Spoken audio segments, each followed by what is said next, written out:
Reconciliation legislative recommendations to comply with the reconciliation directive included in Section 2001 of the concurrent resolution on the budget for fiscal year 2022, and will consider those recommendations as 16 committee prints. Due to the COVID-19 public health emergency, members can participate in today's markup either in person or remotely via online video conferencing. Member staff and members of the press present in the hearing room must wear a mask in accordance with the updated guidance issued by the attending physicians. Of course, when you're speaking, that's not the case, but for members participating remotely, your microphones will be set on mute for the purpose of eliminating inadvertent background noise. Members participating remotely will need to unmute your microphone each time you wish to speak. Please note that once you unmute your microphone, anything that is said in WebEx will be heard over the loudspeakers in the committee room and subject to being heard by the live stream and C-SPAN. Additionally, I ask that members participating remotely use the raise hand feature of the software platform when you wish to be recognized, including to give an opening statement or to offer an amendment. After you're recognized to speak, please use the lower hand feature of the software platform so that I know that you no longer seek recognition. Now, during voice votes, members participating remotely will need to unmute yourself so that we can hear your response. If you'd like to request a recorded vote, please do so immediately after you respond to the voice vote. During recorded votes, you will need to unmute yourself to respond to the clerk once your name is called. And in responding to the clerk, I ask that instead of just saying aye or no, that you respond with a phrase like Frank Pallone from New Jersey votes yes. And that gives us additional time for the voting member to be identified and made visible on the platform. Now, since members are participating from different locations at today's markup, all recognition of members will be in the order of full committee seniority. And during this markup, amendments will be sent to members electronically, as we did during virtual markups. Members participating in person should not bring paper copies of their amendments to the clerk's desk. If a member participating in person would like a paper copy of an amendment or bill, please let staff know during the consideration of the amendment or bill. And amendments to motions should be sent to Chloe Rodriguez and Perry Hamilton, and documents for the record to Ed Kasmarsky at the email addresses we provided to staff. All documents will be entered into the record at the conclusion of the markup. So I'm now going to recognize myself for 3 minutes for an opening statement. Let me mention, the members, the subcommittee chairs and ranking members will have 3 minutes, and individual members other than those have 1 minute. And of course, since this bill is comprehensive, all of the subcommittee chairs and ranking members other than O and I would have 3 minutes. Okay. All right. Let me find my opening statement. And I recognize myself for 3 minutes. Today, we continue this committee's critical work of revitalizing our economy for the future, lowering costs for American families, and combating the worsening climate crisis. We'll mark up our portion of the Build Back Better Act. This transformational legislation is needed now as the American people are facing a public health crisis, a rapidly escalating climate crisis, and long-term economic challenges. We'll begin by taking critical action to combat the worsening climate crisis. There's no time for delay. This summer, the communities nearly 1 in 3 Americans were hit by an extreme weather disaster. Earlier this month, the remnants of Hurricane Ida devastated my state with both severe flooding and tornadoes. I think we're up to over 30 deaths from Ida at this point in New Jersey. Natural disasters cost Americans a record-shattering $95 billion in damages last year, and they're expected to be even higher this year. Bold action is clearly needed because the days of incremental change are long gone. Now, the Build Back Better Act will create a clean energy future that produces millions of good-paying jobs right here at home. The legislation invests $150 billion in a clean electricity performance program that will help us meet our climate goals.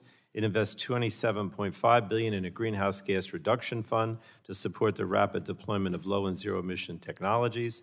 We also invest in electric vehicles, appliances, and building efficiency rebates, electric transmission, and low-income solar. And also on the environmental front, we provide $30 billion in funding to fulfill the President's commitment to replace all lead service lines and drinking water systems, as well as $10 billion for Superfund cleanups and $5 billion for environmental and climate justice block grants. Turning to health care, we expand access to coverage, make it more affordable, and lower the cost of skyrocketing prescription drugs. The Build Back Better Act gives the federal government the ability to finally negotiate lower drug costs with drug manufacturers so Americans are no longer paying 3 or 4 times as much for the same drugs as people in other countries. It also finally closes the Medicaid coverage gap, which will expand coverage to more than 4 million uninsured Americans. We provide $190 billion in funding to allow more seniors and individuals with disabilities to receive the services they need in their homes. And the legislation includes a historic expansion of Medicare, adding dental, hearing, and vision benefits for seniors for the first time. We also make critical investments in public health and preparedness. The COVID-19 pandemic has shown that our public health system was not equipped for the full force of this global pandemic. And so today we provide the critical funding necessary to ensure our nation will be able to address any future public health emergency head-on. And finally, we'll make investments in public safety, broadband, manufacturing, privacy. So the Build Back Better Act is transformational legislation that invests in the American people, responds to the challenges of our time, and builds back a better future for generations to come. I cannot exaggerate the importance of it, in my opinion. So now I'd like to recognize Mrs. Rogers, the ranking member, for 3 minutes for an opening statement. Mr. Chairman, I believe in the promise of America. It's here that we turn our dreams into a reality, dreams to build a better life, work hard, and leave this country better off for our children. This is America's history for life, liberty, and the pursuit of happiness for all. We've done more to lift people out of poverty and raise the standard of living than any nation in the history of the world. But today, there's an overwhelming sense that America's promise is slipping away from us. Americans left behind in Afghanistan under Taliban rule, recovery from Hurricane Ida in Louisiana and Mississippi, an ongoing crisis at the southern border, rising COVID cases and pressures on our hospital systems, public health officials breaking our trust and undermining vaccine confidence, a record number of deaths of despair, inflation ticking up every day on American families. These are the challenges that people are worried about, that cause sleepless nights, and rightfully, people expect us to address. That is not what is happening today as we consider the energy and commerce provisions of the left's $3.5 trillion tax and spending spree. This should be called Build More Inflation Act. Record spending that has already raised record price increases on families. Spending $3.5 trillion for a radical wish list will only make rising costs worse. This is not what American people want. This is Speaker Pelosi's grand socialist agenda to destroy freedom and embolden our enemies on the backs of American people. This massive bill fundamentally changes America's life and security for the worst. Blackouts, unaffordable electricity bills, tax hikes, entire American industries and jobs destroyed, no hope to cure diseases, long lines of sick, begging the government for life-saving treatments, and weak American defenses against our adversaries like China and Russia. That's the future my colleagues across the aisle are proposing today. The freedom-loving men and women of this country deserve better. I think about a man from Deer Park, Washington, who drives his own truck to provide for his family. He told me that because of higher gas prices and inflation, he doesn't know what his future holds. Under the Build More Inflation Act, we know the answer because it shuts down American energy. Just like our Keystone Pipeline workers, he loses his job. His livelihood is gone. All the while, Democrats, political allies, and campaign donors get billions and billions and billions of kickbacks to advance a radical political agenda. It's cruel. The Build More Inflation Act must not dictate our future. Mr. Chairman, I'm strongly opposed. My colleagues and I will do whatever it takes for as long as it takes in this markup to expose how this bill before us will build more inflation, reward our nation's enemies, and end the American dream. I urge this committee to stop the partisanship directed by Speaker Pelosi and return to its rich bipartisan history. That's the American way. We have a promise to keep for life, liberty, and the pursuit of happiness for all. And I yield back. I thank the gentlewoman. I think I'm just going to go based on seniority here and see who wants to speak rather than raise hands. The most senior of our chairs, subcommittee chairs, would be Mr. Rush. Is he Well, remote? thank you, Mr. Chairman. Mr. Rush is recognized for 3 minutes. Oh, Well, thank you, Mr. Chairman. I am pleased that we're here today to discuss this important package, which I will call finally the little guys benefit from the federal government program and not the rich, the well-off, and the wealthy. Mr. Chairman, this package will make much needed investment in our nation's health, climate, and economic infrastructure. Through this legislation, we're setting up clean electricity to be the backbone of the Biden economy, an economic plan that truly works for all Americans and not those who have benefited from a $250 billion tax credit or tax giveaway. Mr. Chairman, an independent analysis found that the Clean Electricity Performance Program, included in today's package, will create nearly 8 million jobs and nearly $1 trillion of economic growth. And I am pleased that we're including this investment, which will create desperately needed jobs and enhance business opportunities for all Americans, particularly those from marginalized, discredited, and disinvested communities.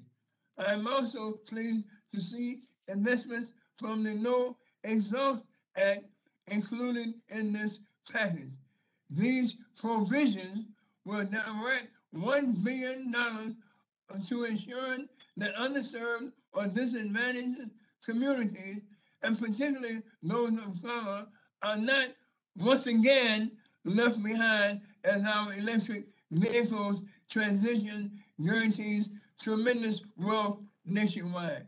Mr. Chairman, I'm also pleased that we're making more money available to the weatherization program, which helps low-income families spend less on energy by making their homes more efficient. Mr. Chairman, I am also delighted that we're including monies for our children's schools to remove toxins, address air pollution, and eliminate lead in drinking water. On the health side, Mr. Chairman, I'm excited about the inclusion of coverage for glasses, dentures, and hearing aids. This is one area, Mr. Chairman, that I find, there's one area, Mr. Chairman, that I find woefully lacking in today's committee print, markup, and that is support of community-based health investment funding. And I hope that this oversight is addressed in the immediate future. With that, Mr. Chairman, I yield back the balance of my time. thank you, Mr. Rush. So I understand we're not going to go to Mr. Upton. Mr. Latta, you would be next? Oh, he's virtual? Okay. Bob? Well, thanks, Mr. Chairman. Recognized Thank you for very much, 3 Mr. minutes. Chairman. Thank you. Good morning. I'm disappointed in the bipartisan product before us today. I've always sought to work with my friends across the aisle to produce legislation that helps Americans, but this bill does the opposite. It hurts Americans by spending more than $1 trillion to advance a radical agenda that gives the federal government more control over Americans' health care, more control over energy production and use, and will drive up consumer costs on everyday goods and services. There are numerous issues that could have been bipartisan, many that were bipartisan, being forced into this liberal wish list of a bill.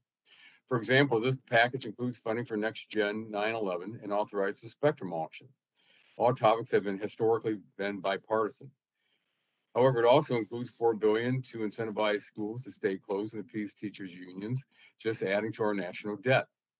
The partisanship continues throughout this bill and specifically harms our nation's energy sector. I'm fearful that the multi-trillion-dollar boondoggle of a bill enshrined in statute what President Biden has hypocritically done in the executive branch, handicapping American energy while giving a pass to China, Russia, and OPEC. These policies will undermine our energy security and increase our reliance on foreign sources of energy, which are dirtier, less regulated, and more expensive to the American consumer. I'll be offering amendments that seek to protect the American people from higher fees and prices that we'll face because of this bill, and to make sure we are not handicapping American competitiveness on the world stage.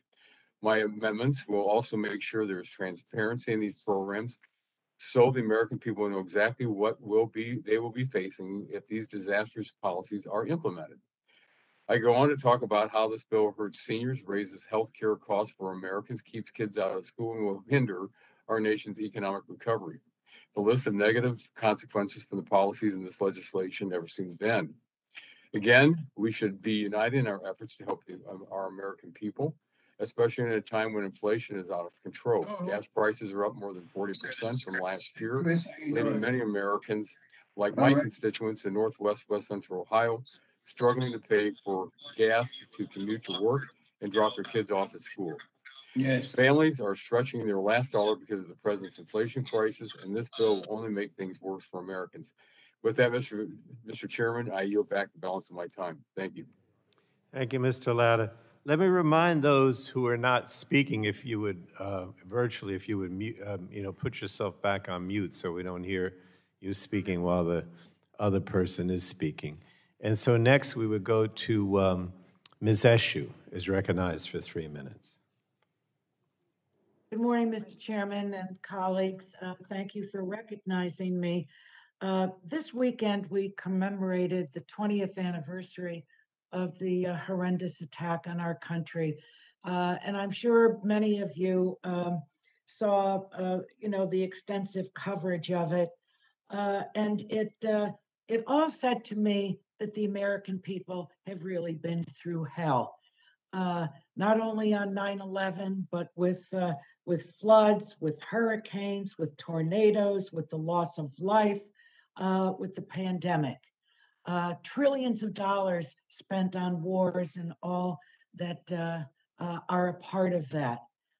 Today, the American people are front and center. Working families, children, seniors.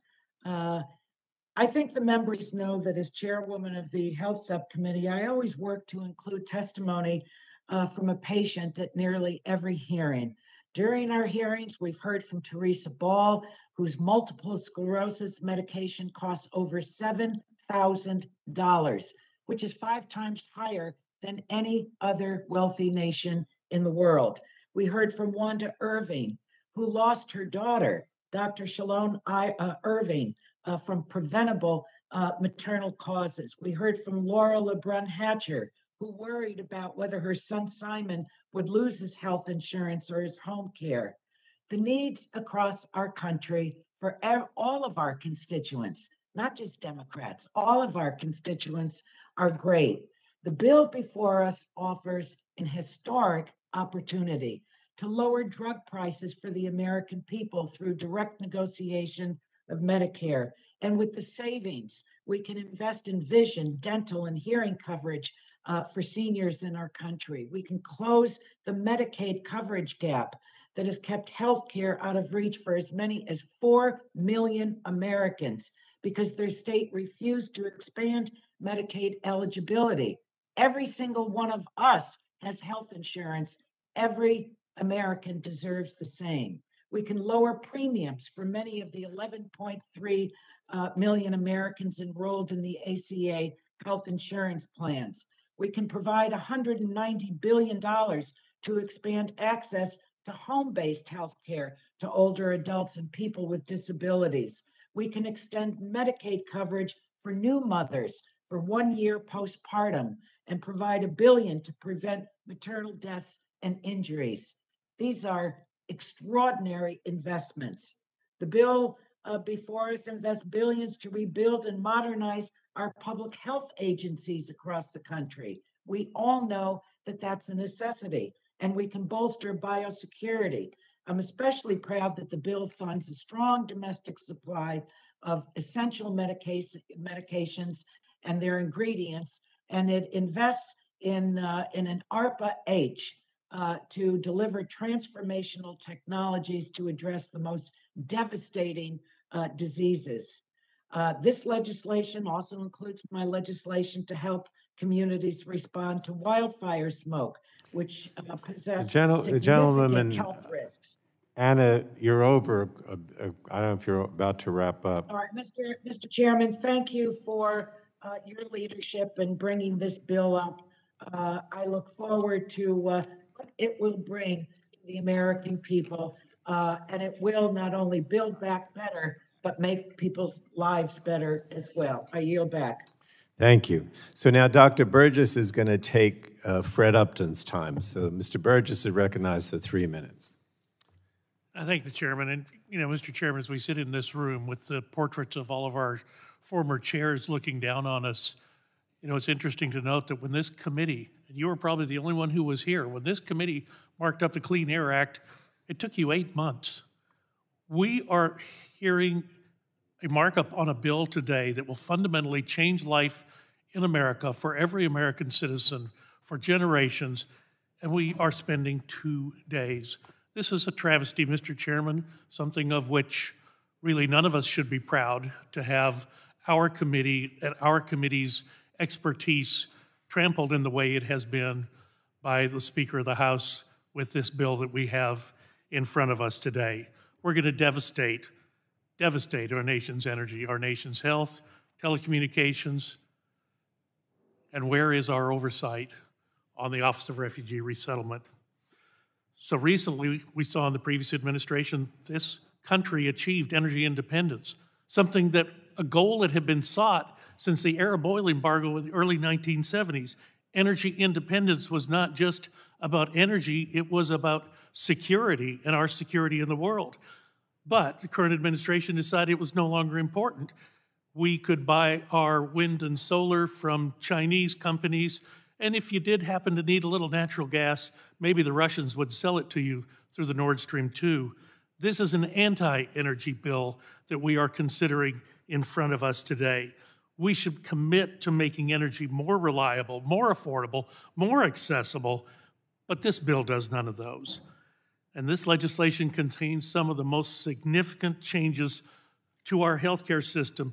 And what are we going to achieve? We're going to cripple access, we're going to stifle innovation, and heaven help us as far as quality.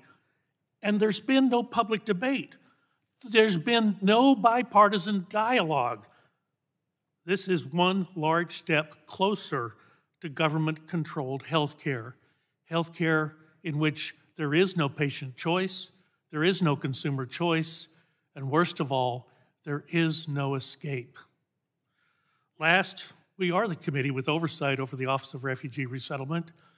We've recently, as recently as the month of July, learned about the 100,000 people that came into our country without the benefit of any sort of normal process on our southern border. Now we have a severe strain on the Office of Refugee Resettlement with all of the Afghan refugees that need to be brought in and vetted and carefully assessed before they are allowed to enter society. But we're not doing that. We're not having any oversight. We're not having any hearing. Mr. Chairman, I submit this is a travesty. This should stop. This bill must not become law. And I yield back. Thank you, Dr. Burgess. I don't know if I should thank you, though, for reminding everyone how long I've been here, but thank you nonetheless. Next is Mr. Doyle is recognized. Well, does Mr. Doyle want? He does. He's recognized for 3 minutes. Thank you, Mr. Chairman, for bringing this legislation before us and recognizing and responding to the urgent needs of the American people. There are many meaningful priorities here. Long overdue investments in healthcare, energy, consumer protection, and technology. As chairman of the Committee of Communications and Technologies, I want to highlight some of the aspects that will make a difference in people's lives. First, we're making overdue and very necessary investments in our public safety communications network. Just imagine the difference it will make in our lives and the lives of our families and the lives of all our constituents when 911 is more resilient and modernized, so we can send text, images, and even videos to 911, all while better helping first responders locate callers. Imagine the difference it will make to a kid hiding during a school shooting when he or she can snap a picture of the shooter and send it to first responders, all without saying a word, helping him or her to stay hidden and giving first responders the information they need to identify the shooter quickly. Imagine the difference it will make to an apartment complex set ablaze when residents can send videos of the fire to 911 so firefighters know exactly how many engines are needed even before the first truck arrives on the scene, saving lives in people's homes. Imagine not having to read another story in the paper about somebody desperately calling 911 only for first responders to be left with no way to find him or her because of antiquated 911 location systems. This is not a question if we should fund next generation 911 or when we should do it. Instead, this is a question to my colleagues is if we will do that today. The sooner we make these investments, the more lives will be saved. It's as simple as that. Second, we're providing more resources for the Emergency Connectivity Fund to help students and teachers succeed in the classroom. The COVID pandemic has laid bare not just the absolute necessity of broadband connection and a computer to learning in the 21st century, but also the vast disparity in educational opportunities for those that have broadband and those who do not. The American Rescue Plan made a down payment on closing the homework gap by providing necessary funds to connect teachers and students. The first round of applications for ECF funds shows the vast need for such support, and I applaud Acting Chairwoman Rosenworcel at the FCC for already taking steps to open a new application window to account for the unfortunate spread of the Delta variant in our schools. But we must do more. To deny funds to the students who can't otherwise connect to the vast resources offered by the internet to do schoolwork, research a book report, or complete homework at night is deny children an equal opportunity to learn and succeed. I urge all my colleagues to support this measure. Finally, we're going to make more spectrum, our nation's airwaves available for consumer broadband. This means more capacity for consumers, faster internet speeds, and more innovative services. Mr. Chairman, I see my time is far past expired. So with that, I will yield back the balance of my time and urge my colleagues to support these vital measures. Thank you, Mr. Doyle. It's rare for you to go over the time limit, but thank you nonetheless. Let me go to Mr. Guthrie next, if he wants to speak. Yes, he's recognized for 3 minutes. Thank you, Mr. Chairman. Thank you for the recognition. I'm disappointed that we are here today for such a partisan and dangerous bill that will only build inflation. As a result of the Democrats' inflation bill, we will need to have the highest level of sustained federal spending ever in our country's history. This means higher taxes for American families and more debt to burden our children and our grandchildren. Currently, out-of-control federal spending is already fueling an inflation fire that is on pace to raise prices at the fastest rate in almost 40 years. In Kentucky alone, food prices are up 4.8%, and residents are paying 74% higher gas prices. In addition to fueling inflation, this bill will raise taxes on American families and will destroy innovation for life-saving treatments and cures. In our last health subcommittee hearing in this very room, we heard from patients about the need for more research and development for neurodegenerative diseases. Yet here we are with the Democrats' drug pricing scream, including in this massive spending package that will result in fewer cures coming to market. This would directly impact the patients we recently heard from. Further, this massive bill is irresponsible. One example of this irresponsibility is the significant step this inflation bill takes towards exacerbating traditional Medicare's financial challenges by creating a duplicative and expensive new benefit which stands to disrupt the increasingly popular innovation-friendly Medicare Advantage program that is currently serving 26.9 million seniors. Of these 26.9 million seniors, over 80% already have access to some combination of dental, vision, and hearing services. Instead of creating new vision, hearing, and dental programs that in some cases won't be fully implemented and even phased in until 2032, We need to allow seniors to choose plans that work best for them. Currently, our country is facing multiple crises at home. COVID-19 is spreading relentlessly through our communities, and overwhelming hospitals and overdose deaths are on the rise. One of the driving factors of those overdoses is fentanyl, which is coming from the southern border at record numbers. Despite the bill's astronomical price tag, it does not address the urgent need to permanently place fentanyl analogs in DEA Schedule 1 of scheduled drugs. The current temporary scheduling expires on October 22nd. Instead, this proposal would build electric vehicle stations, raise taxes, fuel inflation, and destroy innovation for new cures, and allow for taxpayer-funded abortions. I ask my colleagues to reconsider moving forward to avoid the damage that this spending bill will do for the future of our nation. I yield back. Thank you, Mr. Guthrie.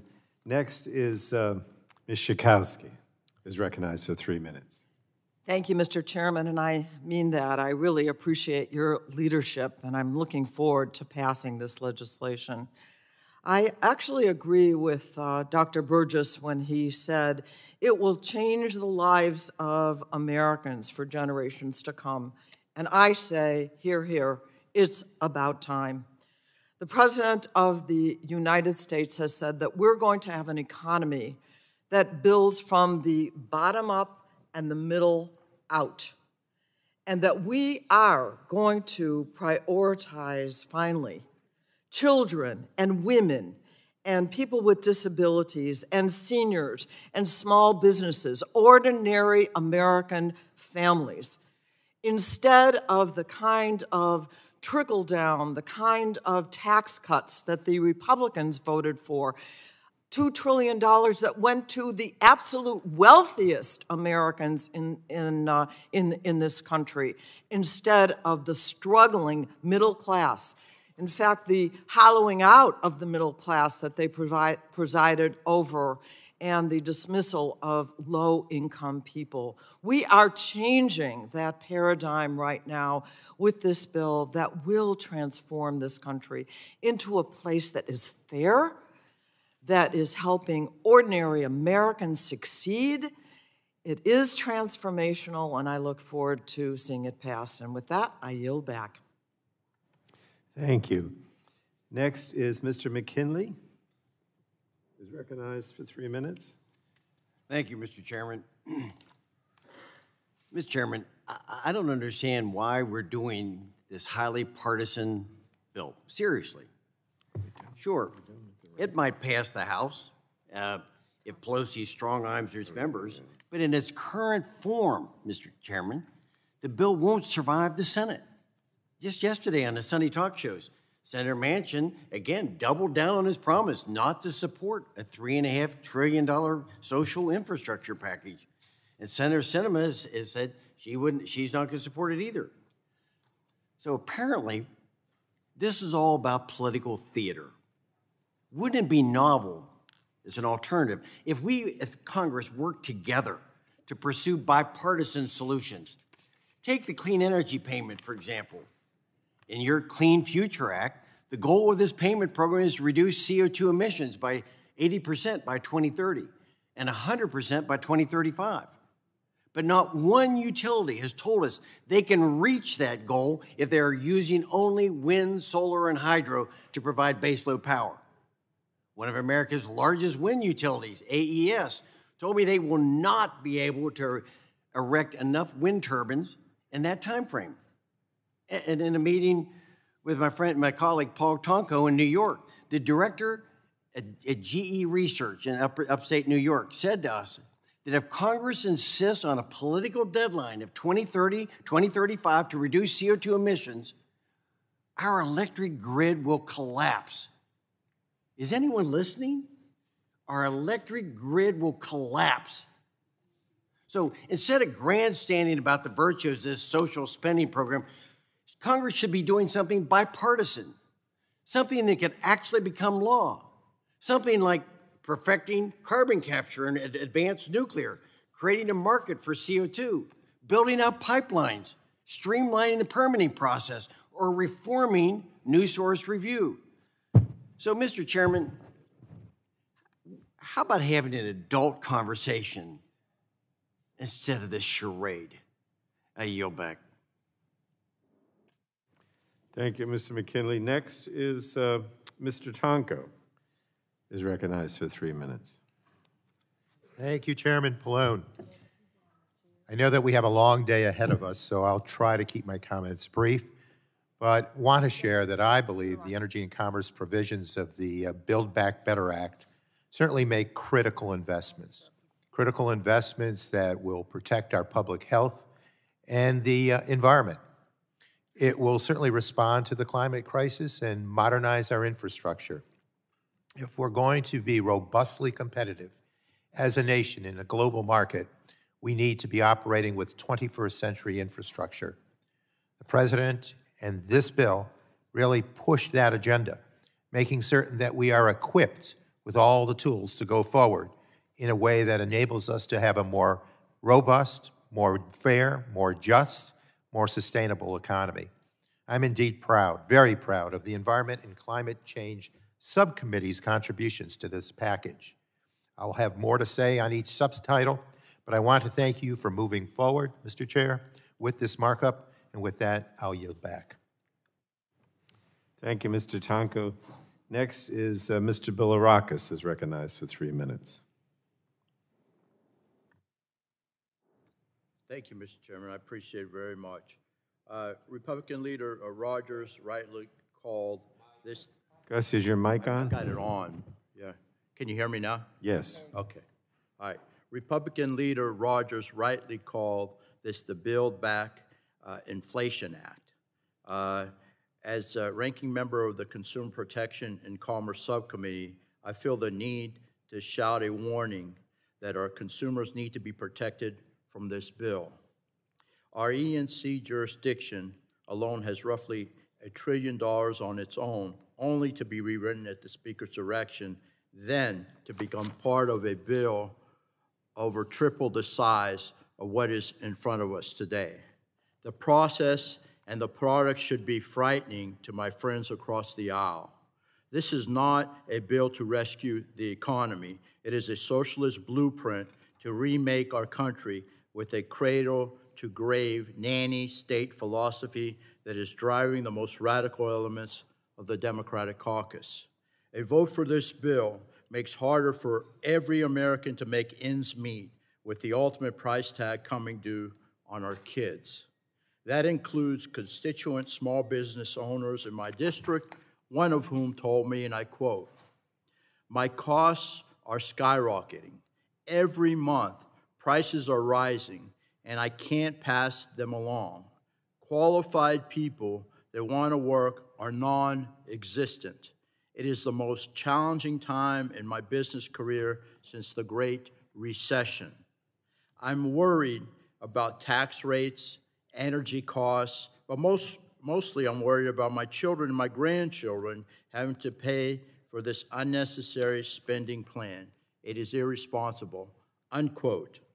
This hyper-partisan spending package includes $1 billion to the Federal Trade Commission under the guise of a privacy bureau, but without virtually any guardrails or federal privacy framework for how FTC would use those funds.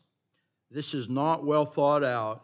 It's not well thought out legislation to take on big tech and as marketed, but rather a war chest for the most radical elements of this administration to go after any business in any sector on just about anything.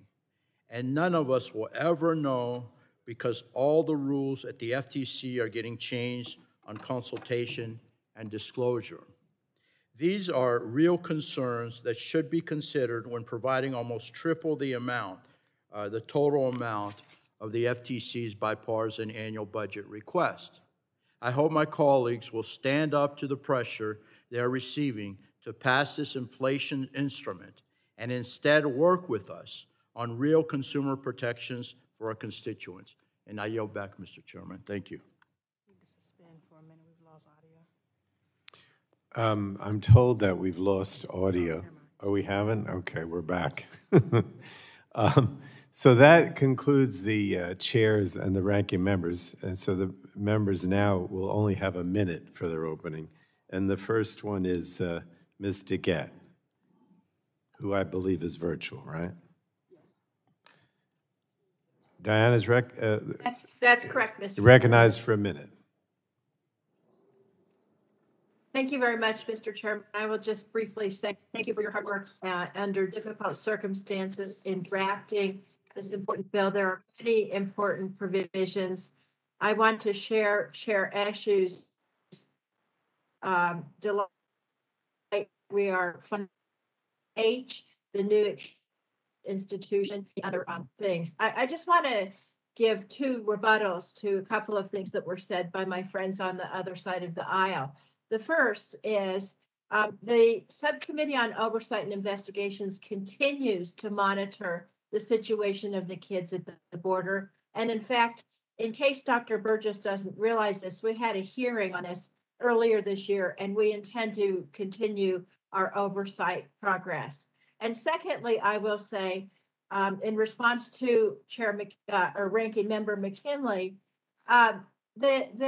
our renewable energy standard in this bill does not have only it's source neutral to get to our energy levels, and that is important. And people should not misconstrue what's in this bill, even if they disagree with it. With that, Mr. Chairman, I will yield back.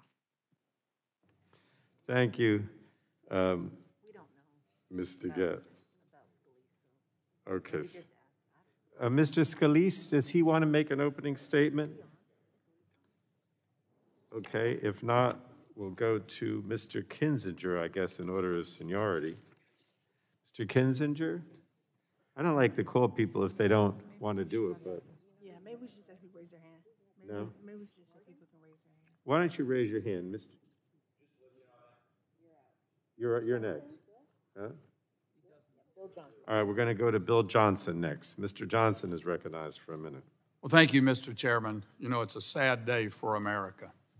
Our president is orchestrating America's retreat from global leadership, laying bare his false promise that America is back.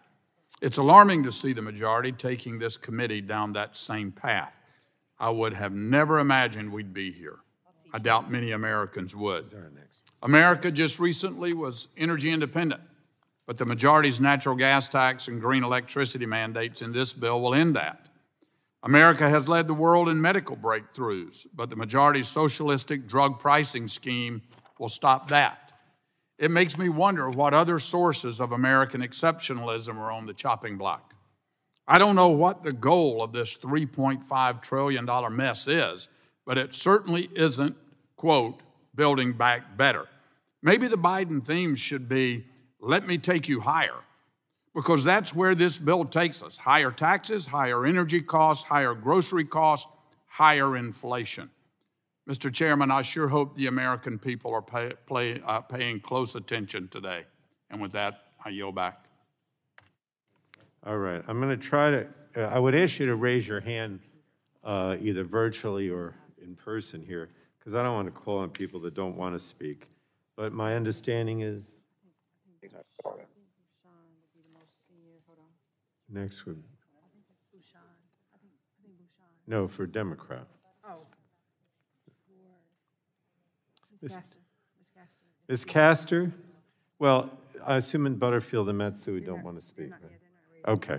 Ms. Castor is recognized for 1 minute. I'm here. Is here. Oh, no, Mr. Butterfield. I'm here. Oh, Mr. Butterfield. Okay, I'm sorry. Mr. Butterfield is recognized for 1 minute. Thank you very much, Mr. Chairman, for convening this most important hearing. I've been looking forward to it. I want to associate myself with the words of Mr. Chakowski a few moments ago.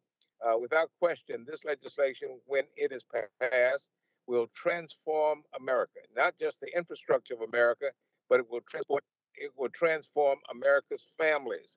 You know, as I travel throughout the country, that's all that I'm hearing. People are hurting. They want relief. They want Congress to protect them and to empower them and their families and their communities. And so I'm excited about this legislation. I look forward to voting for it. If this hearing takes 16 hours or 16 days, we've got to get it done and get it passed. Thank you very much. I yield back. We're trying to avoid the Andy Warhol, if that's what it is, phenomena here as best we can. Thank you, Mr. Butterfield. So next is Mr. Bouchon is recognized. Correct? For 1 minute? Yep, thank you, Mr. Chairman. Okay, so I think we're just going to go people in the room. I'm here. Bouchon has his hand He had his hand. I'm here. Oh, he did? Yeah. Okay. Bouchon has his hand up. Okay. Larry, you there? I am here. Can you hear me? You're recognized for 1 minute. Thank you, Mr. Chairman. Today's a sad day for this storied committee. At a time when inflation is causing Americans to pay more for almost all household items, ranging from gas to groceries, we're debating legislation set to spend more than $1 trillion, and of a total package of $3.5 trillion. Throwing more money at the problem doesn't do anything to help inflation rates. The money in this legislation is simply going towards the advancement of socialist programs and government-controlled healthcare. And honestly, I hear a lot of Marxist theory in some of the debate. Everyday Americans need our help. Yet this bill sends hundreds of billions of dollars to Democrat union friends, imposes massive tax hikes on everyone, and eliminates jobs for low and middle income families, particularly in our energy sector. This committee can do better. Let's ditch this socialist wish list and get to work on common sense solutions that provide actual relief to those who need it. Thank you, and I yield back the balance of my time. Thank you. Now we're going to go to Ms. Castor, is recognized for 1 minute. Well, thank you, Mr. Chairman. Good morning, colleagues. You know, it is time to invest in America again, to invest in American families, invest in American businesses, invest in American workers, and build back better. The goal, I heard, let me explain what our goal is. It's to boost good-paying, high-quality jobs in this country. Our goal is to lower the cost on families and businesses, whether that's their electricity bills or their pharmaceutical cost or their healthcare cost. And we want to strengthen supply chains through Buy American and Build It in America. We're talking about electric cars and trucks or healthcare supplies. This is the culmination of many years of work in this committee, whether it's through the Clean Futures Act, the Lift America Act, the Lower Drug Cost Act, and more. This isn't something that's sprung out of the blue. This is a culmination of a lot of work and an understanding that in this country at this moment, we have got to build back better. I yield back my time. Next, we have Mr. Carter is recognized for a minute. Thank you, Mr. Chairman. Mr. Chairman, the socialist agenda that we are discussing today reveals the foolishness of the left. My friends on the other side of the aisle have sought to appease the most liberal in their caucus in proposing legislation that reads like a socialist wish list. These reconciliation instructions will drastically expand the role of government on the backs of American families who will foot the bill. In offering this socialist bill, my Democrat colleagues are proposing massive tax hikes. Our constituents and businesses need this money to survive through this pandemic, especially as we experience record high inflation rates because of Biden's reckless spending. It's just astounding that Energy and Commerce Democrats plan to spend more than $1 trillion to advance their radical agenda for more federal command and control over energy production and use, healthcare, and the entire economy. It's just ridiculous that we are focusing on this wish list instead of the crisis at our borders, an inflated economy, crime in our cities, and leaving behind Americans in Afghanistan. In the end, we all know this is really the Build More Inflation Act, and I yield back. Thank you. Now we're going to go to Mr. Sarbanes, who is virtual, is recognized for 1 minute. Thank you very much, Mr. Chairman. I want to thank you for honoring our late colleague Elijah Cummings by including in today's markup the legislation that would reduce prescription drug prices. Oh, he has raised. I had the occasion many times to be with Baltimore and to see how, on behalf of his constituents, he felt deeply the burden that high prescription drug prices were placing on families in Baltimore and Maryland and throughout the country. It's very gratifying. We're in a position now to move on this. And I thank you for that and all the other good pieces of the legislation we'll be considering today, and I yield back. Thank you, Mr. Sarbanes. Next, we go to Mr. Palmer, is recognized for 1 minute. Thank you, Mr. Chairman. This markup is another example of Democrat socialism on steroids and another example of Democrats rushing to achieve a political objective, much like the hasty and disastrous withdrawal from Afghanistan. The Democrat administration has left hundreds of Americans behind who are now at the mercy of the Taliban, and this massive bill will leave millions of American families behind in jobs, income, and opportunity. This bill is reminiscent of the 2009 Democrat stimulus bill that promised more jobs, higher wages, and a robust economic growth, but only prolonged the recession that was described by University of Chicago economist Casey Mulligan as the redistribution recession. He pointed out that when people are paid more not to work, people work less or don't work at all. He estimated that the 2009 stimulus expansion of welfare and unemployment benefits meant that between 2 and 3 million people had as much disposable income while unemployed as they would have by accepting a job that paid 80 to 100% of what they made their previous job. I yield back. Thank you, Mr. Palmer. Next, we go to Mr. Welch, who's recognized for 1 minute. Mr. Chairman, I'm ready for this fight. We have a disagreement. We have a plan here that is ambitious and long overdue. It's being described as a radical socialist agenda. Well, let me tell you what that radical socialist agenda is. It's childcare for families where moms are trying to work but can't when they have to leave their children unattended.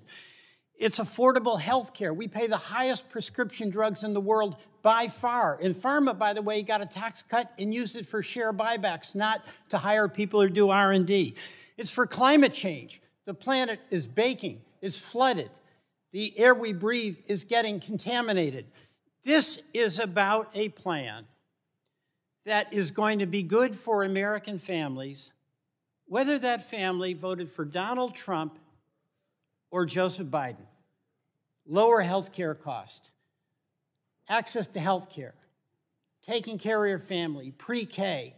These are investments that are overdue and a statement of confidence that this Congress cares about the well-being of every family in this country. I yield back. Thank you, Mr. Welch. Mr. Wahlberg is next. He's recognized for 1 minute.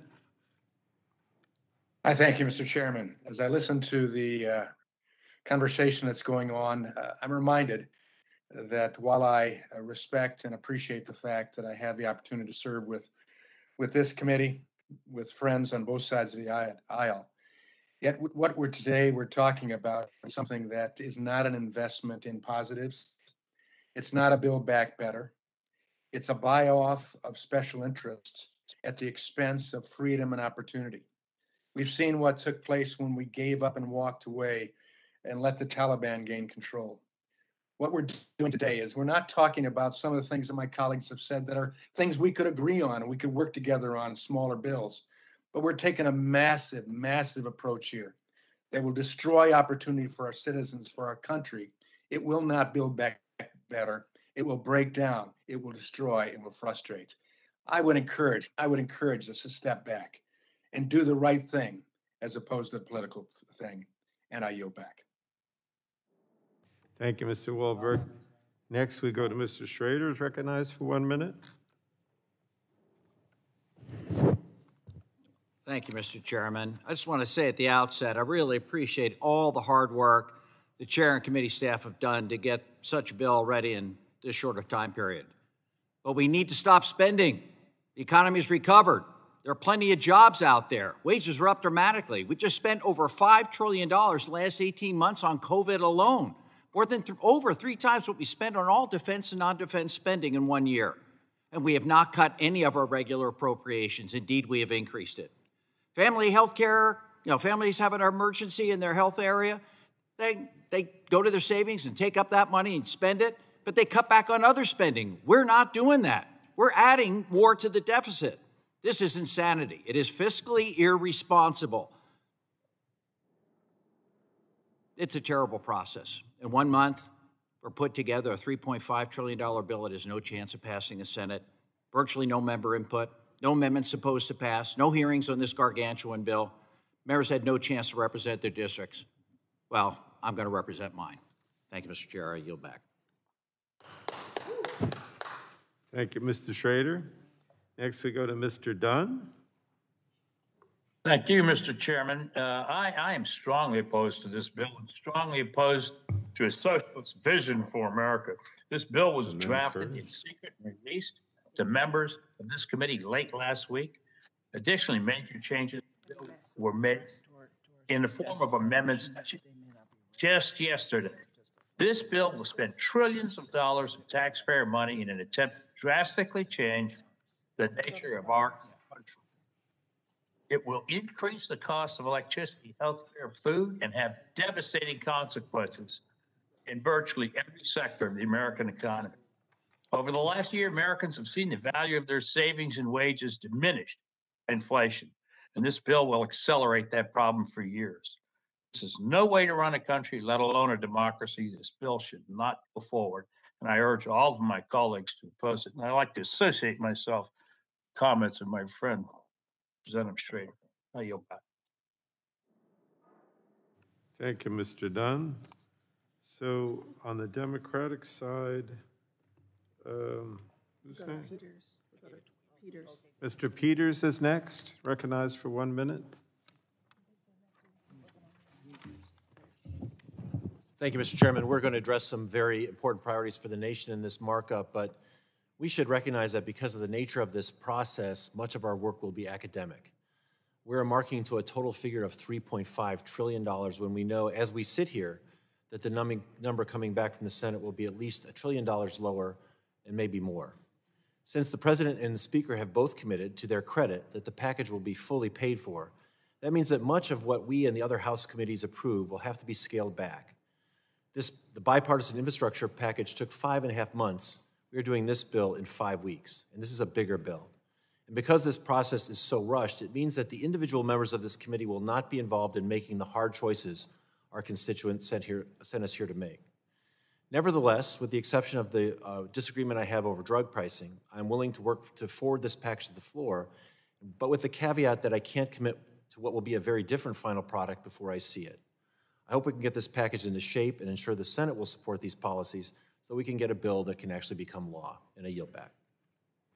Thank you, Mr. Peters. Next is Mr. Curtis, who's recognized for 1 minute. Is he's virtual, right? Yes. Mr. Chairman? Yes, you're recognized for 1 minute. Thank you. I'll be very brief. Would like to associate my comments with so many of my colleagues this morning. As many of you know, I love to talk about local government and my time serving in local government. I can't tell you the number of city council meetings and other meetings I've attended where constituents have complained that they haven't had the proper time to understand what we were doing, the proper notice, the proper opportunity to review and think thoroughly and thoughtfully about our work. I don't need to remind anybody of the amount of time that all of us have had to absorb this bill, this information, let alone our constituents. And I'd just like to go on the record as saying this is really poor government. And I'm hoping that all of us on all parties can figure out a way to change this momentum and do things in a way that our constituents expect us to do. And with that, Mr. Chairman, I yield back. Thank you, Mr. Curtis. Next, I recognize Mr. Soto for 1 minute. Thank you, Mr. Chairman. Today we make history by moving on the largest infrastructure package in the history of our nation. Today is the day where we build back better. We're making investments to combat climate change, finally, by boosting clean energy and electric vehicle infrastructure. We're making investments in healthcare to lower drug costs for seniors, close the Medicaid gap, which is key in Florida, and expand Medicare to cover hearing, vision, and eventually dental. Worsening hurricanes, record floods, massive fires, and what's the minority solution? To do nothing. What is the Democratic majority solution? We will act. When the Republicans were in the majority, what did they do? They passed a tax cut for the top 1%. What are we doing with ours? Improving the lives of the other 99% of Americans. Thank you, and I yield back.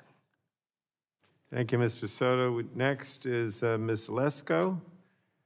Is virtual and wants to be recognized for 1 minute. Thank you, Mr. Chairman. You know, you call this bill the Build Back Better Act. It doesn't build back America better act, I'll tell you that. In fact, I think it's going to hurt America, and especially the energy portion of this bill is going to back China better, not America.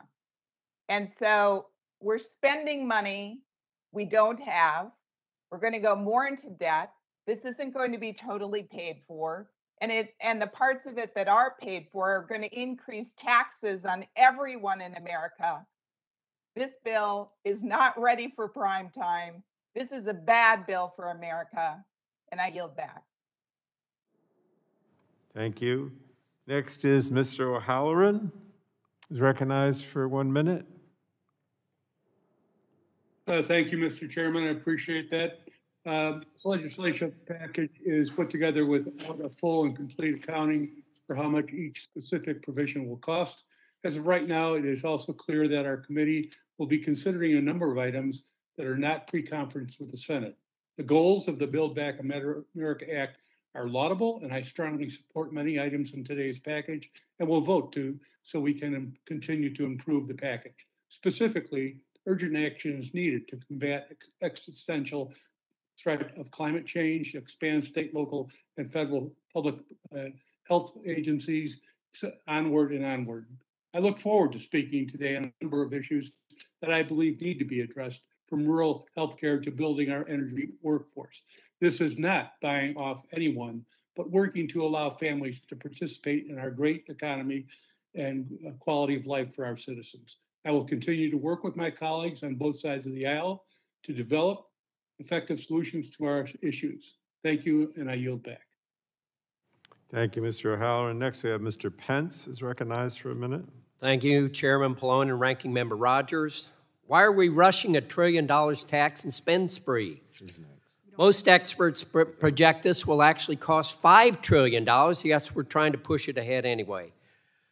This will bankrupt my children's future, my grandchildren's future, and my great-grandchildren's future. We can't afford this. In my home state of Indiana, the price of used cars is up 57%. Food prices up 6.3%, and gas is up 80%. Inflation, inflation, inflation. Taxes, taxes, taxes. You all obviously want more inflation and taxes.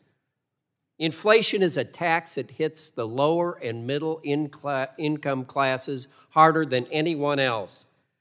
Think of the consequences of your actions that will affect the hardworking Americans in this country. Thank you, Mr. Chairman. I yield back. Thank you. Then we're going to go to Mr. Crenshaw for 1 minute.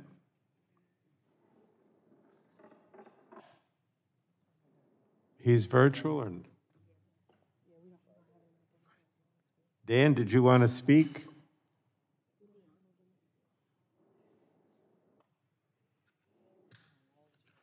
Me now? You're recognized for 1 minute. Thank you, Mr. Chairman. Can you hear me now? Yes. Okay.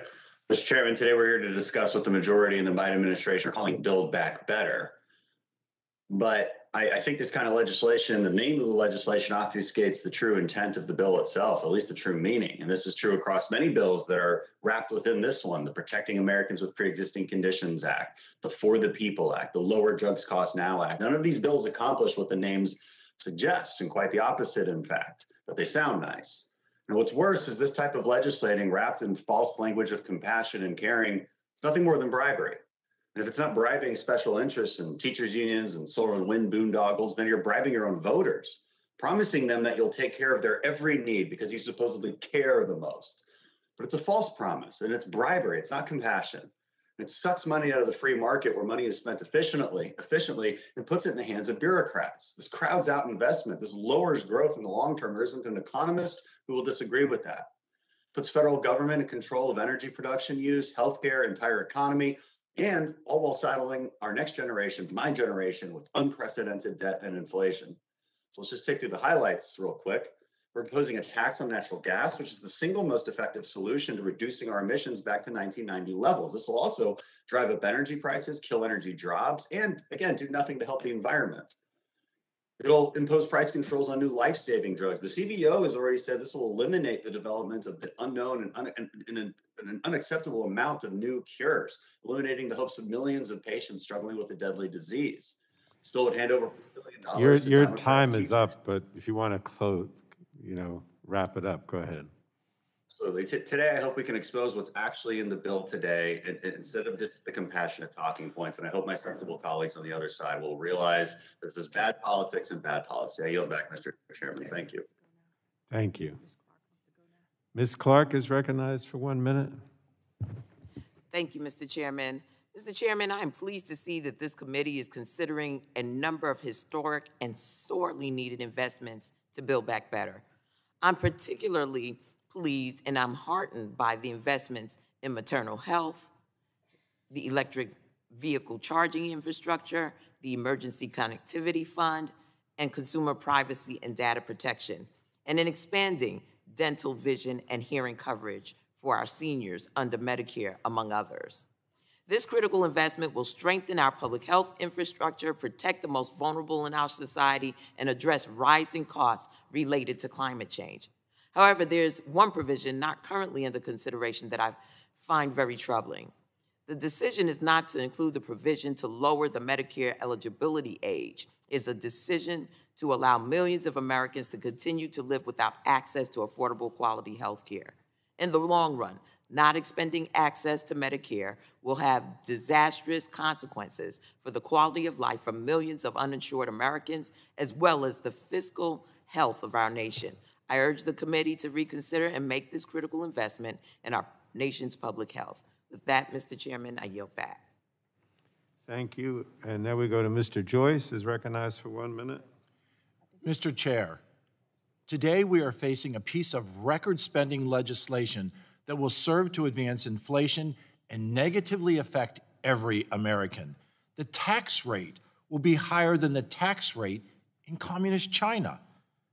These reckless taxes will affect natural gas prices, that same natural gas that has advanced energy independence in America.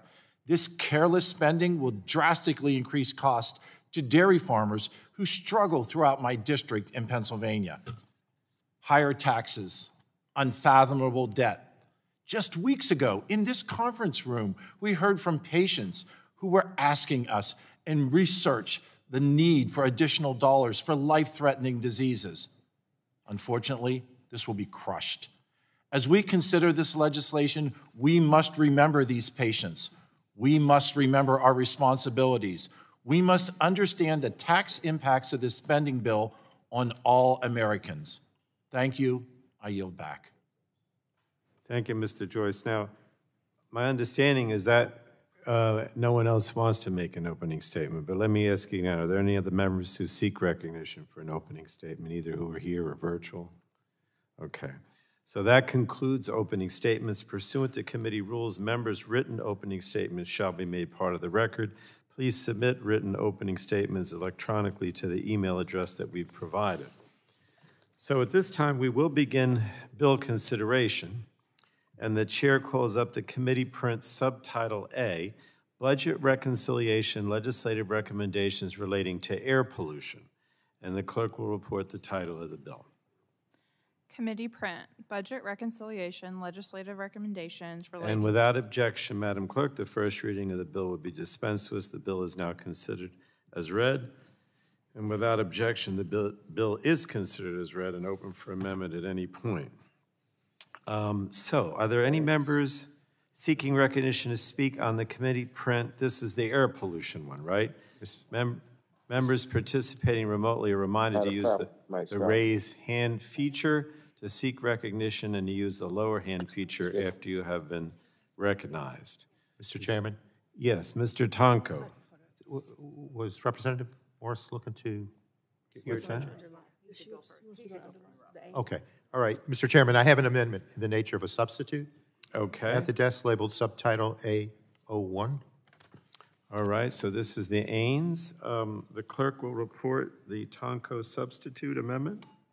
Amendment in the nature of a substitute to committee print for subtitle A. And without objection, the reading of the substitute amendment will be dispensed with, and Mr. Tonko is now recognized for 5 minutes. Thank you, Mr. Chair. I want to start by thanking you for your efforts on this entire package.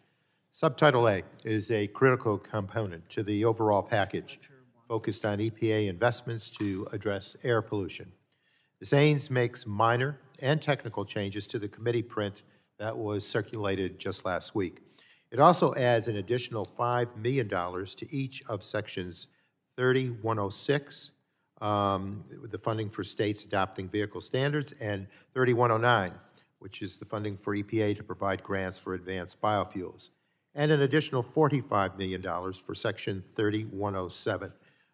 That is including more funding for air quality in schools.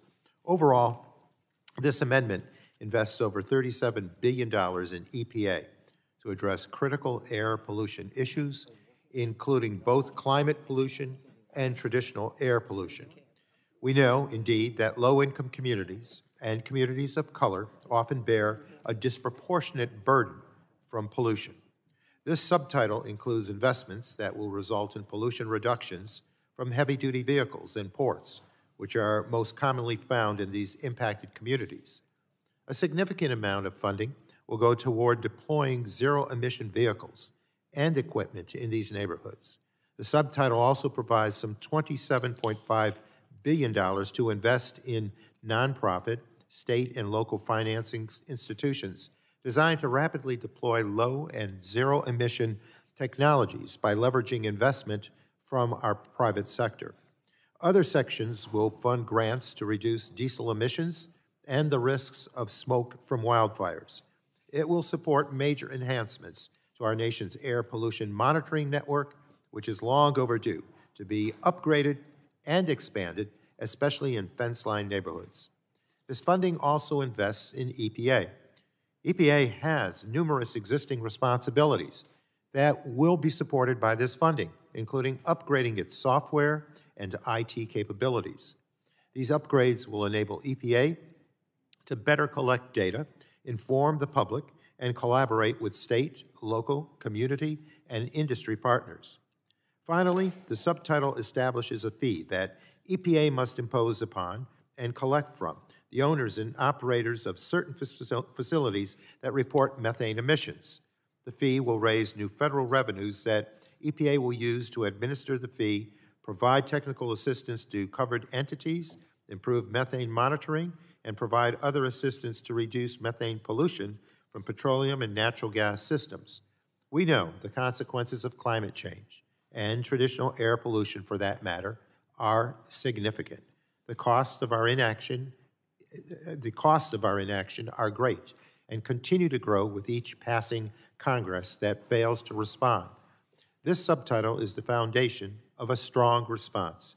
It will invest in EPA's capabilities, ensuring the agency has access to robust data and sound science, which is fundamentally important for the other climate-focused investments in this package to be effective, and it will fund deployment of new zero-emission technologies. I urge all members to support this amendment, Mr. Chair, in the nature of a substitute, and with that, I yield back.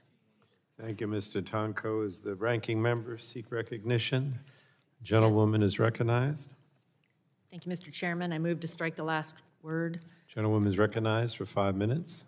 Massive spending, higher taxes, and expanded federal government control over our economy, health, welfare. That may be music to my colleagues' ears to advance their political agenda, but average Americans know the sound of a wrecking ball to their household budgets, their job prospects, their opportunities for a productive, prosperous, and free life.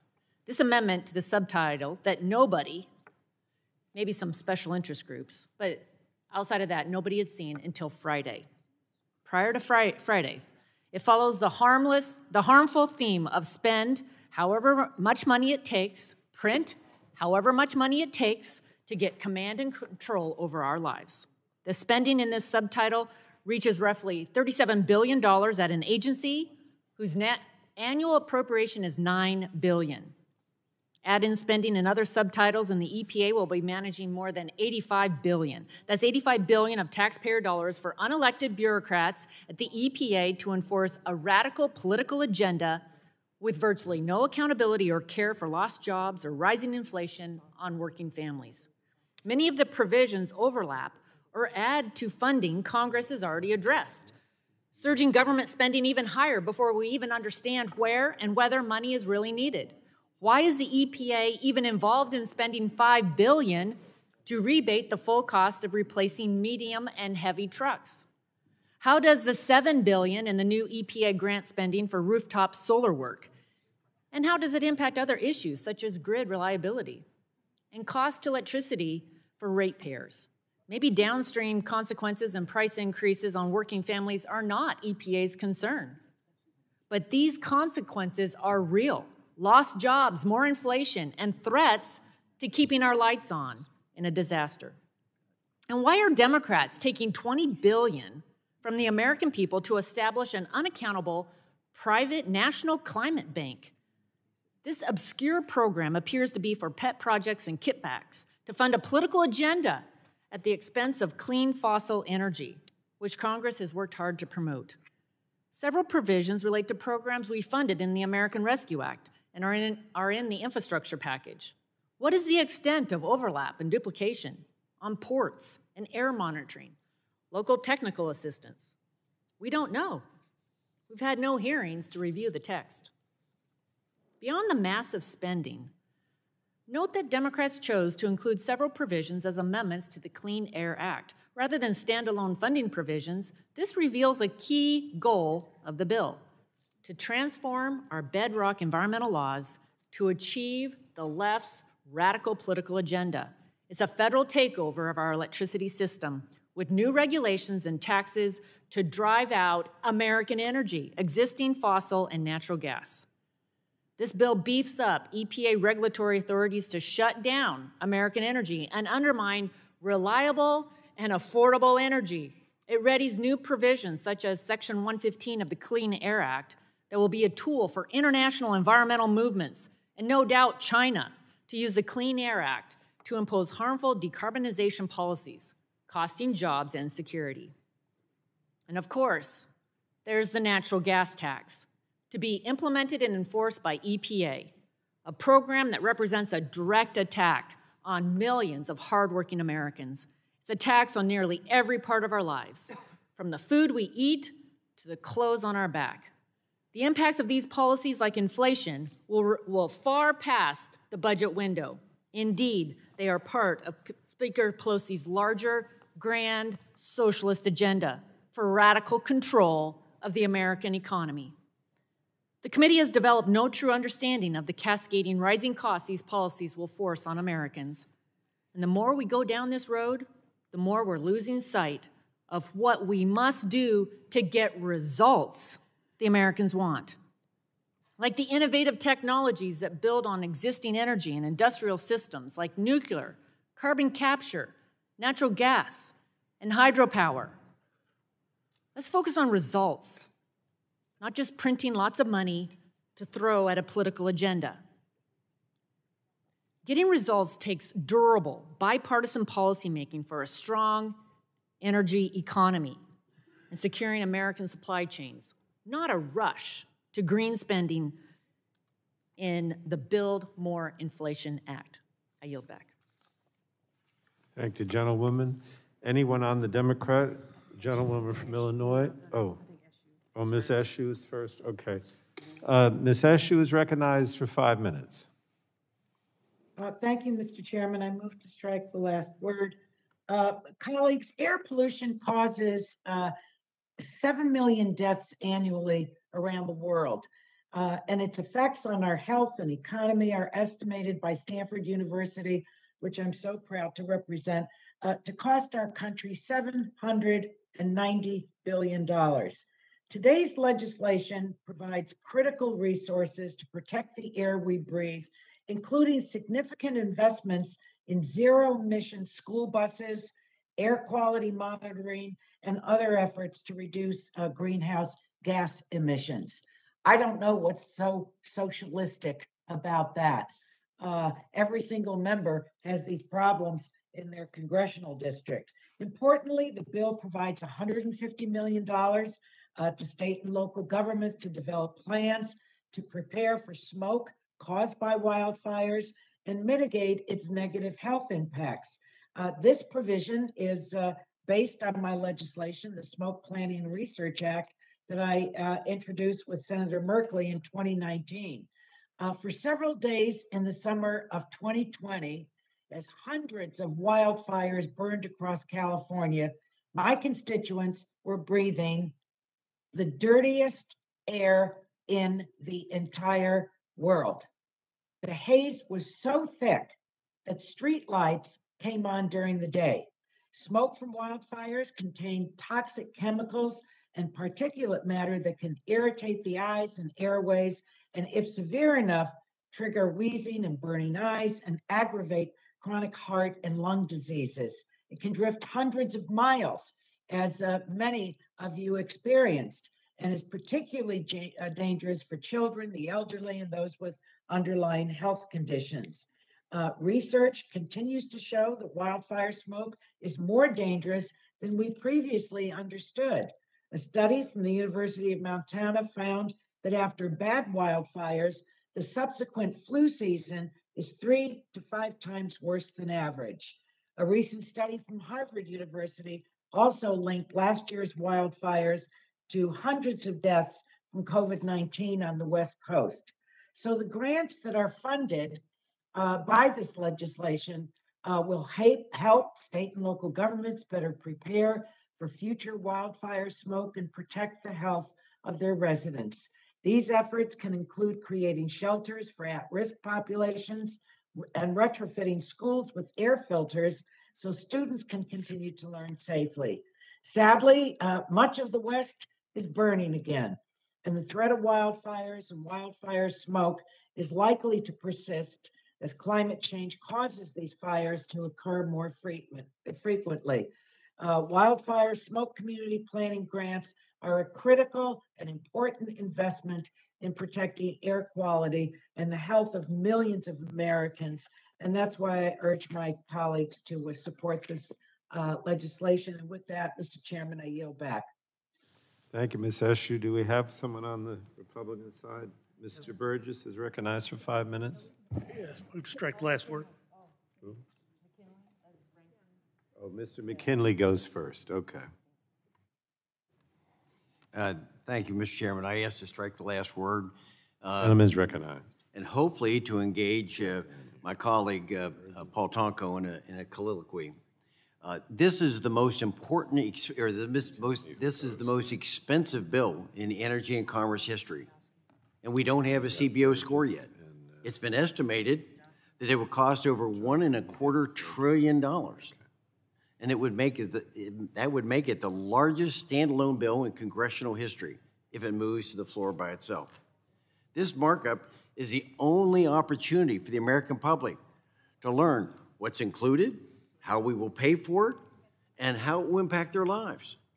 Since the majority has chosen to rush this massive, reckless spending and tax plan without any type of regular order, we need to take the time during this markup to understand the ramifications it will have on American lives and livelihood.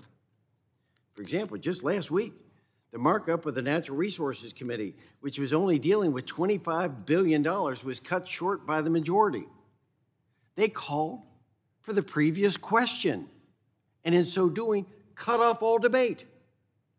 Given our bill is 50 times larger than theirs, it's imperative we don't follow that lead, that precedent, and we allow for a full and robust debate. So, Chairman Tonko, I'm asking, as we begin this discussion on these various subtitles, can you ensure us that Democrats will allow us to take the time to examine this bill in its entirety? Can you share with your thoughts? I yield to Chairman Tonko. I believe the chairman wanted to address the issue. Okay, I can't hear you with your mask on. It helps when we're deaf. I read lips. I apologize. So, look, we're going to try to get, as you know, we've noticed this for 2 days. I mean, we have to get through it by tomorrow because the next day is Yom Kippur, and it's not a, it's not even a session day or committee day. So, we got 48 hours here to go through it. But I'm not looking to so far, we've had a full debate, and I anticipate we will. But I can't go beyond tomorrow because, plus, the budget resolution has a deadline of September 15th. So that's the problem too, both the budget resolution and the Jewish holiday.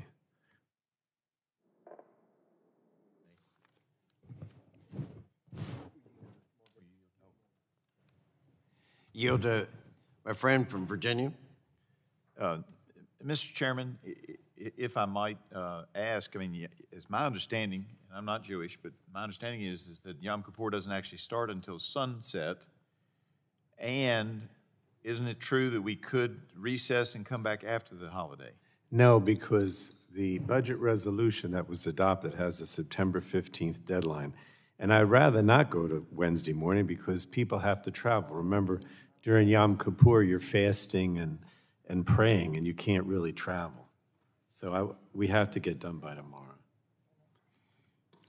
Mr. Chairman, I yield back the balance of my time. So next is Ms. Schakowsky is recognized for 5 minutes. Well, I look forward to voting on this to address air pollution, but I want to make one other point right now because we keep hearing over and over again about raising taxes. And I think it's really important that everyone in this room acknowledge the fact that no taxes are going to be raised unless you make over $400,000. Now, that's not in the jurisdiction of this committee. But I think it is important not to misstate what the reality is. And in fact, what we're going to be seeing is that people and companies and businesses, often who have made billions and billions of dollars and pay no taxes at all, are going to finally pay their fair share. We have a history, as I mentioned earlier, of the Republicans cutting taxes on the very wealthiest Americans. Those days are over right now, and no one who, I'm going to say it again, who makes less than $400,000, as promised by the President of the United States, are going to pay higher taxes. So I think that we should just stop the misleading statements. I'll call them lies, because it's just simply not true that everyone is going to pay more in taxes. And I yield back. Thank you. Dr. Burgess is recognized for 5 minutes. Thank you, Mr. Chairman. And of course, the methane fee will be assessed to any family or business that happens to purchase methane. And if they purchase that methane to produce electricity that a family then purchases, that methane fee will cause that electricity purchase to now be at a higher dollar. So I don't think you can credibly say that this will have no effect on anyone who earns less than $400,000 a year, unless you're going to establish an elaborate rebate system for people in that price range. I think we've heard from the last two exchanges, this hearing is important. It's depressing because we're deciding the nation's fate for its energy sector for decades to come. Unlike just spending our children's inheritance, which is what we normally do, we're also now crippling them in their ability to be able to provide for their families, because we're going to make the cost of energy and the cost of everything that emanates from that much more expensive. We have, in this country, come to expect that energy is going to be reliable and affordable and easily accessible. You turn on the light switch and you expect something to happen. You don't expect to have a notification from the government that Not today. We're going to wait until it's perhaps easier to provide you with that energy. We're setting up higher costs, greater fragility of the system, and going through a bad winter in Texas last year. I will tell you, fragility in the system comes with a cost as well.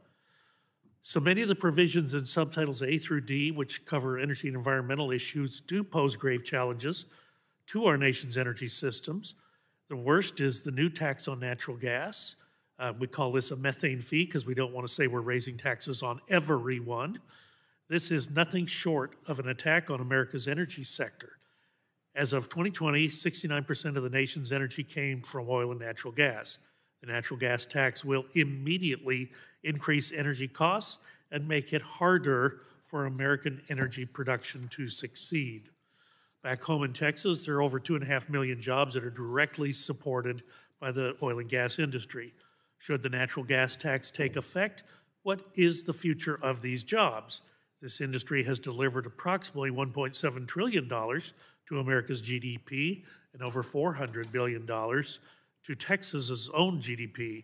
At a time when economic growth is so important, the Build Back Better Act will only put more roadblocks on the path to prosperity. Another concerning provision of the bill is the Clean Energy Performance Program. The goal of this policy is to reduce emissions from electricity generation by 80% in less than a decade. While reducing emissions is a laudable goal, it is important to note that great strides are already happening. America leads the world in emissions reductions, thanks to technological innovation and better energy solutions. Instead of committing to what has been shown to work, the majority's legislation doubles down on failed concepts from over a decade ago. And I say this with the benefit of some experience. Mr. Chairman, I sat at this committee with you in 2009, and we marked up the Waxman-Markey cap and trade climate bill. And that legislation, which was supposed to have increased energy prices and reduced energy emissions, but after the bill failed to become law, studies that were done actually showed that the Waxman-Markey bill would have been worse for emissions production than what actually occurred. After years of falling emissions, it's time to let America's potential for rapid technological innovation and abundant energy resources and get the government out of the way. The Clean Energy Performance Program will penalize energy producers for not building out clean energy systems despite federal regulations and permitting requirements delaying the deployment of those systems. How can we expect our providers to abide by this bill when the federal regulatory burdens continually get in the way? It is simply the wrong approach. And then, of course, on top of everything is the constant threat of inflation. Congress has provided unprecedented amounts of money to chase after goods and services, and the consequence has been inflation rates that people haven't seen for decades. As someone who came of age in the 1970s, let me just tell you, you don't want to go back down that road of the Carter years. It is time for us to get out of the way and allow our energy producers to do what they do best, produce energy for the American people. I yield back. Thank you, Dr. Burgess. Next, we're going to go to Mr. McNerney, who's virtual, I guess. Mr. McNerney is recognized for 5 minutes. Thank you, Mr. Chair. I move to strike the last word. Gentleman's recognized. Thank you. Well, I'm proud to support the once-in-a-generation investment in improving our nation's air quality, but my Republican colleagues continue to deny the threat of climate change, and Republicans continue to fight tooth and nail to keep us from stopping it, despite the fact that the west half of the country is burning and the east half of the country is drowning. And this is just the beginning of climate change. History's watching. History will remember this. After experiencing a year and a half of pandemic that attacks our respiratory systems, we are acutely aware of how important clean air is and the long-term health damage that pollution can cause. My district, the 9th District of California, sits in the San Joaquin Valley, which has among the worst air quality in the country and remains in non-attainment for multiple ambient air quality standards. This has led to very high rates of asthma and other chronic health problems, as well as frequent haze and air pollution that you can see. You can't even drive in it sometimes. This pollution disproportionately impacts low-income and disadvantaged communities who are more likely to live near sources of pollution. The conditions in my district are due to a number of polluting industries, including a port, heavy-duty freight trucks, and agriculture, and have been exacerbated by increasingly devastating wildfires. I'm pleased to see the investments across a range of programs that will improve air quality, including grants and rebates to replace heavy-duty vehicles with zero-emission vehicles, and with special attention to those that serve non-attainment areas like my district. This legislation also includes important funding for the purchase and installation of zero-emission equipment at ports. The EPA has found that communities that live near ports are exposed to high levels of pollution that contribute to health problems. I'm proud to represent the Port of Stockton and welcome an investment in modern port infrastructure that would eliminate harmful air pollution. I'm also pleased to see many other investments, including grants to reduce the risk of health and environmental effects from wildfire smoke, grants to reduce diesel emissions from existing engines, and fundings for expanding air quality monitoring and Clean Air Act assessments. Finally, I'm proud of this committee's work to include a fee on methane emissions. Not only does methane cause adverse health effects, but it's also a very strong greenhouse gas that contributes to climate change. Funds raised by this fee will be used to provide financial and technical assistance to emitters to reduce and mitigate methane pollution and improve monitoring. Altogether, these provisions represent a critical down payment on health of our communities and our environment. I do urge my colleagues to support the aims. I thank the chair and I yield back. Thank you, Mr. McNerney. Mr. Johnson is recognized for 5 minutes. Thank you, Mr. Chairman. You know, the members of this committee have an enormous responsibility writing policies that impact virtually every critical American industry. Each of us should be humbled by that. I know I am. And I note that while we're here today to debate this massive bill that in many ways overhauls significant parts of America's economy, few members of Congress have actually worked in the private sector that this majority now seeks to dramatically overhaul. Very few have ever signed a check on the front side or have ever had to comply with the very rules and regulations that emanate from the laws we pass. As members of Congress, we have the awesome responsibility to not screw up what hardworking Americans outside the D.C. Beltway have built. If this committee and this House get this wrong, the damage could be lasting and permanent. This is especially true for the energy provisions of this dangerous legislation. The availability of affordable and reliable energy affects global geopolitics, the pocketbooks of every working American, and the bottom lines of every business in America, both large and small. It's troubling to see efforts to tax natural gas, put reliable, affordable coal and gas-fired power out of business with a so-called performance program, and then plow tens of billions of taxpayer dollars into green pet projects. This is all designed to generate so-called clean power and a clean economy. But after handing global energy dominance to China and Russia and Iran, will America have a clean conscience when this is all over? If the EVs, solar panels, and batteries we'll discuss today have components that are made by slaves in China, or if the reports are true that lithium, copper, and rare earth minerals critical for a clean economy could start coming from Taliban-controlled Afghanistan, then you can count me out. I mean, is all of this worth effectively sanctioning our own economy and handing our energy sovereignty to China?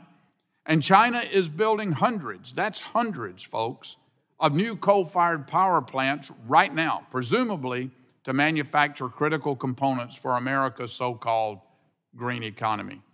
Now, how does that make sense? It's not to say this committee doesn't have a responsibility to look at ways to reduce emissions, and we've done that. But we also have a duty to balance national security grid reliability, America's economy, and the jobs that are created right here in America. In Ohio, we don't want to sacrifice our energy industry and the tens of thousands of good-paying jobs that come with it. According to Ohio Jobs and Family Services, the average oil and gas worker makes $81,700 a year. If these workers are suddenly put out of a job by this legislation, I guess my Democratic friends will look to our climate envoy, John Kerry, who infamously said, and I quote, "They can go build the solar panels." Well, in Appalachia, solar farms are being built, many with foreign-made components. When completed, these sites may support 1 or 2 permanent jobs. Does anyone here think the worker whose job it is to cut the grass around the local solar farm, which is one of the only jobs it creates, is going to make as much money as a worker on an oil rig or a coal miner? Do any of my colleagues on the other side of the aisle see this, and do they even care? Mr. Chairman, let's think about this before we rush to green and turn our back on America's affordable and reliable energy resources. I look forward to opposing this desperately ill-conceived legislation. I urge my colleagues to do the same, and with that, I yield back. Thank you. So now we go to Mr. Peters, who's recognized for 5 minutes.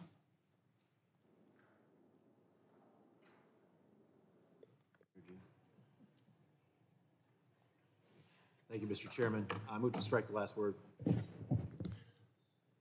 Gentleman's recognized. Okay, thank you. Wildfires are both a result of and a cause of climate change.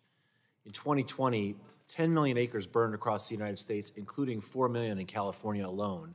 That is double the previous record of 2 million acres burned in a single year in California. In 2018, wildfires caused $31 billion in public health impacts and $29 billion in real estate losses nationwide. Firefighters are saying that the blazes they are battling are more dangerous, severe, and unpredictable than they've ever seen. Climate change is driving more dangerous blazes by increasing temperatures, especially extreme heat events, and causing more severe droughts. Those two factors combine when longer droughts dry out fuel such as shrubs and trees, and higher temperature increase evaporation rates. Over time, these changes have made fuel available to burn, so when ignition occurs, fires burn faster and more aggressively. Wildfires are also significant drivers of climate change because they release carbon dioxide, black carbon, brown carbon, and ozone precursors into the atmosphere. In 2020, California wildfires released 112 million metric tons of carbon dioxide, which is about 50 million metric tons more than the California power sector releases per year, and roughly equivalent to the greenhouse gas emissions of 24 million passenger vehicles driving in a single year. Our fire crisis is a result of multiple factors: poor land use decisions over hundreds of years, population growth into dangerous wildfire-prone areas, and of course, climate change. I've been working with my colleagues to create a more effective federal response, one that provides the resources needed to meet the challenges of the moment, and one that considers future risks, especially a warming planet. Through the bipartisan infrastructure deal and this budget deal, we have a historic opportunity to invest in wildfire resilience and mitigation. In the bipartisan deal, we included funding to make our grid more resilient to wildfires and to reduce hazardous fuels through controlled burns. On the latter investment, the bill authorizes nearly $3.4 billion for the Department of the Interior and the Forest Service for wildfire risk reduction, like thinning and controlled burns. In the bill we're marking up today, we included $150 million to help communities mitigate the impacts of wildfire smoke. Wildfire smoke is now a serious public health issue. The smoke can travel large distances, even across the entire United States, and cause a variety of health impacts from cancer to mental health issues, especially for our firefighters on the front lines. I can see smoke from the western fires in DC today. While we have done an impressive job at reducing particulate matter from other sources, wildfire smoke is now the largest source of particulates pollution in the country. We're continuing to learn more about its negative consequences, and most recently, Stanford researchers found that exposure to wildfire smoke during pregnancy increases the risk of preterm birth. The $150 million investment in this bill is a crucial first step. We should also explore how EPA and other agencies can better address wildfire smoke. In other committees, this budget bill is investing in wildfire mitigation and resilience. Last week, the Ag Committee included $40 billion in investments for forestry programs to help combat forest fires and build more resilient forests. I co-sponsored Representative Crow's Outdoor Restoration Partnership Act to advocate for investments like these, and I'll continue pushing to ensure both the final infrastructure bill and this budget bill maintain these historic investments. We have to combat these fires with the full strength of the federal government. Our communities and our first responders deserve nothing less. My prayers are with the brave firefighters battling the fires currently burning, and I send our deepest condolences to the families who lost homes, livelihoods, and loved ones. And Mr. Chairman, I yield back. Thank you. Mr. Griffith, is recognized for 5 minutes. Thank you, Mr. Chairman. I appreciate that. I want to bring us back to the September 15th deadline. It's my understanding that Ways and Means Committee met last week. They are continuing their markup, and that committee is unlikely to conclude tomorrow. It's my understanding further that that while it was suggested that we finish by September 15th, that is not a hard and fast deadline, that it is a goal, but not a hard and fast deadline. Also, it's my understanding that the minority is entitled to 2 calendar days after the markup to file our minority views. The committee, therefore, cannot report with minority views its report until after September 15th. So the earliest the DNC can file our reconciliation materials would be Thursday the 16th, and that's if we were to finish today. So what we're doing, and we want to make sure we have time to have everybody heard and have all the issues heard and have all the amendments heard, because if we were not to take any recesses and we just started at 11 and we just continued all the way through until midnight, as I understand it, tomorrow, if we did the whole 48 hours on the bill, and I do appreciate the travel time for those folks who do celebrate the holiday. But with 48 hours, we would actually be spending in our committee $4.34 million per minute, and that's debating $4.34 million per minute. And that's assuming if we did the whole 48 hours. We just feel like we need more time. And isn't it true that you're not bound by handcuffs to the September 15th date? Well, I mean, they got rid of the jail in the basement of the Capitol years ago, so. They have an annex. I visited it once. It's across the way. So I don't think anybody's going to put us in jail. I agree. And I also don't listen to Ways and Means, but that's okay if you want to mention them. But look, let's just continue, all right? I mean, I don't want to just keep repeating the same thing. I think we have to finish by tomorrow, and so far I think we're doing okay. So let's just keep going.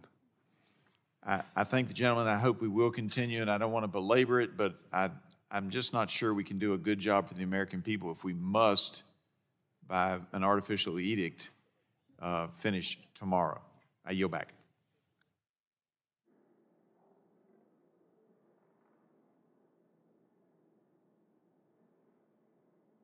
Okay, the gentlewoman from Texas, Ms. Fletcher, is recognized for 5 minutes. Thank you, Mr. Chairman. I move to strike the last word. Gentlewoman's recognized. Thank you, Mr. Chairman. I appreciate the opportunity to speak on this AINS, and I appreciate the work that you and the committee staff has engaged in and done to address my many concerns with the methane fee provisions in the bill, several of which are reflected in this AINS, which is why I wanted to speak on it now. I represent a lot of people who work in the field of oil and natural gas extraction, transportation, and storage. As we've discussed before, my constituents share the concerns of the committee and the Congress, and they are committed to reducing methane emissions and fighting climate change. With Tropical Storm Nicholas bearing down on my district as I speak at this moment, I can assure you that we have a real interest in mitigating climate impacts that we see at home and across the country, as we were just hearing from Mr. Peters, and we know from our colleagues all too well. We also know that natural gas has a critical role to play in our energy mix right now and into the future. Supporting exploration and production of natural gas will not only create good, well-paying jobs and keep good, well-paying jobs that currently exist, the kinds of things this Build Back Better Act seeks to support, but it is vital to our energy independence. And ensuring that U.S. natural gas stays a clean and competitive fuel source is key for domestic energy production and for our national security. So, to do this, we need extraction and transportation policies that recognize that methane leaks make American gas less competitive on the world market and make it harder to achieve our climate goals. So I've had a lot of conversations about how this can best be done, about the investment operators have already made and are continuing to make. And as you will recall, my constituents supported the CRA this committee passed earlier this year, repealing the Trump administration's rollback of EPA methane standards, and they did so vocally. I have also discussed with them the real impediments to making these investments and improvements to asset integrity, including regulatory delays and slow permitting, some of which we worked to address last year in the PHMSA reauthorization. They're also engaging in the EPA rulemaking process on methane emissions right now. So it's against this backdrop that I've raised concerns about the proposal that's before us today. And I appreciate that you and the committee have worked with me to address the problems with the methane proposal introduced in the Senate by Senator Whitehouse, which called for a basin-wide fee approach. I heard directly from my constituents many problems with that approach, and I appreciate this committee's effort to tailor its approach to actual, measurable, individualized emissions in an existing mechanism where attainment is possible, something that the Senate bill does not do. That said, the original Section A raised many concerns for my constituents and left important provisions undefined and uncertain. I appreciate that you have responded to several specific concerns that I raised in this AINS: the clarification of the fee, the extension of the implementation date, and the creation of a higher intensity threshold for natural gas transmission. As we have discussed, however, I continue to have concerns about the provisions in this bill, especially where additional clarity of its scope and impacts is needed. And I also want to note that while I appreciate this framework omits other substantial sources of methane emissions, I think it is important to address methane emissions from all sources, not only from the sources that are the subject of this title, but those that we know exist in other sectors, including agriculture and waste management. I appreciate that you have committed to address my concerns and to work together to clarify and respond to concerns in the final bill. Because of your commitment to address the issues in this bill, and because, most important, I believe this bill presents an important and more workable alternative to the Senate proposal that is preferable for the House to present in negotiations and discussions with the Senate as this bill moves forward, I intend to support this subtitle today with the understanding that our work is not done. It's not done here, and that you have committed to work with me to address the continued concerns so that we can get a final bill that I can support going forward. I appreciate your commitment to that work. I thank you, and I yield back. I thank the gentlewoman. Thank you. Is Mr. Palmer next? Mr. Palmer is recognized for 5 minutes. I have my hand up. Thank the gentleman. I want to address the issue of this false claim that people under $400,000 in income will not pay taxes. And I want to point out that with all of the increases that are included in this bill, everyone is going to pay more for goods and services. It's in the form of a hidden tax. Businesses don't pay taxes. People pay taxes. They pay them through higher prices for groceries, for household utilities, for medicine. They're paying them right now at the gas pump. The increased cost for energy in this bill will impact the cost of everything because energy is the most inflationary component in our entire economy. There's an energy cost in everything that we have in front of us right now, whether it's what we're drinking or what we're using to write with. And those costs get passed on to everyone. They don't delineate between the wealthy and the poor. And energy costs are already up over 25%, and we've seen the highest inflation we've seen in over 30 years. The last time I checked, it was over 6.4%, and it's mainly driven by energy costs, which creates this hidden tax that's in this, that's passed on to everyone. And what's in this bill will disproportionately impact low-income families and elderly households on fixed incomes. And despite my Democrat colleagues' attempts to deny this massive increases in this bill, it is really a massive tax on everyone, period, no matter what their income is. And I would also like to address this issue of the air quality over California. And I understand what's going on with the forest fires. I was out there this summer talking with the aerial firefighters about what they were facing, and their big concern was not only the weather that they're dealing with, but the amount of fuel on the ground, which significantly increases the intensity of the fires. And I'd also like to point out that 25% of the air pollution in the skies over California originated in China.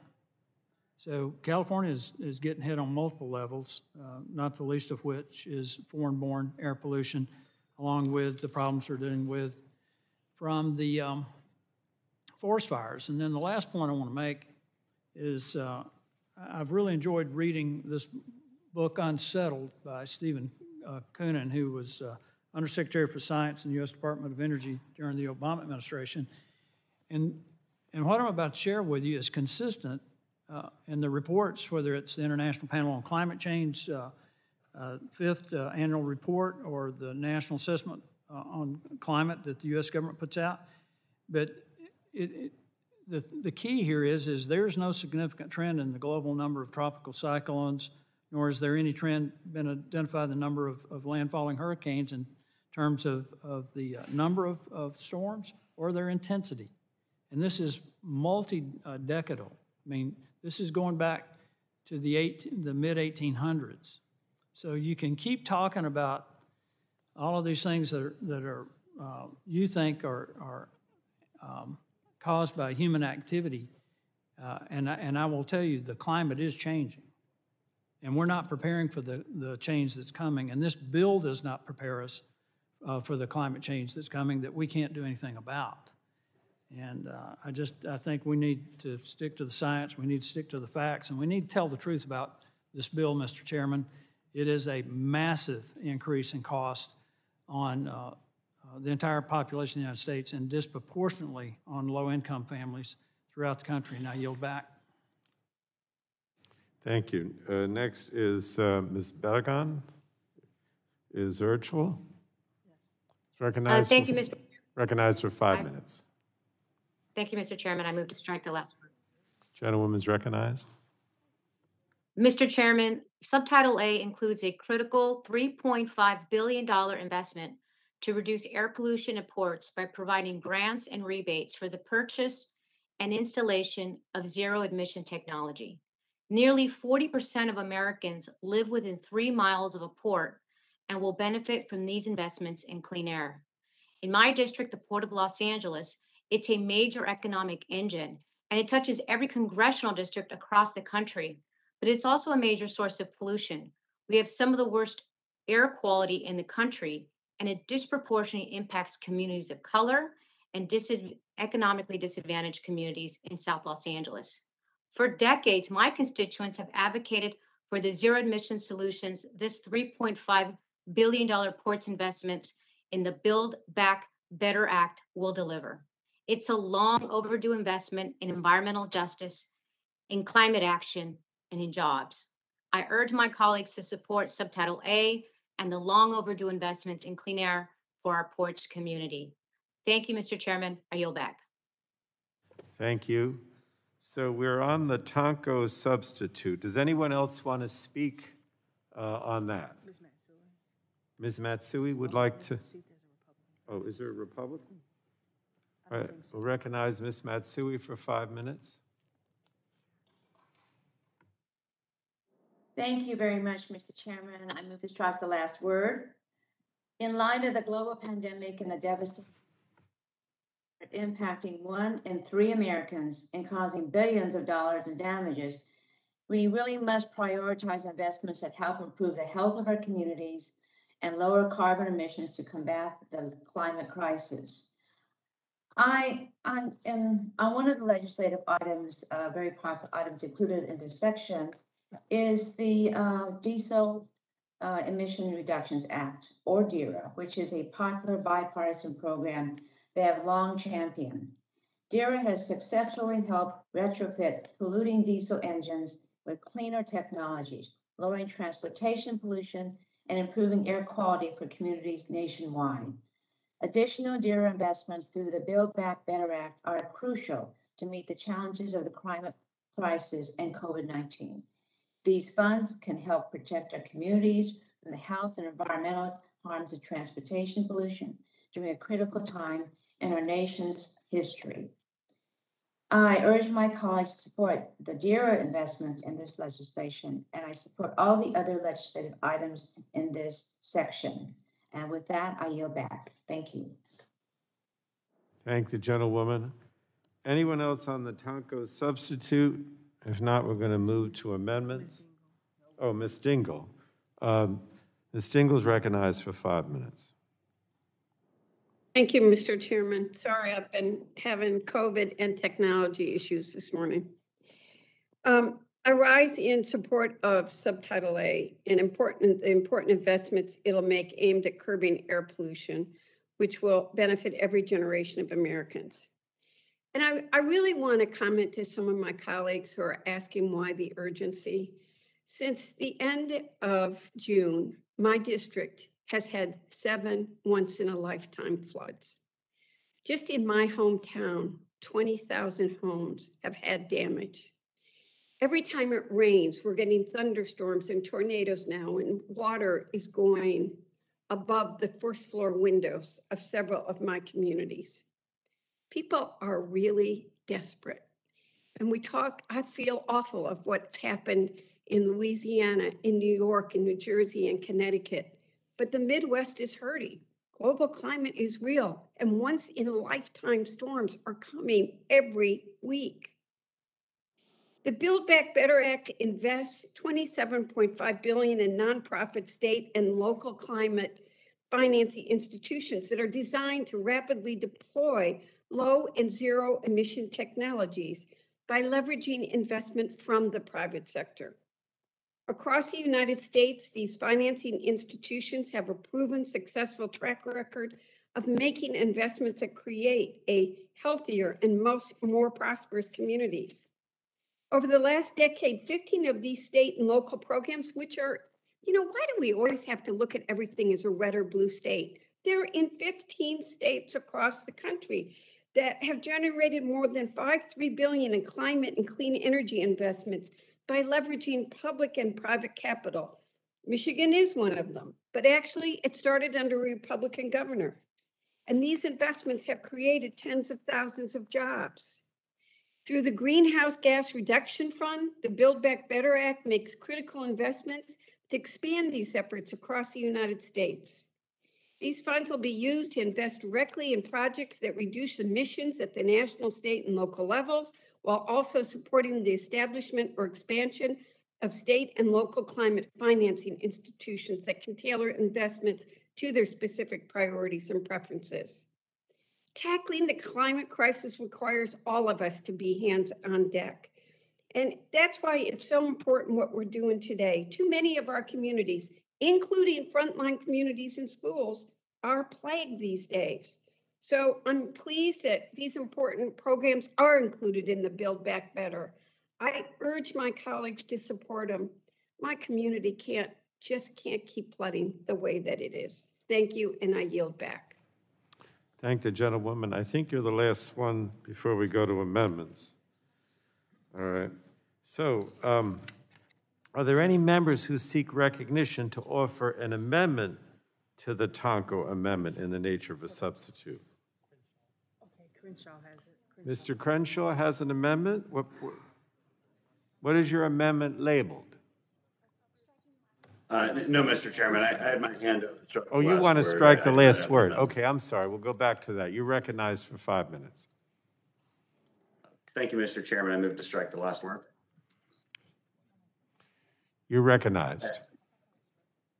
Look, I just want to address some of the things being said. There has been claims that Republicans deny climate change, and I would say that the people who said that deny climate change themselves, especially being from California, where they're shutting down nuclear plants. If climate change was indeed the emergency that many say it is, then we would spend a fraction of the dollars we're talking about right now. We would build a bunch of nuclear plants. We would have reliable carbon-free energy. That's what we'd be doing. But in California, they're shutting them down, and they're complaining to us about their wildfires. Here's the thing. The Intergovernmental Panel on Climate Change says the number one thing you can do to mitigate wildfires and their carbon footprint is forest management. Studies by the Forest Service say the exact same thing. Okay, you're not on fire in California because it's a couple degrees hotter and a little bit drier. That might intensify it just a little bit. But the primary cause, and everybody knows this, is bad forest management.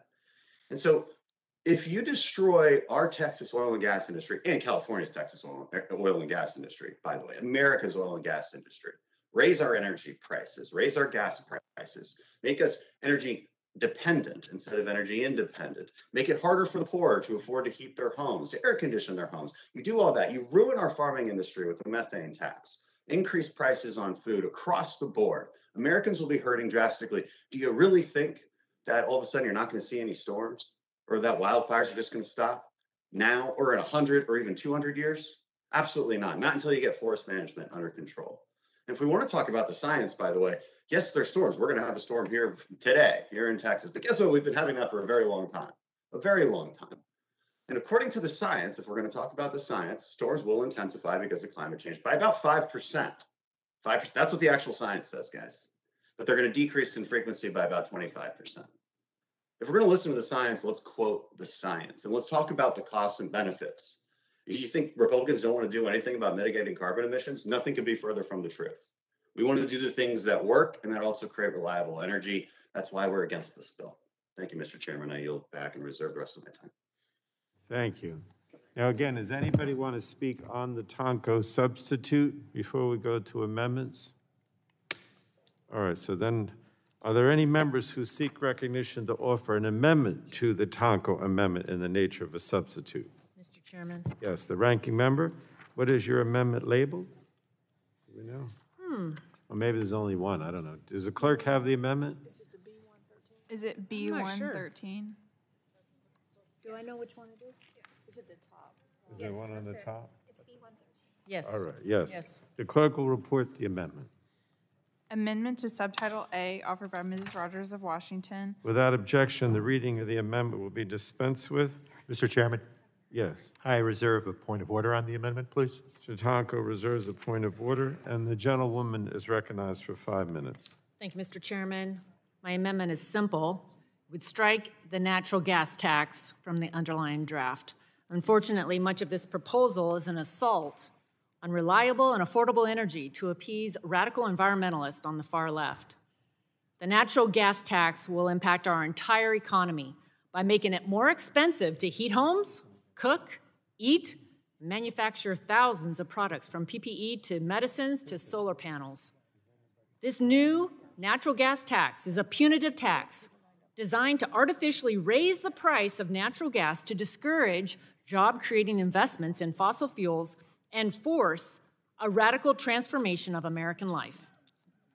I think about the restaurant owner from Spokane who told me that it's getting harder to manage a budget and buy the basics.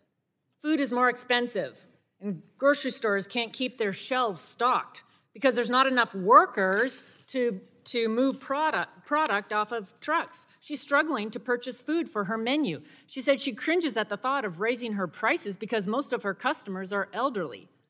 What will she do when everything is more expensive, thanks to the natural gas tax and the Build More Inflation Act? We know that Americans overwhelmingly oppose new taxes. This new natural gas tax will generate significant costs for every American household and eliminate a substantial number of jobs across our entire economy. Based upon an economy-wide analysis, the natural gas tax could reduce U.S. GDP by $9.1 billion and result in 90,000 jobs lost. The natural gas tax will increase prices for every American who relies on natural gas for home heating, cooking, electricity. However, the burden will fall disproportionately on lower income and rural Americans. According to the Energy Information Administration, 1/3 of households have difficulty meeting their energy needs, a challenge that has only been made more difficult by the COVID pandemic. This new natural gas tax would result in more than a 12% increase in utility bills, which is more than $100 for the average household. Why would Democrats want to raise taxes on struggling Americans during a pandemic? President Biden and the Democrats are threatening our national security at home and abroad. On President Biden's first day in office, he canceled the Keystone XL pipeline, cutting thousands of construction workers out of a job. President Biden imposed a moratorium on drilling on federal lands while giving a green light to Russia to build the Nord 2 pipeline. At the same time, President Biden is begging OPEC and Russia to increase oil production as our prices at the pump are skyrocketing. We're nearly to the Obama-era highs of over $4 a gallon. President Biden has promised not only to raise taxes on any household making, he's promised not to raise taxes on households making less than $400,000. This tax breaks that promise by increasing taxes on every single American household, regardless of their income level. This natural gas tax has never been the subject of a congressional hearing to understand the impact that it will have on American families. The majority slipped it in the dark of night because they know how unpopular it's going to be. I urge my colleagues to join me in supporting an amendment to strike the natural gas tax and correct this injustice. Lower income and rural Americans should not be forced to pay more for their energy. Thank you. I yield back.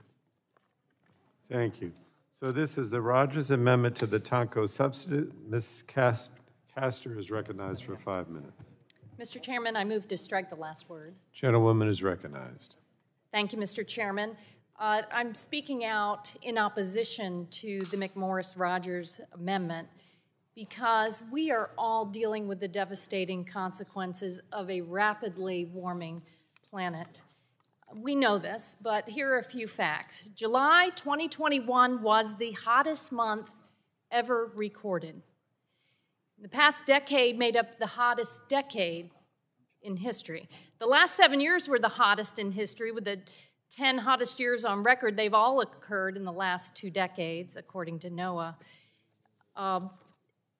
And it's become very personal for so many Americans. More Americans are facing higher costs. This summer, nearly 1 in 3 Americans experienced a climate-fueled weather disaster in their community, and nearly 2 in 3 experienced a heat wave that lasted multiple days. These climate-fueled disasters come at a great cost. Last year, the U.S. spent nearly $100 billion responding to major disasters and extreme weather events, and it's getting more expensive. In fact, the Nonpartisan Government Accountability Office has warned us that climate change poses a high economic risk to America and that government-wide action is needed to protect our national economy and reduce our fiscal exposure. And you bet it has become personal. Deaths in the past 5 years, just over the past 5 years, nearly 4,000 Americans have died because of extreme weather events and disasters. Every year, we lose about 700 Americans to heat-related deaths. In 2021, the heat waves, nearly 200 Americans in Oregon and Washington state died just this summer as they shattered temperature records across the West. Hurricane Ida, 84 Americans died across 8 states just a few weeks ago. And that bizarre cold snap in Texas in February, 200 Texans died during that bizarre cold snap that cut power to 5 million Texans. The Federal Reserve Bank of Dallas says that cost at least $80 to $130 billion in direct, indirect economic losses, and they think that's a conservative estimate. So this amendment is targeted towards eliminating our very modest methane fee. Methane, over 20 years, is more than 80 times, it traps more than 80 times the amount of heat than CO2.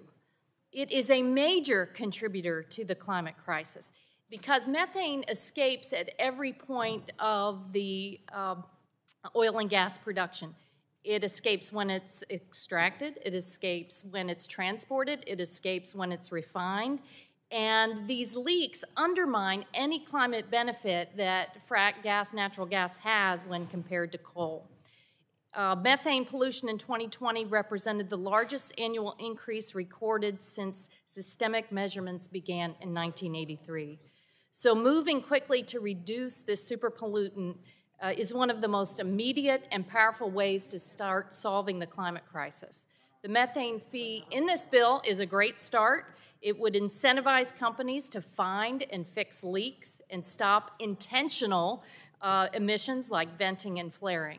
It is a very important tool to solve the climate crisis, to improve air quality, and to protect the health of communities across the country. So I urge my colleagues to oppose this amendment. In doing so, they are voting to lower cost on American families and businesses. Thank you. I yield back. Thank you. Gentleman from West Virginia. Mask, were you talking to me? Yeah, I thought you wanted to speak. You're the gentleman from West Virginia. I couldn't see with the mask. I know the mask, and I apologize. Thank you, Mr. Chairman. All right. Mr. Chairman, I move to strike the last word in support of this amendment. Gentleman's recognized. Mr. Chairman, the natural gas tax in this bill is an unadulterated assault on the American oil and gas industry. But what would be the effect on West Virginia? We've become the fourth largest we have the fourth largest natural gas reserves of any state. We're the sixth largest producer in the nation. And last week, EIA, Mr. Chairman, reported that the natural gas production in the Appalachian Basin became the third largest producer in the world, behind only Russia and the rest of the United States. So finally, Appalachian communities may be able to emerge from their generational poverty. But instead, this legislation, Democrats are calling to to depress this opportunity and shamelessly imposing a tax to discourage its use. Look, Mr. Chairman, as you know, natural gas is a key ingredient in the manufacturing of thousands of products from PPE, solar panels to iPhones. But this tax would make it more expensive to produce these products and outsource jobs in production overseas. Didn't we learn anything during the pandemic about our reliance on China and overseas providers? This tax would also make it more expensive for consumers.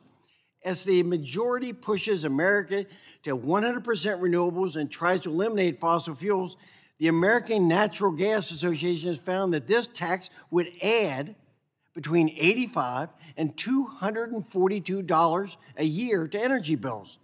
And according to the Yale study, Yale University, 50% of Americans are not willing to pay any more for their renewable costs. So, is it really in Americans' best interest to pursue this tax? Remember, Congress already passed a CRA earlier this year that would impose strict regulations on methane emissions. And in your legislation, under the Clean Future Act, Section 902 would impose a 3-year moratorium for permits for new and expanded facilities that develop plastics from natural gas. Mr. Chairman, what do you have against natural gas? In football terms, this trifecta would be likened to piling on, and you would be assessed a 15-yard penalty. Thank you, and I yield back the balance of my time. Thank you. All right, so let me just ask, if you have your hand raised virtually from the last one, could you please lower your hand virtually so we don't get confused? I think that Ms. Eshu is the one that's not left over from the last one. Ms. Eshu, you're recognized for 5 minutes. Thank you, Mr. Chairman. I just moved to strike the last word to speak on the amendment. I really am taken back by this all-out enthusiastic support of fossil fuels. I would say to my colleagues, examine the automobile industry, really all over the world. Why are they moving to all electric vehicles? Why is there such a demand for them? I mean, this is the private sector. Have you gone to Detroit to talk to them, talk them out of it? That we have efficient systems, that we move to that in terms of the federal fleet. Your argument is about yesterday. It's not about the future. Any society that isn't moving away from fossil fuels does not have a bright future. We know what is attached to it. We know what the emissions do. They have an effect on all of us and all of our communities. We are paying a heavy price for not having done it sooner. I, for one, am tremendously excited about what has come out of my own congressional district, Tesla. We made an investment through the Department of Energy years ago, almost $700 million for a loan so that those batteries could be developed. And they were, and Tesla paid the loan back earlier and with interest to the American people. So to argue, to have an amendment in 2021 that raises up and places fossil fuels on the altar of supposedly the future, I think that this is really a march to folly. It really is a jaw dropper to me. You want to talk about special interests? You want to talk about special interests? Fossil fuels? Come on. Come on. That is not the future. And it really should not be the future for the United States of America. And with that, I yield back. Thank the gentleman. Mr. Palmer is recognized for 5 minutes. Move to strike the last word. Thank you, Mr. Chairman. I want to address something one of my Democrat colleagues said about the bizarre polar vortex that struck the state of Texas and much of the Midwest, and just point out that polar vortex was predicted by a group of observers in Europe around January, and predicted almost to the week when it would hit. And the reason they were able to do that, and again, this is sticking with the science and the history of our climate, the reason they were able to make that prediction was they were observing the atmospheric conditions above the Arctic, and they matched almost exactly the atmospheric conditions the last time we had a polar vortex, of a super vortex of that magnitude, in 1929. These were first observed in the 1840s. They were even mentioned in a magazine that Charles Dickens was one of the editors in the 1850s. We had one in the 1880s in which the temperature in Lafayette, Indiana hit minus 32. These are not unusual. They occur about 6 per decade, not of that intensity. Those are rare, maybe once 100 years or once every 50 years. But you should not attribute these things to climate change, as though it, and particularly human-caused climate change. I implore this committee, the Energy and Commerce Committee, to understand the science. I'd also like to address the issue raised about fossil fuel. There are realities that this committee needs to recognize. And the reality is that fossil fuels supply 80% of the world's energy today and remain the most reliable and convenient means of meeting the growing energy demand of under and undeveloped countries. If we were to eliminate all fossil fuels, that would be sentencing billions of people in undeveloped and underdeveloped nations to poverty, to permanent poverty. I don't think that's where we want to go. And I think the same thing's true here. We had a hearing in the Select Committee on the Climate Crisis. There were 3 Democrat witnesses who were all climate scientists, one of whom was a British scientist who was one of the lead editors and lead authors of the 5th annual report from the Intergovernmental Panel on Climate Change. And I asked a simple question. I asked if the United States completely eliminated all carbon emissions, all CO2 emissions, went to absolute zero, which means we'd all quit breathing and quit talking, which would probably be a good thing. But if we went to absolute zero, would it stop climate change? And after an embarrassingly long pause, as the witnesses looked up and down the witness table at each other, one of them finally leaned forward and said it would not. And then I asked if the entire world completely eliminated all CO2 emissions, went to absolute zero, would it stop climate change? And once again, the answer was it would only mitigate the impact. In other words, the answer is no. We need to stick to the science, and we need to base our policy on the science, because this is going to impact people in an enormously negative way, imposing massive cost increases on the people who can least afford it, and potentially keeping billions of people in poverty, risking their lives because of the policies undertaken by this committee and by this Congress. With that, Mr. Chairman, I appreciate your indulgence, and I yield back. Would the gentleman yield? Be happy to yield to the gentleman. And that is such an important point, that at what cost? At what cost? Because literally every family globally would be affected. We've learned in this committee many, many years ago that without energy, life is cold, brutal, and short.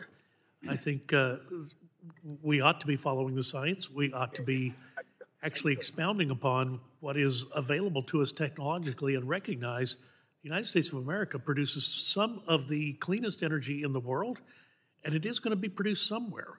We shouldn't hamper our ability to produce, and at the same time allow an area of the world that perhaps is less sensitive about the way it produces its energy to hold the trump card.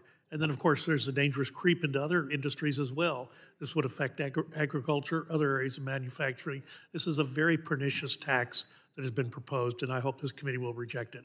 I'll yield back. I yield back. Thank you. Mr. McNerney is recognized for 5 minutes.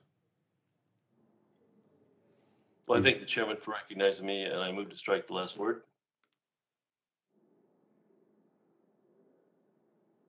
Well, I'll start. Methane emission has 80 times more potent as a greenhouse gas than carbon dioxide during the first 20 years. This year's IPCC report found that strong, rapid, and sustained reduction in methane emissions will help reduce the impacts of climate change and improve air quality, especially in the short term. Now, the fee proposed by this committee is the best solution to the problem of methane emissions. It targets methane emissions, not its production. It would reduce methane emissions. It would cause them to be captured and used. It should lower the costs of methane to consumers because there'll be more methane available. It's a false claim that this bill will be levied in all natural gas production. This bill targets leakage. So don't tell me that the pollution fee raises costs. And the technology already exists to detect and repair leaks from energy infrastructure, which not only curbs pollution, but also reduces waste. Much of this technology can be implemented at little or no cost and could be supported through grants, rebates, and contracts supported by the proceeds from this section. There's a lot of work to be done, including in my home state of California, where the legacy fossil fuel infrastructure continues to emit large amounts of methane with no incentive for remediation. The proposed methane emission fee is a win-win-win. It curbs pollution, it reduces waste, and invests in infrastructure improvements and emissions detection and mitigation. In response to Mr. Palmer, I'd say that we're already under the impact of climate change. Continuing emissions will accelerate the change. When you're already in a hole, stop digging, stop polluting. It's just making things worse. I urge my colleagues to reject any changes to the fee as proposed and oppose this amendment. Mr. Chair, I yield back. Will the gentleman yield? This is Cardenas. Yes. Thank you, Mr. Chairman. I just wanted to echo what my fine colleague, Mr. McNerney, just pointed out. I live in my district in the Los Angeles area, and methane escaping from plants is a major, major issue. And Mr. McNerney is absolutely right. This is a win-win-win when it comes to local jobs. It's a win when it comes to protecting local communities and also the environment writ large. This is a win-win-win. This is something that, thank you, Mr. McNerney, for characterizing the truth in this matter rather than allowing others to say that this is in fact what it is not. So this is something that's going to be a tremendous benefit all the way around. Thank you so much. I yield back. And Mr. McNerney. Thank you, Mr. Cardenas. I yield back to the chair. Thank you. So next I have Mr. Bouchon is recognized for 5 minutes. I move to strike the last word, Mr. Chairman. Gentleman is recognized. Yeah, I just have a few quick comments about some of the things that have been said. First of all, I would ask my Democrat colleagues to stop preaching at us like we're uninformed or we don't know what we're talking about. I can assure you we're informed about this issue and we're not stupid. So, I mean, my Democratic colleagues should stick to defending their own policies and not preach at us. And I want to answer a couple of questions why we support fossil fuel. Because you can't get to zero carbon emissions without fossil fuel, without addressing how we use fossil fuel to produce energy. It just can't be done. And it's not going to be done. And I want to associate myself with Mr. Palmer's comments. And the other one about why the auto industry is going towards electric cars. Look, I love electric cars. I hope we get there. But they're doing it because they're not stupid. The U.S. federal government is threatening to shut down their entire industry if they don't do it. So, I mean, and in addition, we keep putting in massive tax incentives to get the American people to adopt a technology, which right now only about 4% of the American people can afford, because that's the only ones that have electric cars. Electric cars are very expensive.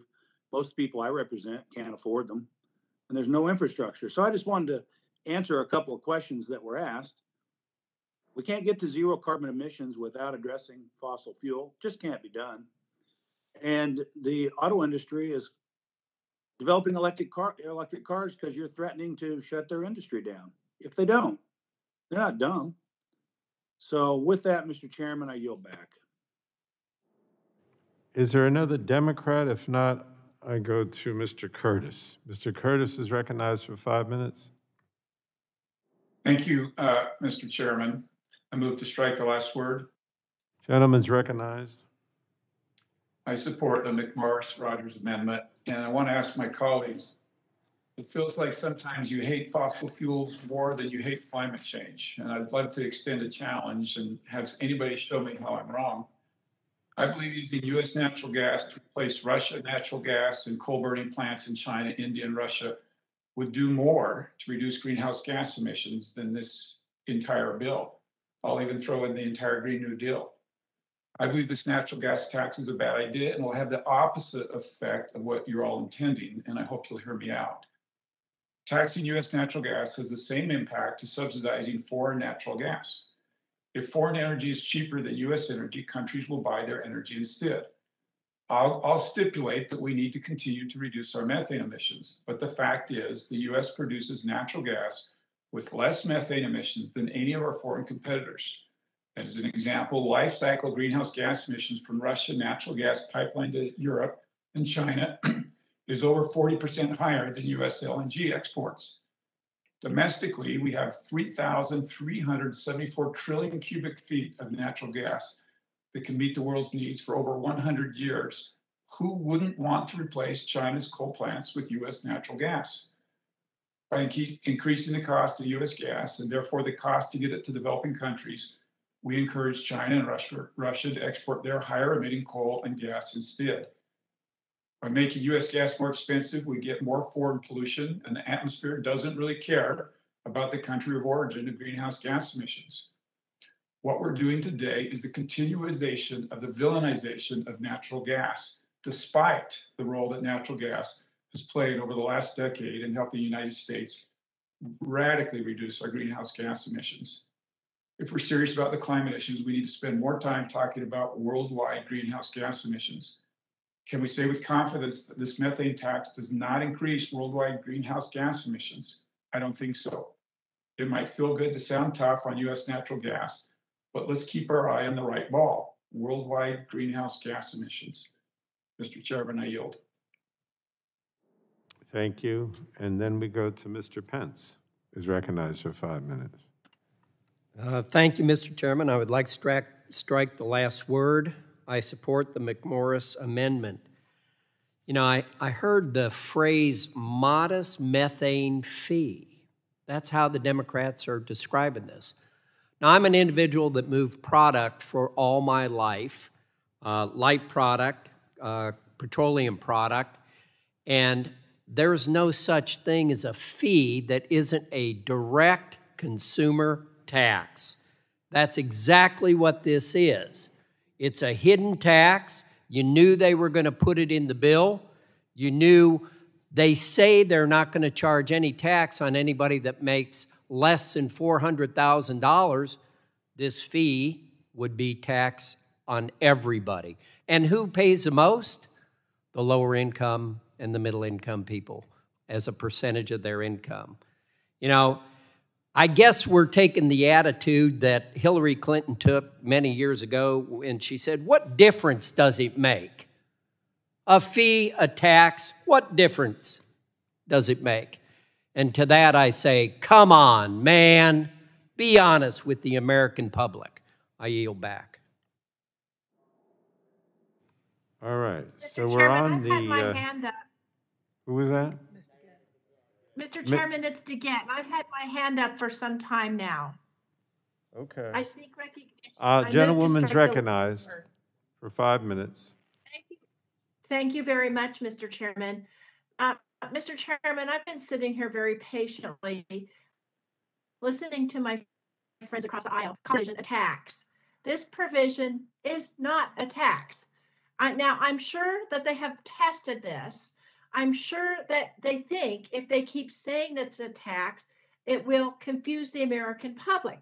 But the problem is, it's a fee on natural gas waste. And here's how it works. Companies are now releasing methane into the atmosphere. It is a worse pollutant than carbon dioxide. It causes health risks. It causes all kinds of problems, but equally bad, it causes a loss of millions and millions of dollars that the energy companies could capture if they captured the methane gas. And furthermore, they have the technology to do it. And so if they meet reasonable standards of waste prevention, then they won't pay any fee at all under this provision.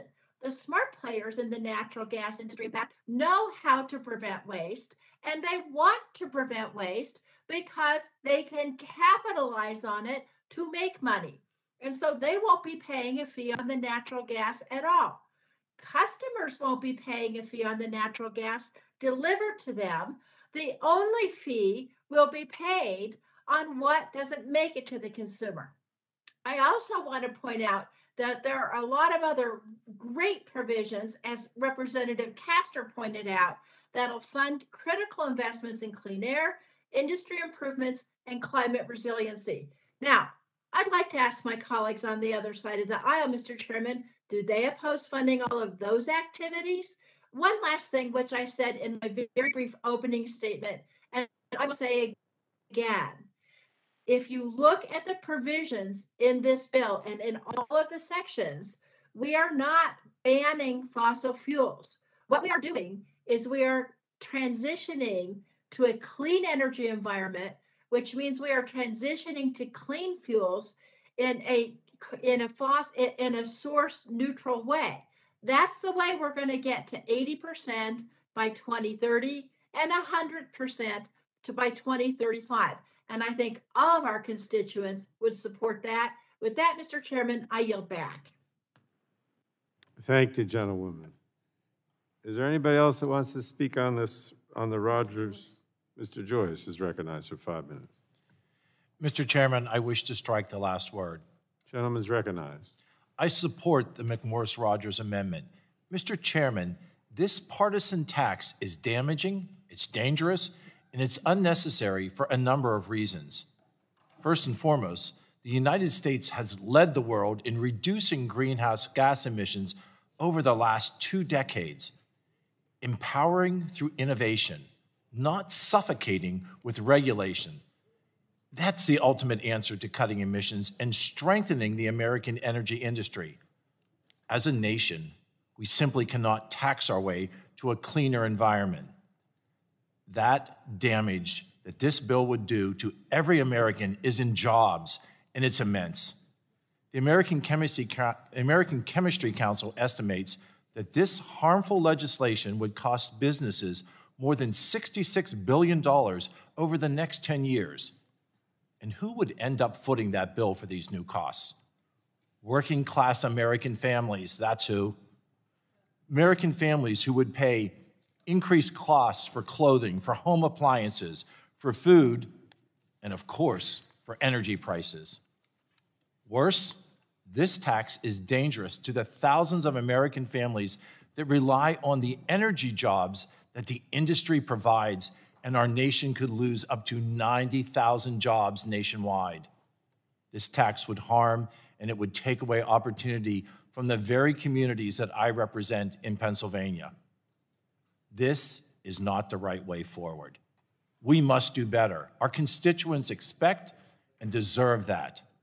I yield the balance of my time. Would the gentleman yield? Yes. I'd just like to point out that when we talk about a tax, it is a tax, as I pointed out.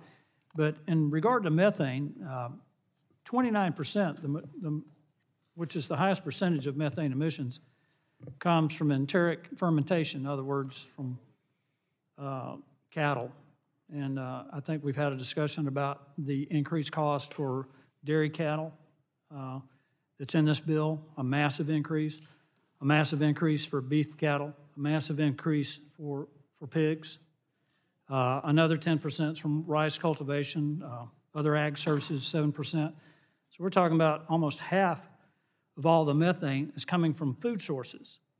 And to the gentlelady from Colorado, I just point out that this is going to be a tax. You can call it whatever you want to, a fee, but it is going to impact the cost of food for millions and millions of people, not only in the United States, but worldwide. I thank the gentleman for yielding his time. Mr. Joyce, did you yield back?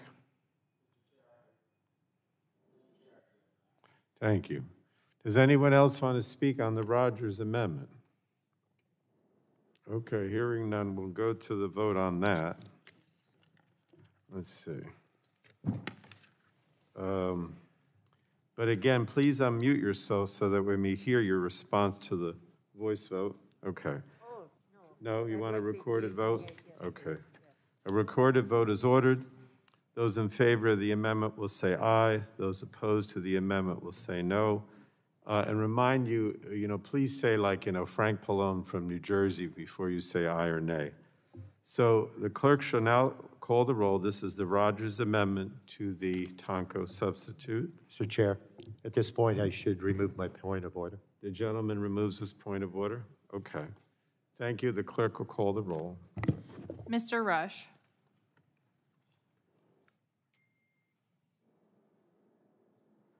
Ms. Eshoo. Eshoo of California votes no. Ms. Eshoo votes no. Ms. DeGette.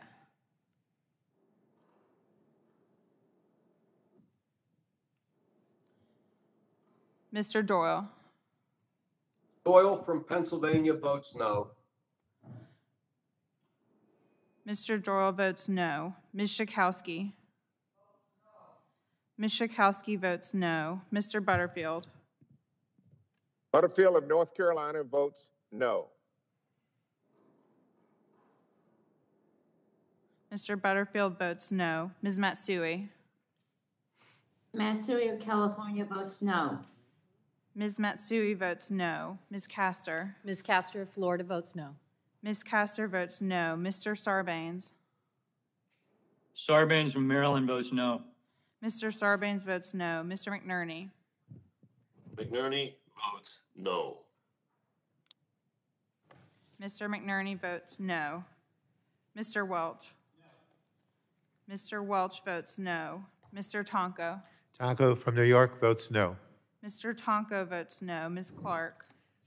Clark from New York votes no. Ms. Clark votes no. Mr. Schrader.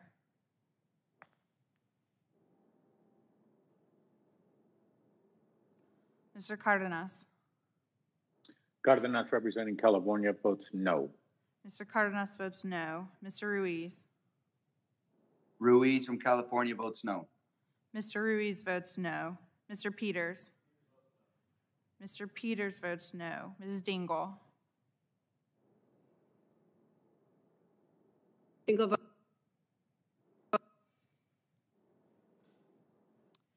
Ms. Dingle, I Did you get couldn't that? hear.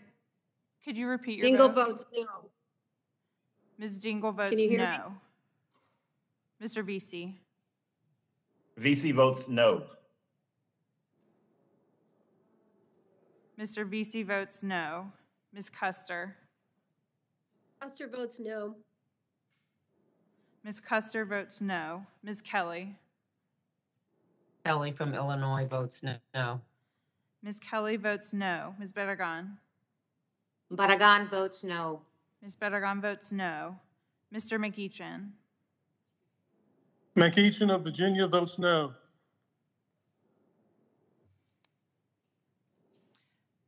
Mr. McEachin, I didn't see you on screen. Could you repeat your vote? Can you see me now? McEachin of Virginia votes no. Mr. McEachin votes no. Ms. Blunt Rochester.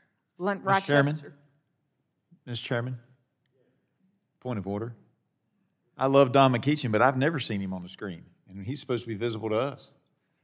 Well, he only has to be visible to the clerk. He's visible on WebEx. He only has to be visible to the clerk, not to us. He's on the screen. Okay, I didn't see him up there. All right, fair enough. All right, Your eyewitness to let's continue. Ms. Blunt Rochester. Ms. Blunt Rochester of Delaware votes no. Ms. Blunt Rochester votes no. Mr. Soto. Soto votes no. Mr. Soto votes no. Mr. O'Halloran. O'Halloran votes no. Mr. O'Halloran votes no. Ms. Rice. Rice votes no. Ms. Rice votes no. Ms. Craig. Craig votes no. Ms. Craig votes no. Ms. Schreier. Schreier votes no. Ms. Schreier votes no. Ms. Trahan. Trahan from Massachusetts votes no. Ms. Trahan votes no. Ms. Fletcher. Fletcher votes no. Ms. Fletcher votes no. Mrs. Rogers. Rogers votes aye. Mrs. Rogers votes aye. Mr. Upton.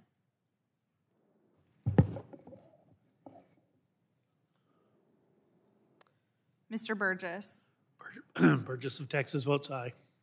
Mr. Burgess votes aye. Mr. Scalise. Scalise votes aye. Mr. Scalise votes aye. Mr. Latta. Latta from Ohio votes aye. Mr. Latta votes aye. Mr. Guthrie. Guthrie votes aye. Mr. Guthrie votes aye. Mr. McKinley. Mr. McKinley votes aye. Mr. Kinzinger. Kinzinger votes aye. Mr. Kinzinger, I didn't see you. Could you repeat your vote? I'm here, but I vote aye. Mr. Kinzinger votes aye. Mr. Griffith. Mr. Griffith votes aye. Mr. Griffith votes aye. Mr. Bilirakis. Mr. Bilirakis votes from Florida votes aye.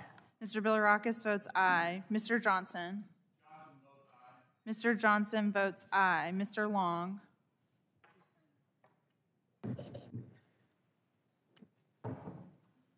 Mr. Bouchon. Mr. Long votes aye. Mr. Long, I couldn't Long see you. votes Could you aye. repeat your vote? Long from Missouri votes aye. Still can't see you. Can you Mr. see Long, me? I think your video is off. Nobody can imitate that voice. Should be. Yeah, there we are. Mr. Long from Missouri votes aye. Mr. Long votes aye. Mr. Bouchon. Mr. Bouchon from Indiana votes aye. Mr. Bouchon votes aye. Mr. Mullen. I vote aye.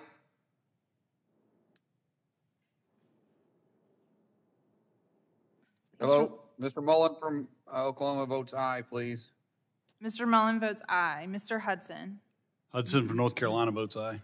Mr. Hudson votes aye. Mr. Wahlberg. Wahlberg from Michigan votes aye. Mr. Wahlberg votes aye. Mr. Carter. Mr. Carter votes aye. Mr. Duncan. Mr. Duncan from South Carolina votes aye.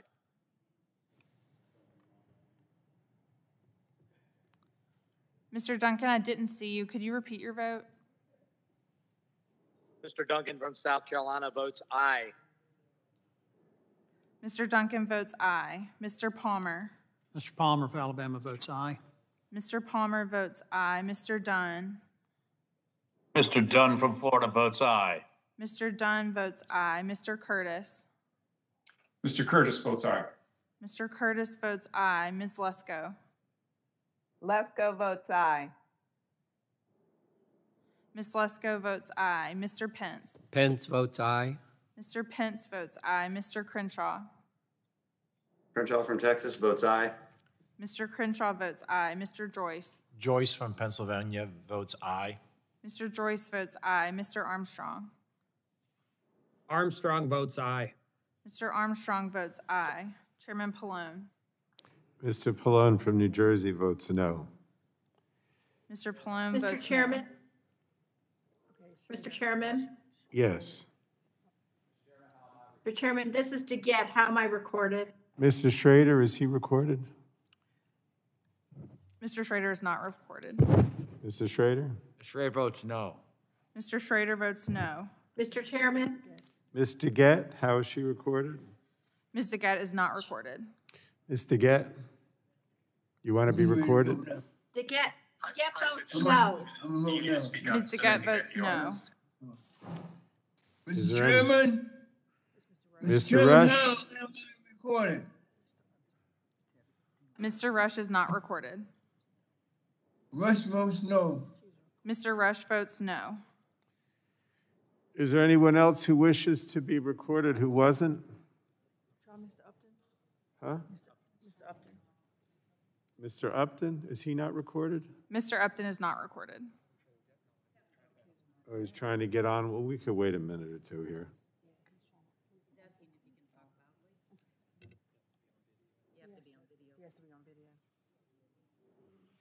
Can we FaceTime?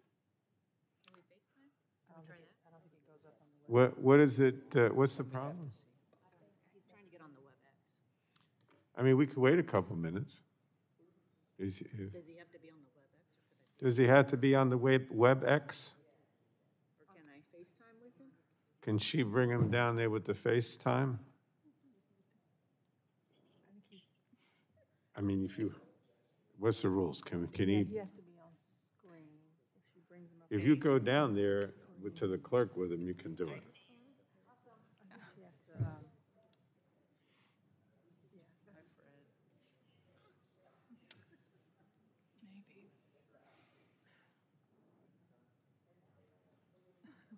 Mr. Upton.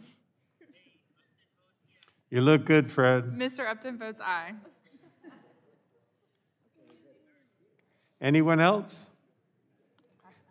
Oh, that's everyone? Okay. All right, the clerk will report the tally. On that vote, Mr. Chairman, the yeas were 26 and the nays were 32. Yeas were 26, the nays were 32. All right, so the vote is 26 ayes to 32 noes. The amendment is not agreed to. So we're back to the Tonko substitute. Are there any members who seek recognition or offer another amendment to the Tonko substitute? Mr. Joyce, what is your amendment labeled? My amendment should be at the desk. It's B105. Clerk has it. Clerk will report the amendment. Amendment to Subtitle A offered by Mr. Joyce of Pennsylvania. Amend section. Without objection, the reading of the Joyce amendment will be dispensed with. Mr. Chair, Yes. I reserve a point of order on the amendment. Tonko reserves a point of order, and the gentleman from Pennsylvania is recognized for 5 minutes. Mr. Chairman, my amendment would clarify that the natural gas tax does not apply to agriculture, farmers, or ranchers in the United States, or methane emissions from their livestock. According to the American Farm Bureau, if this natural gas tax were applied to the 2019 EPA emissions inventories for agricultural methane emissions, it would cost American farmers more than $414 billion. When broken down by livestock, the impact of the natural gas tax is clear, and the impact is devastating. The natural gas tax would cost dairy industry $112 billion, or more than $6,500 per dairy cow. This would impact my district in Pennsylvania. The natural gas tax would cost the beef industry more than $198 billion, or more than $2,600 per head of cattle. The natural gas tax would cost the swine industry $39 billion, or more than $500 per pig. Our farmers, our ranchers are the backbone of our economy. They should not be subject to a punitive cow tax. Plain and simple, this middle-class tax increase will put family-run farms and small businesses in my congressional district out of business. It will eliminate jobs. It will weaken our economy, and it will exacerbate the drastic increase in the grocery bills that we are seeing today. I hope my friends on the other side of the aisle will join me in support of my amendment. With rising inflation and COVID-related supply chain interruptions, food prices are already going up much too quickly. Expanding the natural gas tax to include agriculture would be devastating, especially to lower and fixed income households. I encourage my friends across the aisle to join with me in protecting the dairy farmers and the ranchers. I urge all of my colleagues to vote yes to prohibit the cow tax. Thank you, Mr. Chair, and I yield back. Mr. Peters is recognized for 5 minutes. Thank you, Mr. Chairman. I oppose this amendment because the methane fee is based on existing reporting to EPA's greenhouse gas reporting program. Agricultural sources are not covered by the GHGRP. So we can fight about methane in other contexts, but this amendment is unnecessary, and I urge that we oppose it. Thank you. The gentleman yields back. Mr. Rogers is recognized for 5 minutes. Thank you. I move to strike the last word. Gentlewoman's recognized. Thank you. I'd like to speak in favor of this amendment to exempt agriculture operations from any methane tax. Washington farmers and ranchers are already struggling. And even though we are used to the boom and bust of the industry, it's becoming increasingly difficult to stay in business. The COVID pandemic has been especially hard, with commodity prices and global demand taking a big hit. On top of the pandemic, we have an increasing labor shortage. Farmers, small businesses, and employers across the board can't find people to work. More than 10 million available jobs today, and now these same farmers are facing the potential of increased cost. Farmers and ranchers have to worry that their methane emissions will be regulated and taxed by EPA. According to the American Farm Bureau, the natural gas tax would cost farmers and ranchers more than $400 billion each year. The natural gas tax would absolutely cripple Washington State's dairy and cattle operations.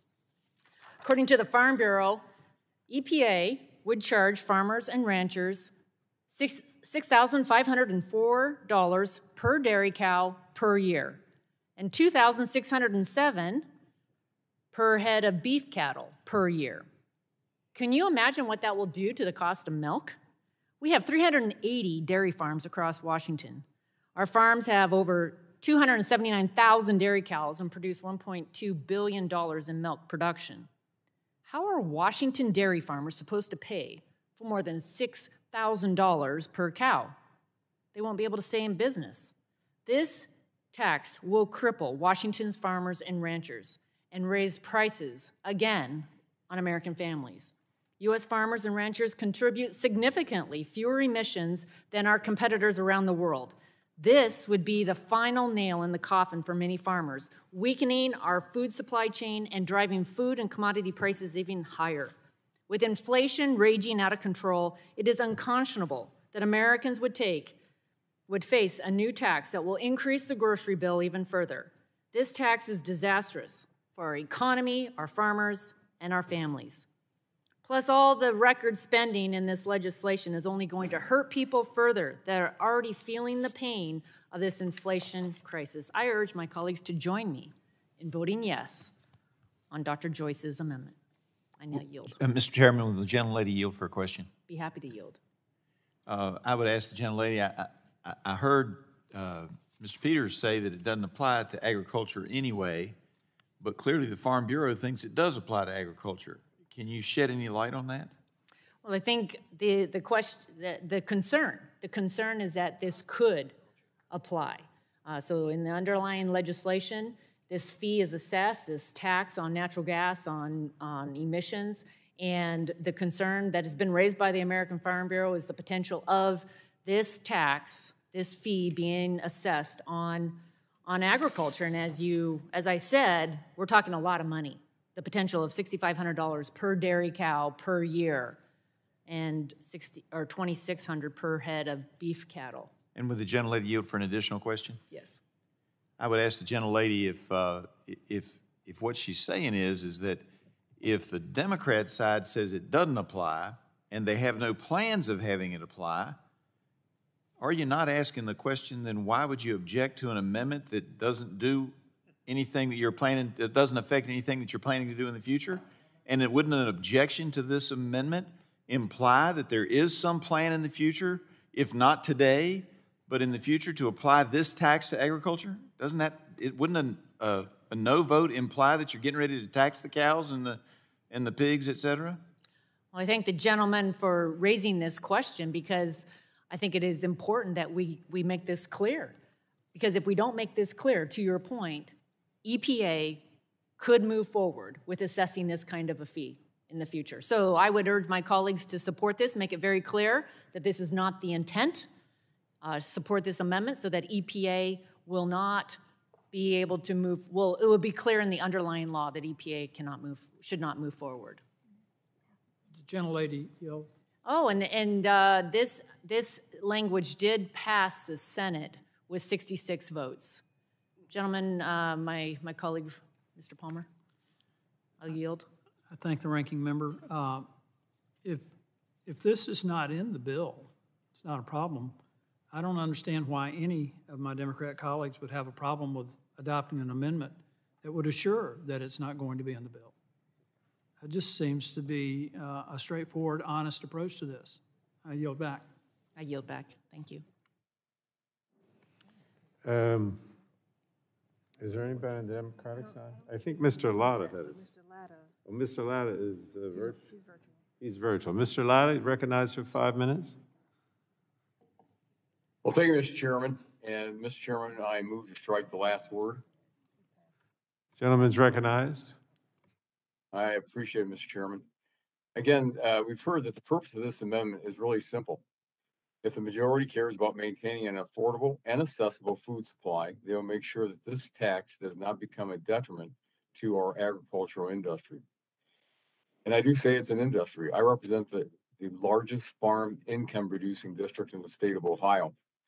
And our American agricultural producers ensure that we have nutritious, safe food for our families' tables. Not only do we produce food that to take care of ourselves, but we also export that food to other countries. As prices for everyday items continue to rise, now is not the time to impose a new tax that will make matters worse. Natural gas is essential to the successful operations of a farm. It's used for cultivation, grain drying, harvesting, and the delivery of that product to market. By imposing a tax on natural gas, we'll be causing the increase of prices for food across our nation. Again, we need to be examining the consequences of these policies before we rush to adopt and implement them. This amendment will tap the brakes and require an examination of the impacts on the agricultural industry before the implementation of this new fee. I urge my colleagues to adopt this amendment, and with that, Mr. Chairman, I yield back the balance of my time. Would the gentleman yield, please? Yeah, I do have a 322. If the chairman let me yield back to the gentleman. Well, you want to yield to Mr. Joyce. That's what he's asking you. Is that okay? Yes, that's fine. All right. Yes, Mr. that's Joyce? okay. Yep, I yield. Thank you for yielding. This is a relatively simple amendment. I think the message is clear in less than 30 words.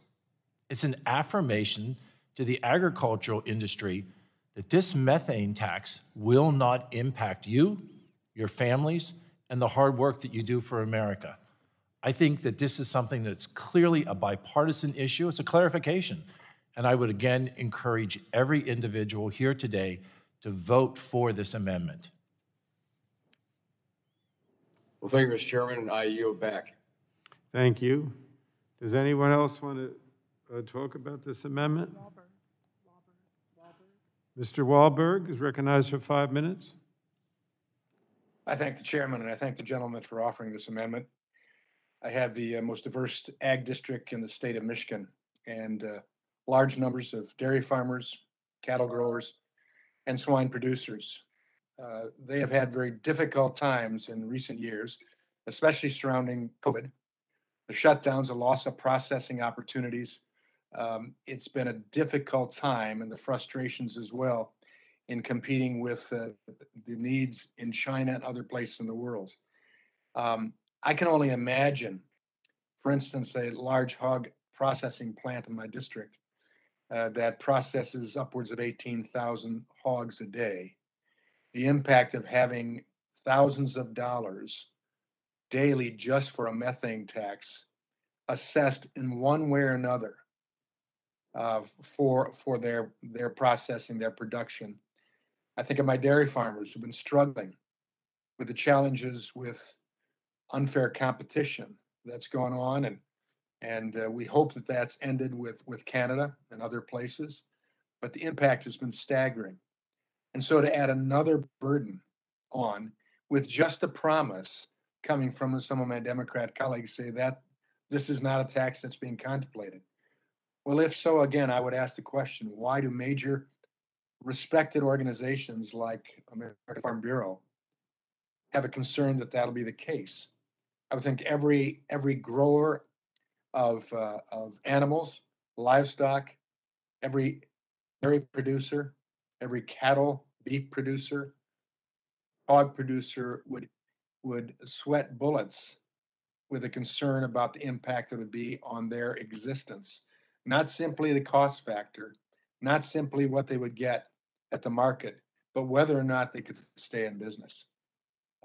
This is an amendment that we all ought to support, even if it was just to make sure the chance didn't come to fruition. A tax like this that would put people out of business and take livelihoods away would take place. So I would call for all of my colleagues on both sides of the aisle to support this common sense amendment. And Mr. Chairman, I yield back. Thank the gentleman. Is anyone else? We're on the Joyce amendment. Oh, Ms. Castor is recognized for 5 minutes. Well, thank you, Mr. Chairman. This debate has really gotten my attention because one of the real struggles of America's farmers right now is dealing with the catastrophic impacts of the climate crisis. This amendment is not necessary because it in no way applies to the ag sector at all. But I think we cannot divorce this debate from these impacts of hotter temperatures, floods, fires on America's farmers and our entire food system. And unless we use every tool in the toolbox right now to combat the climate crisis, we are going to be in a world of hurt. And America's agricultural sector, our farmers all across this country, it's going to get more expensive. So that is why we're acting now. And I hope across the Build Back Better plan, we'll be able to help farmers deal with these catastrophic impacts. You know, it wasn't that long ago that I sat down with farmers from across the state of Florida, citrus growers, the dairy farmers, those in forestry, all of our specialty crops. And what they conveyed to me is a fear of what these huge rain events are doing to their crops, what the extreme temperatures are doing to their livestock. They want to be part of the solution. And we're going to make sure that we give them the tools to contain carbon pollution and become more resilient to the climate crisis. But let's make it clear once more, this is a methane fee that will apply to the oil and gas industry. The reason that this has to happen to address the methane waste is if you look at a 2020 analysis published by scientists at NASA and Stanford, fossil fuel-related methane emissions in the United States contributed approximately 80% of the total increase in methane for North America from 2006 to 2017. This fee will help oil and gas companies from wasting methane. And if my Republican colleagues think that methane gas is so important, why waste it? As Congresswoman DeGette said earlier, we have the technology to do this, but we need to act quickly and clearly to cut methane pollution. I remember this amendment is not necessary, and we should move on to more salient debate. I yield back. I thank the gentlewoman. Mr. Palmer's hand is up. Gentleman's recognized. I move to strike the last word. Gentleman's recognized for 5 minutes. Thank you, Mr. Chairman. Again, I want to point out that I think my colleagues and I would feel a lot more confident if this amendment were adopted. I think I pointed out earlier that almost half of all methane emissions are ag-based.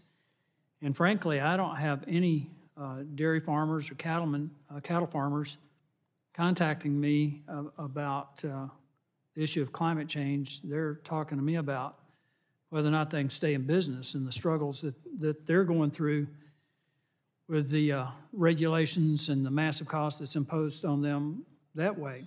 In terms of the amount of methane that emits from oil and gas, that's about 20% of total emissions are from oil and gas. So I think in the spirit of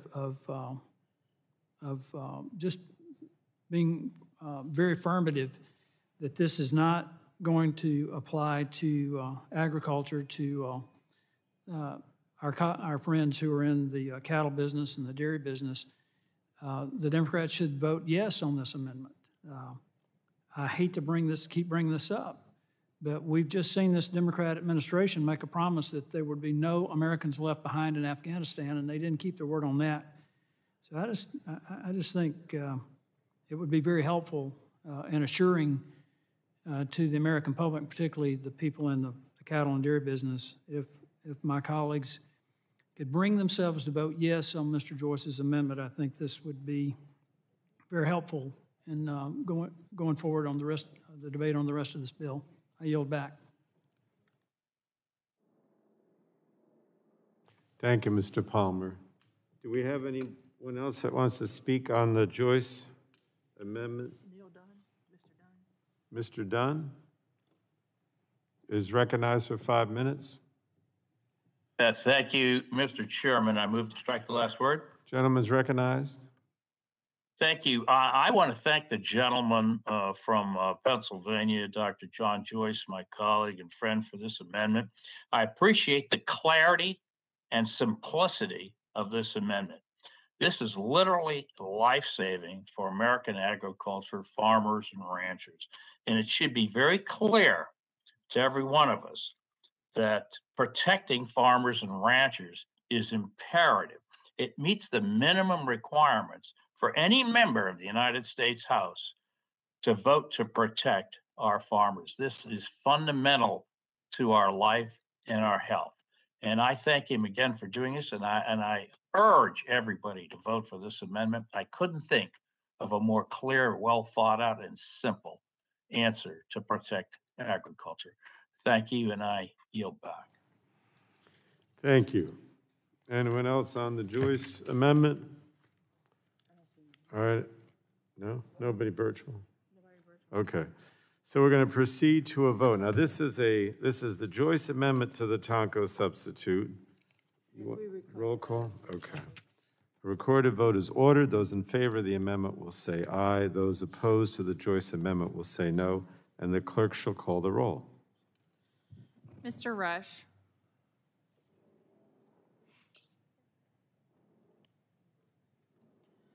Ms. Eshoo. Eshoo of California votes no. Ms. Eshoo votes no. Ms. DeGette. DeGette votes no.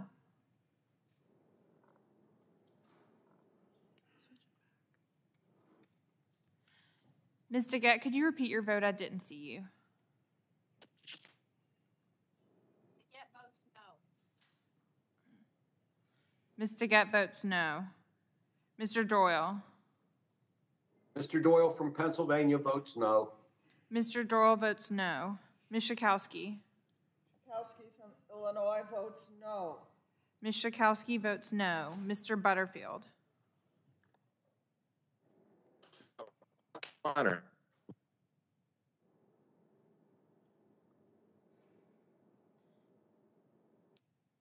Mr. Butterfield, could you repeat your vote? Butterfield, North Carolina votes no.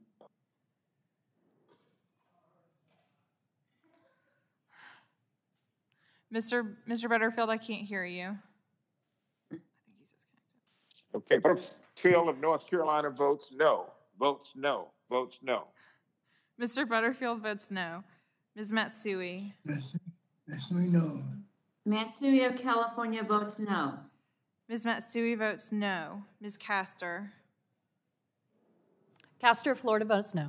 Ms. Castor votes no. Mr. Sarbanes. Sarbanes votes no. Mr. Sarbanes votes no. Mr. McNerney. McNerney from California votes no. Mr. McNerney votes no. Mr. Welch. No. Mr. Welch votes no. Mr. Tonko. Tonko of New York votes no. Mr. Tonko votes no. Ms. Clark. Clark of New York votes no. Ms. Clark votes no. Mr. Schrader. Mr. Schrader votes yes. Mr. Cardenas. Cardenas representing California votes no.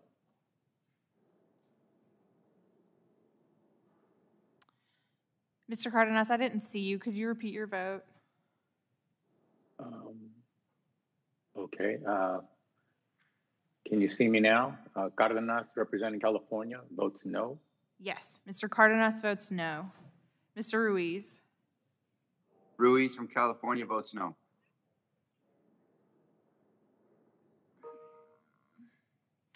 Mr. Ruiz, could you repeat your vote? I didn't see you. Yep, Ruiz from California votes no.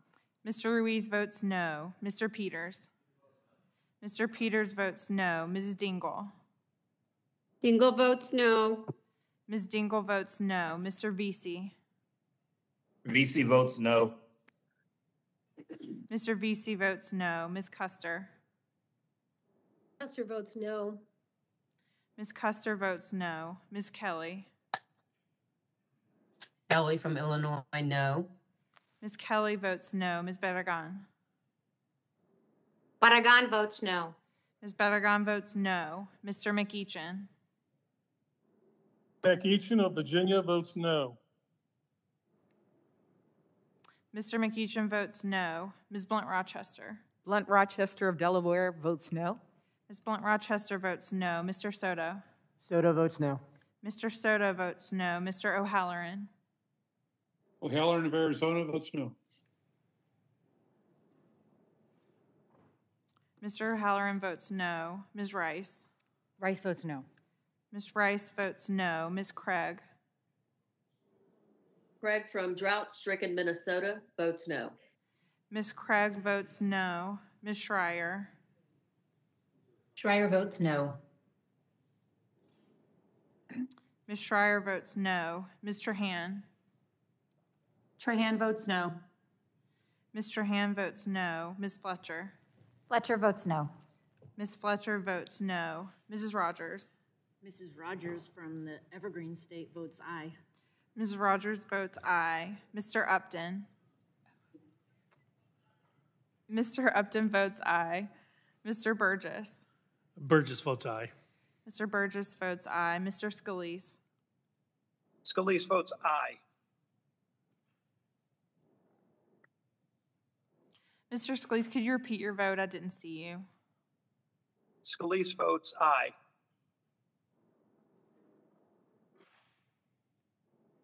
I'm sorry, I still didn't see you. Scalise, is that coming through? It's coming through on my side. Scalise votes aye. There he is. Yes. Mr. Scalise votes aye. Mr. Latta? Thank you. Latta from Ohio votes aye. Mr. Latta votes aye. Mr. Guthrie? Mr. Guthrie votes aye. Mr. McKinley? Mr. McKinley votes aye. Mr. Kinzinger? Kinzinger votes aye. I'm on camera. Mr. Kinzinger votes aye. Mr. Griffith? Mr. Griffith votes aye. Mr. Bilirakis? Bilirakis from Florida votes aye. Mr. Bilirakis votes aye. Mr. Johnson? Mr. Johnson votes aye. Mr. Long? Long from Missouri votes aye. Mr. Long votes aye. Mr. Bouchon? Bouchon from Indiana votes aye. Mr. Bouchon votes aye. Mr. Mullen? Votes yes. Mr. Mullen votes aye. Mr. Hudson? Hudson votes aye. Mr. Hudson votes aye. Mr. Wahlberg? Wahlberg votes aye. Mr. Wahlberg votes aye. Mr. Carter? Mr. Carter votes aye. Mr. Duncan? Mr. Duncan from the Great Palmetto State votes aye. Mr. Duncan votes aye. Mr. Palmer? On behalf of the cattlemen and cattlewomen and dairy farmers in my district, Mr. Palmer votes aye. Mr. Palmer votes aye. Mr. Dunn? Mr. Dunn of Florida, the largest agricultural district of Florida, votes aye. Mr. Dunn votes aye. Mr. Curtis? Curtis votes aye. Mr. Curtis votes aye. Ms. Lesko? Lesko of Arizona votes aye.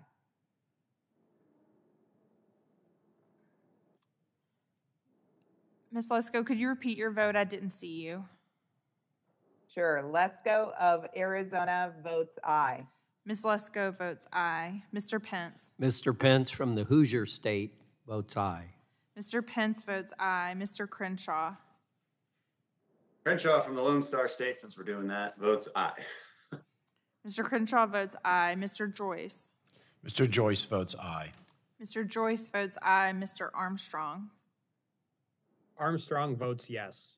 Mr. Armstrong votes aye. Chairman Pallone? Pallone from New Jersey votes no. Chairman Pallone votes no. Is anyone not recorded? Only Mr. Rush is not? How am I recorded? Mr. Rush is not recorded. You're not recorded. How do you want to vote? Rush votes no. Mr. Rush votes no. And everyone else is recorded, Madam Clerk? Yes, sir. All right. You report the tally, please.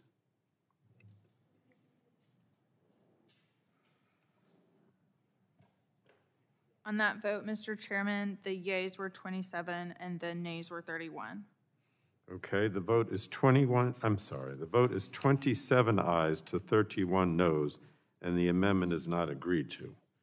So we're back on the Tonko substitute. Are there any members who seek recognition or offer other amendments to the Tonko substitute? Mr. Carter is recognized. Well, I mean, what is your amendment label, Mr. Carter? Mr. Chairman, I have an amendment at the desk. You have a number or was only one? B106? Yes, B106. All right, the clerk will report the amendment. Amendment to Subtitle A offered by Mr. Carter of Georgia, amends Section 1. Without objection, the reading of the Carter amendment. Mr. Chair, Yes. I reserve a point of order on the amendment, please. All right, Mr. Tonko reserves a point of order on the Carter amendment. And the, did I say without objection, the reading of the amendment will be dispensed with? Okay.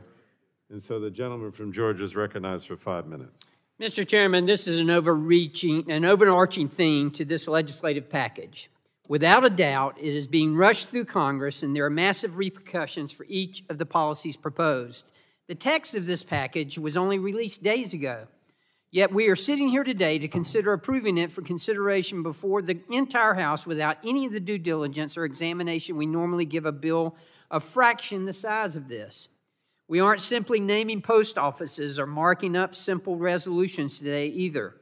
As the reconciliation instructions say, we are considering changes in laws within our jurisdiction that increase the deficit by trillions of dollars and fundamentally change our government, all within a matter of days.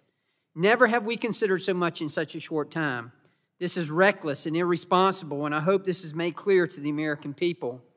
While there are any number of items my colleagues and I would like to address in this package, my amendment would amend Section 30114 of the bill that establishes a natural gas tax. Specifically, it would prevent all the provisions of the subtitle from applying to the owners and operators of natural gas facilities whose gas is necessary for critical and public health emergencies. You see, natural gas is an important feedstock for the production of many essential products. This includes hand sanitizer, life-saving pharmaceuticals, antibacterial wipes, medical gloves, disinfecting products, and much more. Aspirin, antihistamines, antibacterial, cough syrups, and more have a base in petrochemicals coming from natural gas. Drugs that are naturally based use pill capsules and coatings that use polymers from petrochemicals. As a pharmacist by trade, I've seen firsthand for years the benefits of these products.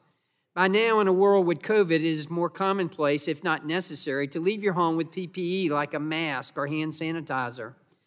This past year and a half of the COVID-19 pandemic has truly opened our eyes to how important these products are. Unfortunately, this bill will raise the cost of all of these essential supplies and put additional strain on supply chains. Further, abundant natural gas has provided reliable and affordable energy to hospitals, research facilities, businesses, and homes, improving health outcomes. In fact, the pharmaceutical industry relies on natural gas the most to keep its operators going. No matter how you approach it, this natural gas tax will raise the cost of inputs for nearly everything. Inflation is already a persistent issue, and the natural gas tax will only make it worse. Despite my colleagues' insistence on inflation only being transitory, prices continue to rise. Gas prices are up by more than 40% from last year, clothing up 4.9%, food 2.4%. Imagine what taxing an important input and source of energy for almost every product we use will do. Perhaps the worst aspect of this is that it will affect Americans making the least. This breaks President Biden's promise to not raise taxes on Americans making less than $400,000. According to the American Gas Association, the tax would add at least $100 a year to American energy bills. Not only will Americans face higher energy prices, but their pharmaceuticals and medical devices will cost more. The entire section is bad policy.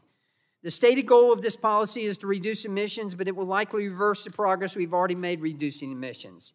The use of lower emission natural gas instead of other fossil fuels is largely responsible for the enormous reduction of American emissions over the past couple of decades. By taxing it more, we will disincentivize the continued transition away from dirtier fuels. It will increase global emissions by giving foreign adversaries a competitive advantage exporting energy. This will also jeopardize American energy security. Taxing natural gas is designed to push us to more wind and solar energy. But just this week, it was reported that energy prices in Europe are hitting record highs as their increased dependence on wind power has failed to be consistently reliable. This again demonstrates how we must continue to pursue all of the above energy solutions. including not just wind and solar where it makes sense, but also emission-free and low-emission energy approaches like nuclear, natural gas, and carbon capture. My amendment focuses on protecting the life-saving medical devices, pharmaceuticals, and PPE we need during COVID. But let me be clear, the natural gas tax will be a much larger problem for our country. I urge support for my amendment, and I yield back. The gentleman yields back. I now recognize Representative DeGette for 5 minutes, please. I thank you for recognizing me, and no surprise, I rise in opposition to this amendment. I guess my friends on the other side of the aisle think if they say something long enough and loud enough, it'll become true, but that's just simply not the case. And these efforts to obfuscate the debate we're having today are simply really not at the level we should be having in a discussion in this august committee. So I'm going to say it again, and I'm going to say it over and over again, because I think the record needs to be clear. This bill is not a tax on natural gas, period. So this entire amendment is a red herring because it talks about taxing natural gas. What this bill does is it has a fee on methane emissions that producers will pay if they cannot reduce their methane emissions. And as I said earlier, most producers want to reduce their methane emissions because it will be useful for them and it will cause them greater profits. Now, I will say that if the Republicans care about ensuring the availability of important supplies for the fight against COVID-19, I know that in one of the later sections of this bill, they're going to be happy to support the supply chain investments that we will be making. But instead, what they talk about is natural gas. Now, look, let's talk about what this section does. It does nothing more than say to producers, if you don't curb your methane, you're going to have to pay a fee. It's a win-win situation for the environment, but also for the producers. What this amendment does is it undermines the important investments made by the Build Back Better Act, investments that will improve the lives of everyday Americans by reducing the amount of air pollution that causes harmful health effects in their communities. The amendment is misguided, and I would urge my colleagues to oppose it. And with that, Mr. Chairman, I yield back. The gentlewoman yields back. Are there other members that seek recognition? We'll recognize Representative Latta, I believe, that has his hand raised. You recognize her for 5 minutes. Well, thank you very much, Mr. Chairman. I appreciate it, and I move to strike the last word. You're recognized for 5 minutes. Well, thank you very much. And I rise in support of this amendment. It's absolutely essential because according to the Department of Energy, over 6,000, let me repeat that, over 6,000 products and devices are manufactured using petrochemicals derived from oil and natural gas. And when you think about what those essential items are for medical devices, hearing aids, heart valves, artificial limbs, pharmaceuticals, PPE, antiseptics, cortisones, and more, it's absolutely essential. These are the products Americans rely on every day to communicate with each other, bathe, clothe themselves, and help them keep themselves alive. It's especially important to have these easy and affordable access to these products given the ongoing COVID-19 pandemic. Should the methane fee go into effect, prices will undoubtedly increase for these products, or worse, they will be unavailable for use. The majority has not come up with a plan to address this problem in their drive to punish the natural gas industry. They don't realize the ripple effects they will have across the entire economy in our everyday lives. Because of the importance of being able to access affordable medical devices and products, I urge my colleagues to support and adopt this amendment. And Mr. Chairman, I yield back the balance of my time. Gentleman yields back. The chair now recognizes Representative Johnson for 5 minutes, please.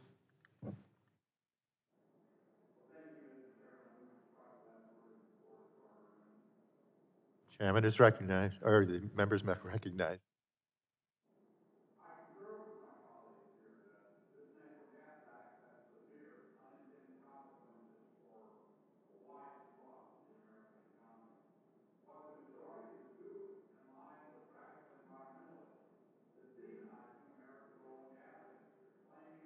Thing of the past. We can't hear him. I'm sorry? Okay. You want me to start over, Mr. Chairman? Okay, thank you. Well, I thank you for allowing me to strike the last word. Mr. Chairman, I concur with my colleagues here that this natural gas tax has severe unintended consequences for a wide swath of the American economy. What the majority is doing here, in line with radical environmentalists, is demonizing America's oil and gas industry, claiming it's a thing of the past and unnecessary for the green future they're so desperate to achieve. This couldn't be further from the truth.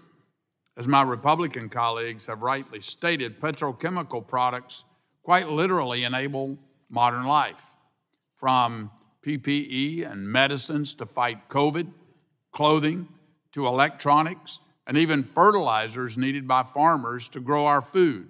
Without these, we'd be back in the 18th century. I know we won't be able to get to all of our Republican critical use exemption amendments to this natural gas tax today, but I did want to mention mine briefly with its relevance to the rest of our markup. It would exempt from this tax any of the oil and gas and feedstock production that would go into much of this green spending we will be debating later. Do my Democratic colleagues even realize that the only way electric vehicles are viable is because they are outfitted with lightweight plastic parts? Do they realize the abundance of plastics and petrochemical-derived materials needed to build wind, solar, and battery components? That my Democrat colleagues either don't know or are ignoring this fact is surprising. I really cannot think of anything that Democrats love more than masks, vaccines, electric vehicles, and batteries. These things all have one thing in common. They don't exist without oil and gas-derived plastics. This is a fact. So to my Democrat colleagues, your choice is simple. Will this feedstock come from America and support American jobs here? Or are we going to tax this out of existence too and risk essentially buying this raw material from countries overseas that don't like us very much, putting money into their economies while sanctioning our own? And with that, Mr. Chairman, I yield back. The gentleman yields back. The other hand we see raised, I believe, is Mr. Dunn, but I believe he just lowered it. Are there any other members wishing to speak? Mr. Palmer, you're recognized for 5 minutes, please. I move to strike the last word. The gentleman is recognized. I just want to point out a few basic things. There was a 2019 study that showed that U.S. low-income households already spend 85% more on electricity and household energy as a percentage of their total expenditures than high-income households. So when you talk about raising the price of natural gas, you're really imposing a regressive tax on low-income people, and you're supposed to be the party of the low-income people. I really think it's my party looking out for everybody, but this doesn't really impact the wealthy people. This impacts low-income people. It impacts, like my family, I grew up dirt poor, so I understand this. I've experienced it. The International Energy Agency estimates that there's 29 million Americans who are energy poor. I pointed this out in various other committee hearings that we're literally, by increasing the cost of natural gas and increasing the cost of energy, increasing the amount of energy injustice and economic injustice that's inflicted upon lower income families throughout the country. And I'd also like to point out that high energy costs literally leads to more weather-related deaths. One Lancet, which is the distinguished British medical journal, has published a report that shows that 17 times more people die from cold-related illnesses as a result of people not being able to afford to adequately heat their homes in the wintertime than die from heat-related issues. In other words, this for some people, this is literally life and death.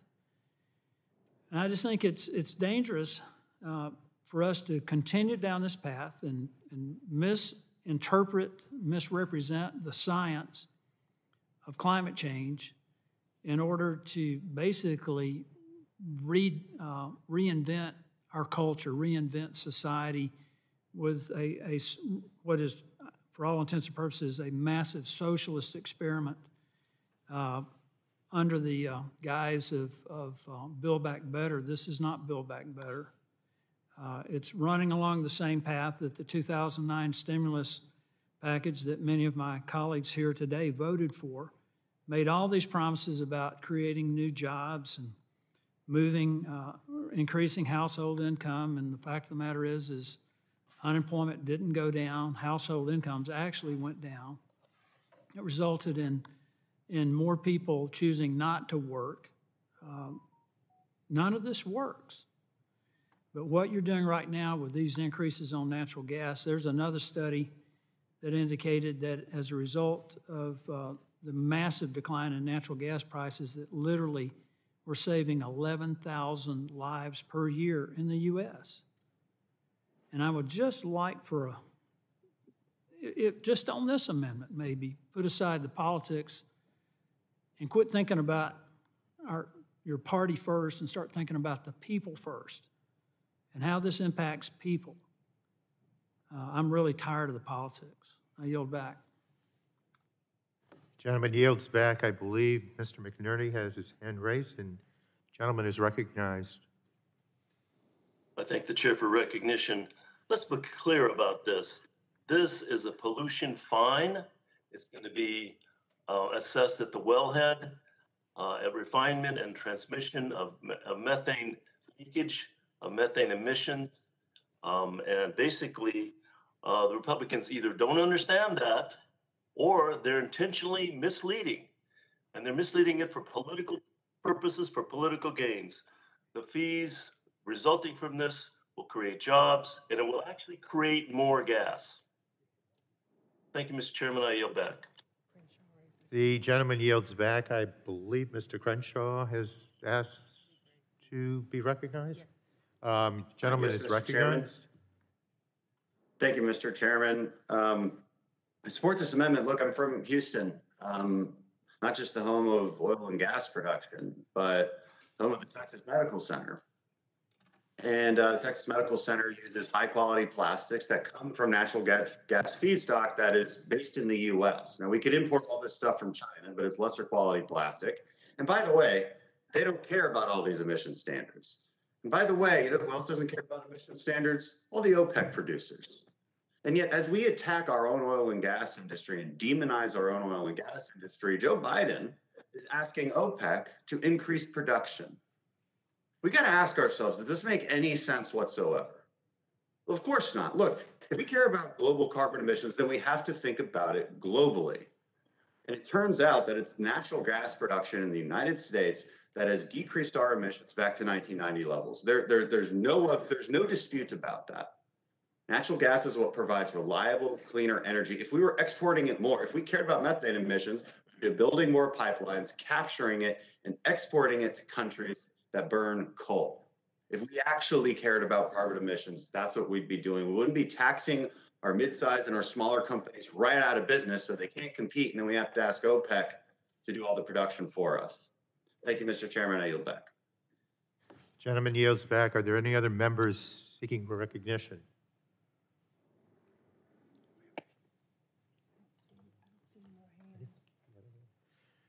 Seeing none, I believe that will conclude debate. So we will now proceed to a vote on the amendment.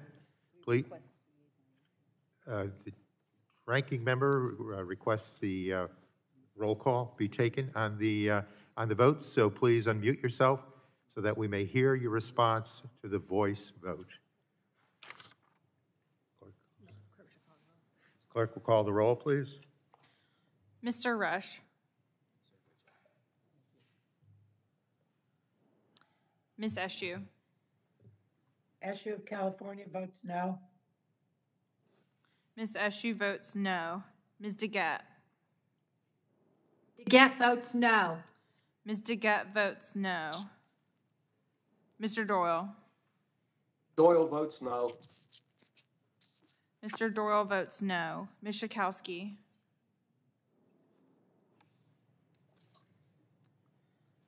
Mr. Butterfield. Butterfield of North Carolina votes no. Mr. Butterfield votes no. Ms. Matsui. Matsui of California votes no. Ms. Matsui votes no. Ms. Castor. Castor of Florida votes no. Ms. Castor votes no. Mr. Sarbanes. Sarbanes votes no. Mr. Sarbanes votes no. Mr. McNerney. McNerney votes no. Mr. McNerney votes no. Mr. Welch. Mr. Welch votes no. Mr. Tonko. Tonko of New York votes no. Mr. Tonko votes no. Ms. Clark. Ms. Clark of New York votes no. Ms. Clark votes no. Mr. Schrader.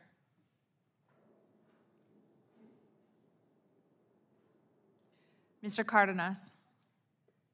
Cardenas representing California votes no. Mr. Cardenas votes no. Mr. Ruiz. Ruiz from California votes no.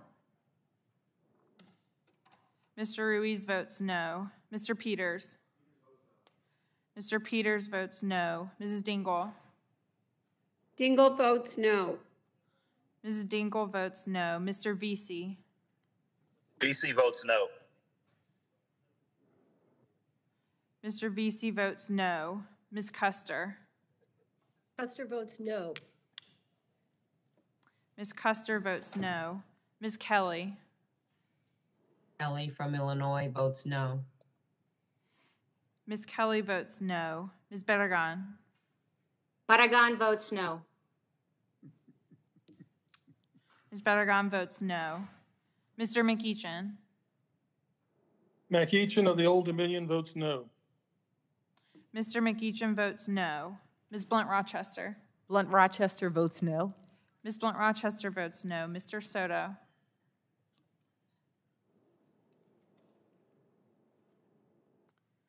Mr. O'Halloran. O'Halloran votes no.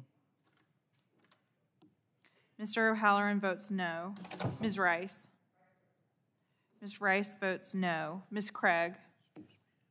Ms. Craig of Minnesota votes no. Ms. Craig votes no. Ms. Schreier. Schreier votes no. Ms. Schreier votes no. Ms. Trahan. Trahan votes no.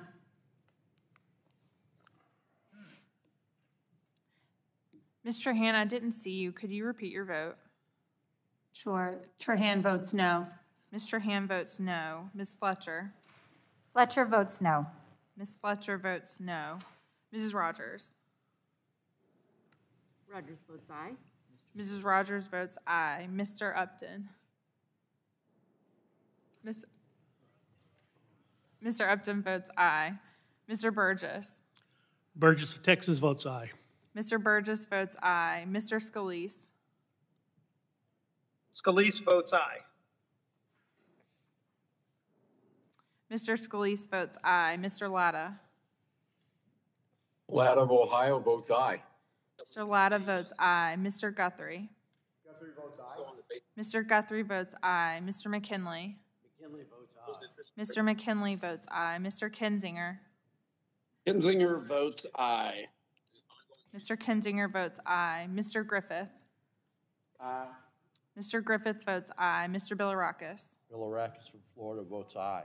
Mr. Bilirakis votes aye. Mr. Johnson. Johnson votes aye. Mr. Johnson votes aye. Mr. Long. Mr. Long from the bicentennial state of Missouri votes aye. Mr. Long votes aye. Mr. Bouchon. Bouchon from Indiana votes aye. Mr. Bouchon, I didn't see you. Could you repeat your vote? Sure. Bouchon from Indiana votes aye. Mr. Bouchon votes aye. Mr. Mullen.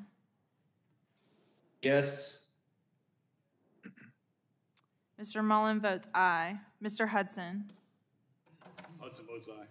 Mr. Hudson votes aye. Mr. Wahlberg. Wahlberg from Michigan votes aye. Mr. Wahlberg votes aye. Mr. Carter. Carter from Georgia votes aye. Mr. Carter votes aye. Mr. Duncan. Mr. Duncan votes aye. Mr. Duncan votes aye. Mr. Palmer. Mr. Palmer votes aye. Mr. Dunn. Dunn of Florida votes aye. Mr. Dunn votes aye. Mr. Curtis. Curtis votes aye. Mr. Curtis votes aye. Ms. Lesko. Lesko from Arizona votes aye. Ms. Lesko votes aye. Mr. Pence.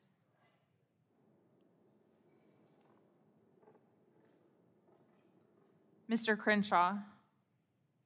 Crenshaw votes aye.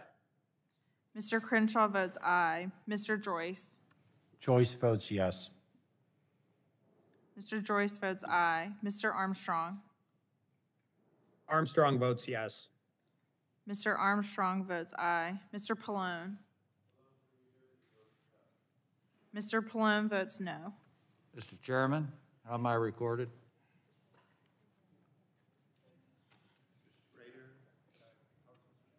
Mr. Schrader's not recorded. Mr. Schrader from Oregon votes no. Mr. Schrader votes no. Schakowsky is not recorded. Schakowsky votes no.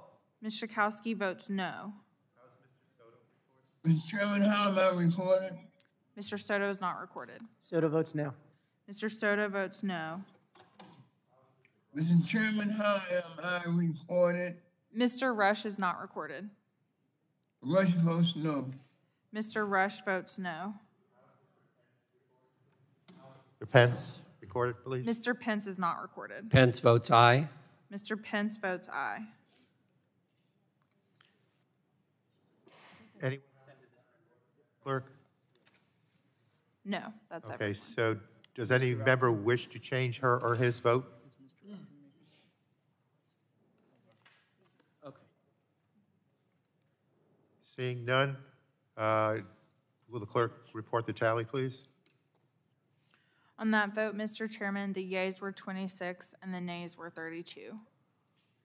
So the vote is 26 ayes and 32 noes. The amendment is not agreed to. It failed?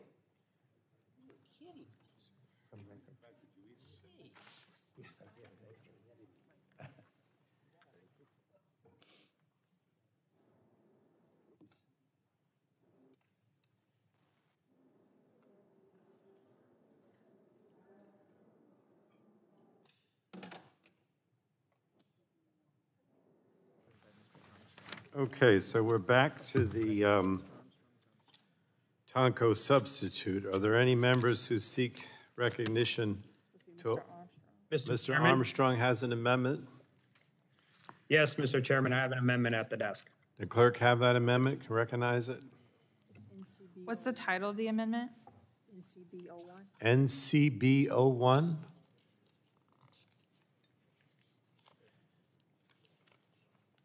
Armstrong. Armstrong 01? No. N like Nancy. NCB 01.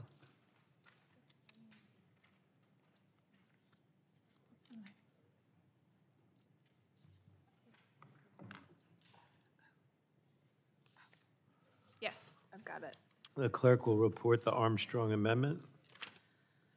Amendment to the amendment in the nature of a substitute to subtitle A, offered by Mr. Armstrong of North Dakota, strikes section. And without objection, the reading of the Armstrong Amendment will be dispensed with. Mr. Chair, I reserve a point of order on the amendment, please. Mr. Tonko reserves a point of order, and the gentleman from North Dakota, right, is recognized for 5 minutes.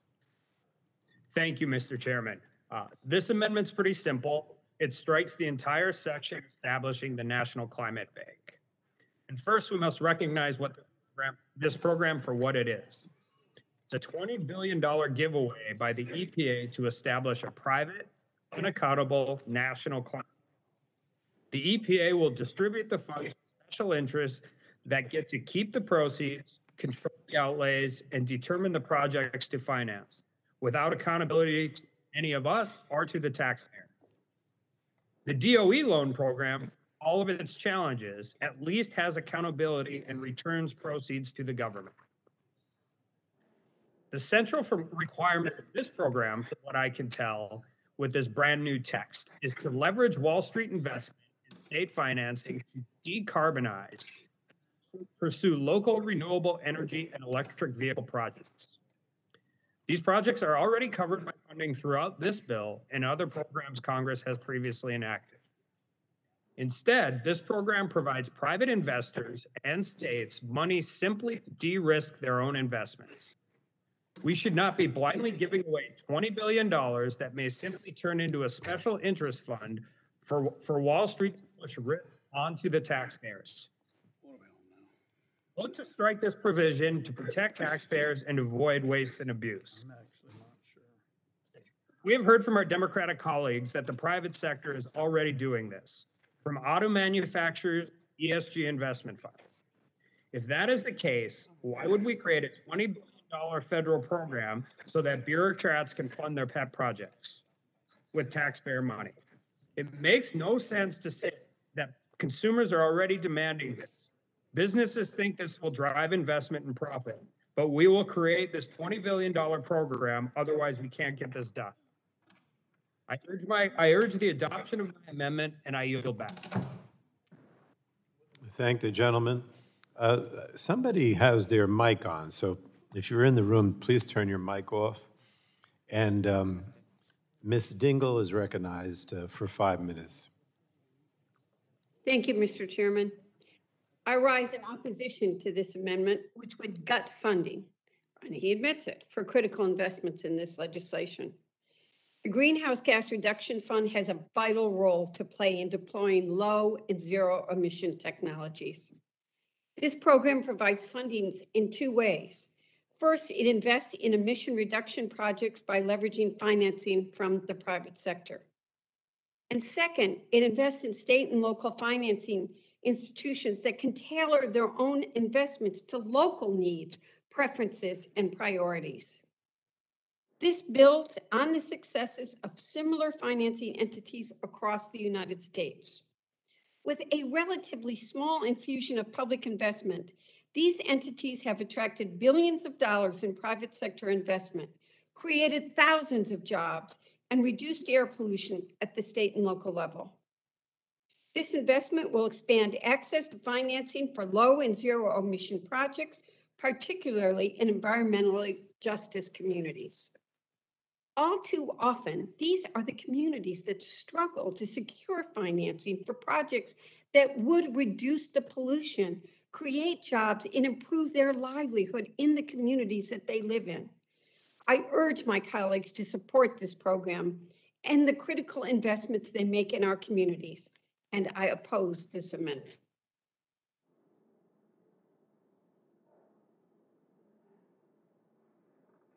The gentlewoman yielded back. Thank you. I have Mr. Crenshaw on the virtual. Is there anyone else in the room? Mr. Crenshaw is recognized for 5 minutes. I apologize, Mr. Chairman. I think my hand was still raised from last time. I'll lower it. Or you don't? Okay, you're going to take your hand down. Or is there any Republican who wants to speak on this? Anyone on either side? All right, I guess I'm going to go to a vote then. I don't know, does Ms. Rogers want to vote, a recorded vote? Yes, okay.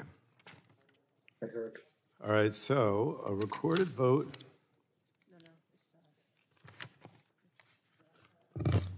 A recorded vote is ordered. Those in favor of the amendment, this is the Armstrong amendment, will say aye. Those opposed to the amendment will say no, and the clerk shall call the roll. Mr. Rush. Rush votes no. Mr. Rush votes no. Ms. Eshoo. Eshoo of California votes no. Ms. Eshoo votes no. Ms. DeGette. DeGette votes no. Ms. DeGette votes no. Mr. Doyle. Doyle votes no. Mr. Doyle, I didn't see you. Could you repeat your vote? Sure, Doyle votes no. Mr. Doyle votes no. Ms. Schakowsky. Schakowsky votes no. Ms. Schakowsky votes no. Mr. Butterfield. Butterfield of North Carolina votes no. Mr. Butterfield votes no. Ms. Matsui. Matsui of California votes no. Ms. Matsui votes no. Ms. Castor. Castor, Florida votes no. Ms. Castor votes no. Mr. Sarbanes. Sarbanes votes no. Mr. Sarbanes votes no. Mr. McNerney. McNerney votes no. Mr. McNerney votes no. Mr. Welch. Mr. Welch votes no. Mr. Tonko.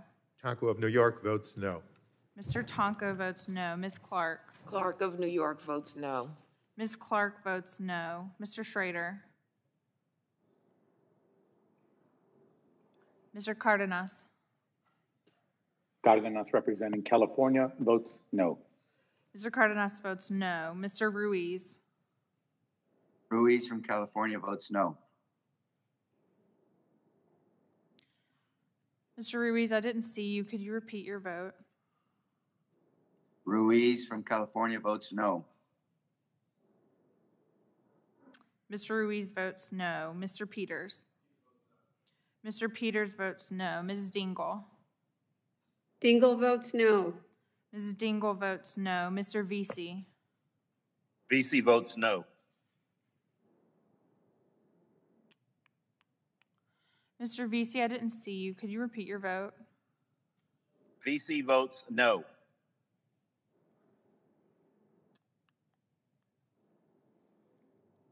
I'm sorry, I still didn't see you.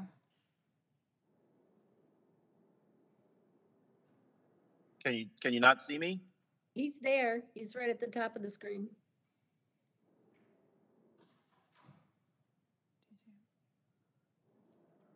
No, I haven't seen you. I'm sorry. He's got on a blue shirt. He's in a car. He's wearing cool glasses. Does that help? He's really good looking. You can't miss him. He should have a shirt and tie on. Let's give him grief. That's debatable about the glasses, though. Can you still not see me, Chloe? I see you. Mr. Vesey votes no. Ms. Custer. Custer votes no. Ms. Custer votes no. Ms. Kelly. Kelly votes no. Ms. Kelly votes no. Ms. Barragan. Barragan votes no.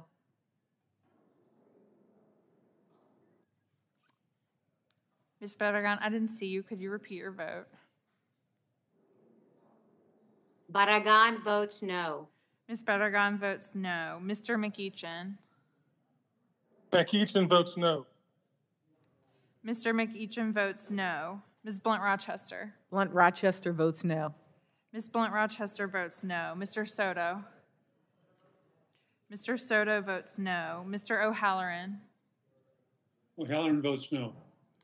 Mr. O'Halloran votes no. Ms. Rice.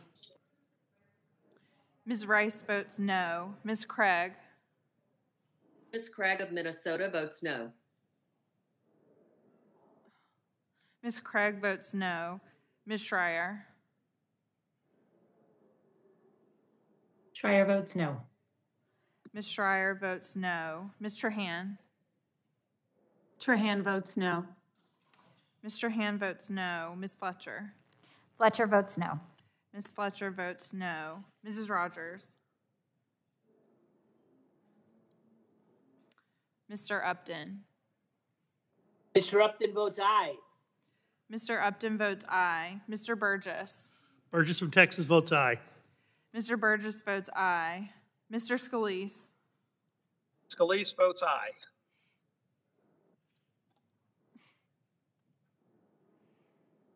Mr. Scalise, could you repeat your vote? I'm sorry. Mr. Scalise votes aye. Mr. Scalise votes aye. Mr. Latta. Latta from Ohio votes aye. Mr. Latta votes aye. Mr. Guthrie. Mr. Guthrie votes aye. Mr. McKinley. Mr. McKinley votes aye. Mr. Kinzinger. Kinzinger votes aye. Mr. Kinzinger votes aye. Mr. Griffith. Mr. Griffith votes aye. Mr. Bilirakis. Mr. Bilirakis votes aye. Mr. Johnson. Mr. Johnson votes aye. Mr. Long. Mr. Long from the bicentennial state of Missouri votes aye. Mr. Long votes aye. Mr. Bouchon.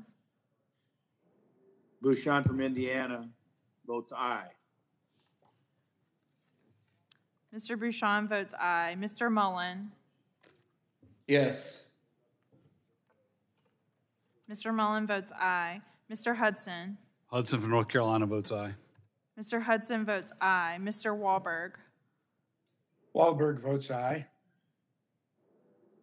Mr. Wahlberg votes aye. Mr. Carter. Mr. Carter votes aye. Mr. Duncan. Mr. Duncan of South Carolina votes aye. Mr. Duncan, could you repeat your vote? I can't see you. Can you see me now? Yes. Mr. Duncan votes aye. Mr. Palmer. Mr. Palmer votes aye. Mr. Dunn. Dunn of Florida votes aye. Mr. Dunn votes aye. Mr. Curtis. Curtis votes aye. Mr. Curtis votes aye. Ms. Lesko. Lesko from Arizona votes aye. Ms. Lesko votes aye. Mr. Pence. Mr. Pence votes aye. Mr. Crenshaw. Crenshaw votes aye. Mr. Crenshaw votes aye. Mr. Joyce. Mr. Joyce votes aye. Mr. Armstrong. Armstrong votes yes. Mr. Armstrong votes aye. Mr. Pallone. Pallone from New Jersey votes no. Mr. Pallone votes no. Is there anyone, Madam Clerk, who's not recorded? Oh, Ms. Rogers. Thank you. Mrs. Rogers votes aye. Ms. Rogers votes aye. Mr. Schrader? Mr. Schrader's not recorded. Schrader from Oregon votes no. Mr. Schrader votes no. Is that everyone, Madam Clerk? Yes, sir. Okay, the clerk will report the tally. On that vote, the yeas were 26 and the nays were 32. So the vote on the Armstrong amendment is 26 ayes to 32 noes, and the amendment is not agreed to. So we're back now to the Tonko substitute. Are there any members who seek to offer further amendments to the Tonko substitute? Mr. Mr. Chairman, I Scalise? have an amendment at the desk. Yes, I have an amendment at the desk titled Scalise 1. Scalise 1, do you have it, Madam Clerk?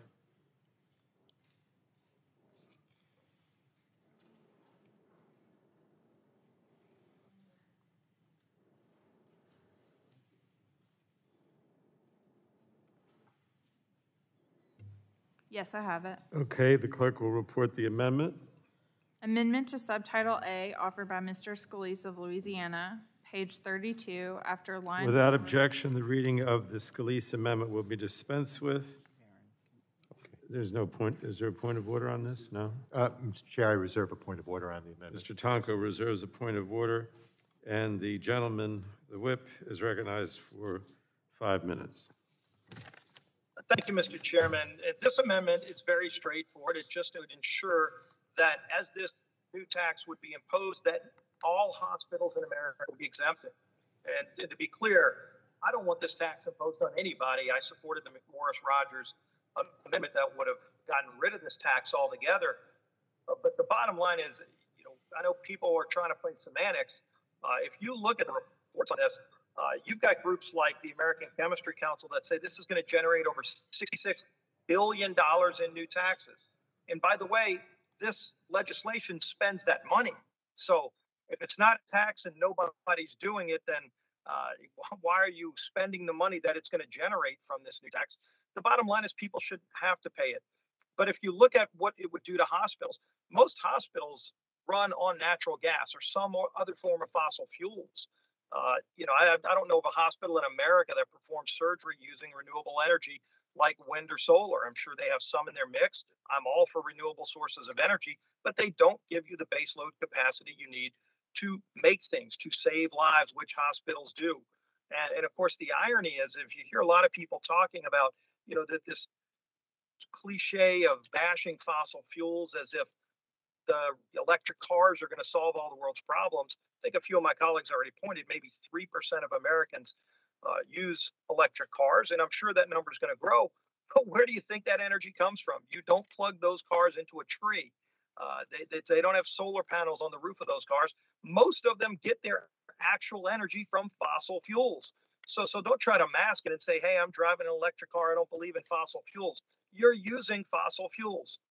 And so why would you want to go and attack it? Frankly, electric or any other form of energy that's based on fossil fuels, we should be wanting to do more things with natural gas. Why would you want to tax natural gas out of America? I mean, you could call this, instead of the Build Back Better, you could call it the Build Back China Act, because you will build more jobs in China. You will end up having to build more things in China if you tax American natural gas, because it's cleaner burning. You should want to do more things with natural gas. By the way, you should want to make more things in America, because if you pass these kind of taxes like you're trying to do in this bill, all you're going to do is run more manufacturing out of America, like we were seeing before we lowered taxes overall. This doesn't even get into what's going to happen with the corporate rate, if and that's not in our jurisdiction, but as they try to raise corporate taxes, that will also increase costs on families. This magic number that President Biden used a lot during the campaign, and I know some of the Democrats on this committee have used it and said, "Oh, don't worry, nobody making less than $400,000 will pay a dime in new taxes." That's a lie. If this bill passes, if we don't get rid of this tax, everybody's going to pay more taxes. Again, $66 billion is the conservative estimate of how many new taxes would be generated on utility costs. You've got groups like American Gas Association saying every family's household electricity rates will go up 12% minimum. And there are other estimates that are a lot higher than that. I hate to tell you, if you're a low-income family, you're paying 12% more for your electric costs because of this tax. That's a tax on you making less than $100,000, less than $50,000 a year. That breaks President Biden's pledge. And by the way, without my amendment, there will be another President Biden pledge or promise that will be broken, because President Biden promised to lower healthcare costs. Guess what? If we don't pass this amendment, healthcare costs will go up in America because of this new tax on natural gas. Again, most hospitals that are run on natural gas, they're going to pay this increase, which means, guess what? They're going to pass it on to families, people that go to the hospital. People will pay more in healthcare costs if we don't exempt hospitals from this tax. Like I said earlier, I'd like to exempt everybody from this tax, but at a minimum, can we agree to not tax hospitals more? That's what will happen if this amendment doesn't pass. And oh, by the way, there's a jobs factor here too. API estimates we will lose over 90,000 more American jobs if this tax passes. Again, China, Russia, they're exempt from this. They're not paying this. In fact, if fossil fuels were so bad, why just a few weeks ago did President Biden beg OPEC and Russia to produce more fossil fuels? He did. They rejected his plea because he shut off American energy. We got to stop this lunacy. We got to stop destroying American jobs. We've got to stop raising costs on American families. America has been doing things cleaner with better standards than any other country in the world. We should want to make more things in America, not tax Americans and make more things in foreign countries. Let's not build back China. Let's protect Americans and let's lower healthcare costs. Let's exempt hospitals from this new tax. I hope my amendment gets adopted, and I yield back to Mouse. Thank you. Mr. Tonko is recognized for 5 minutes. Thank you, Mr. Chair. I oppose this amendment. This is another delay tactic that only serves to undermine the critical funding in this bill. If Republicans care about helping hospitals save money, I expect them to fully support the public building efficiency investments that we'll be considering later today. The purpose of today's markup is quite simple. We have to consider investments that will reduce air pollution and protect public health in all of our districts. Members have a choice. Would they prefer having their constituents breathe clean air or dirty air? They can support investments like the ones under consideration today, investments that will improve the lives of everyday Americans by reducing the amount of air pollution in their communities. Or they can support this amendment, an amendment to delay critical investments in clean air and continue with business as usual. So with all that said, I urge my colleagues to join me in voting for clean air and opposing this amendment. Thank the gentleman. I yield back.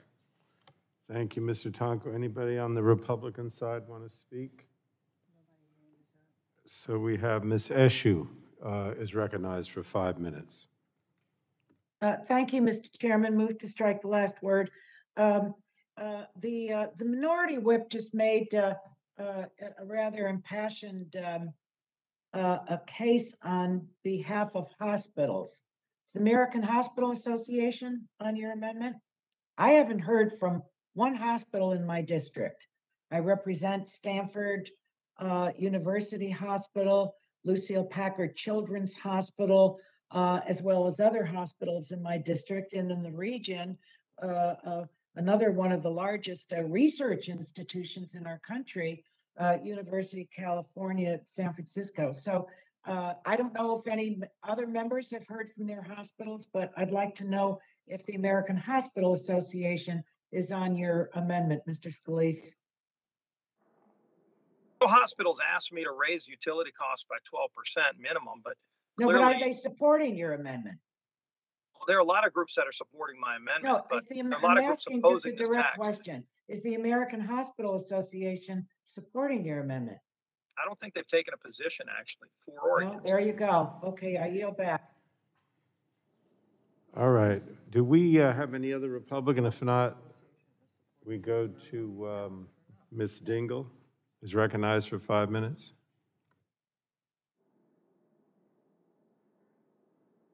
Did you have your hand up, Debbie? No, Mr. Chairman. Okay. Gotta make sure. All right. Is there anyone Thank you. else who wants to speak on this on either side? Mr. Burgess? Well, Mr. Chairman, I would just offer once again, this is a very good example of why our committee should have done the basic work on this. It would have been great to have this discussion. What is the contribution of hospitals that have to run their diesel generators if they can't get the proper power to power the facilities and keep their patients alive? This is an important concept that Whip Scalise has brought up. I think it was one that was worthy of discussion as an amendment. I, for one, will be voting for it, and I don't give a rip what the American Hospital Association says. I yield back. Does anyone else want to speak on this? If not, we're going to go to a vote. You want a recorded vote? Ms. Rogers has asked for a recorded vote as ordered. Those in favor of the Scalise amendment will say...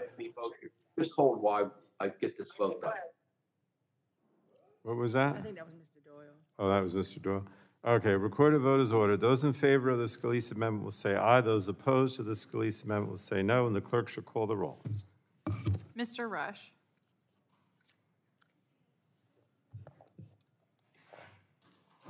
Ms. Eshoo.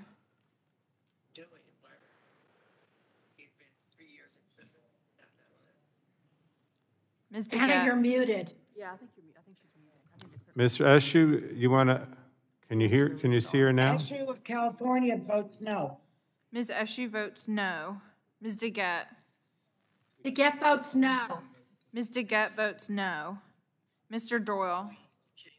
Doyle votes no. Mr. Doyle votes no. Ms. Schakowsky. Kowski votes no. Ms. Schakowsky votes no. Mr. Butterfield. Butterfield of North Carolina votes no. Mr. Butterfield votes no. Ms. Matsui. Matsui, California votes no. Ms. Matsui votes no. Ms. Castor. Castor, Florida votes no. Ms. Castor votes no. Mr. Sarbanes. Sarbanes votes no. Mr. Sarbanes votes no. Mr. McNerney. McNerney votes no.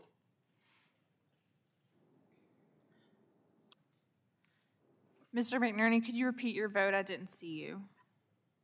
Sure thing. McNerney votes no. Mr. McNerney votes no. Mr. Welch. Mr. Welch votes no. Mr. Tonko. Ms. Clark. Ms. Clark of New York votes no. Ms. Clark votes no. Mr. Schrader. Schrader of Oregon votes no. Mr. Schrader votes no. Mr. Cardenas. Cardenas representing California votes no. Mr. Cardenas, could you repeat your vote? I didn't see you. Okay, can you see me now? Cardenas representing California votes no. Yes. Mr. Cardenas votes no. Mr. Ruiz. Ruiz from California votes no. Mr. Ruiz votes no. Mr. Peters. Mr. Peters votes no. Mrs. Dingle. Dingle votes no. Mrs. Dingle votes no. Mr. VC. VC votes no. Mr. VC votes no. Ms. Custer. Custer votes no. Ms. Custer, could you repeat your vote? I didn't see you. 2. Custer votes no. Ms. Custer votes no. Ms. Kelly. Kelly votes no.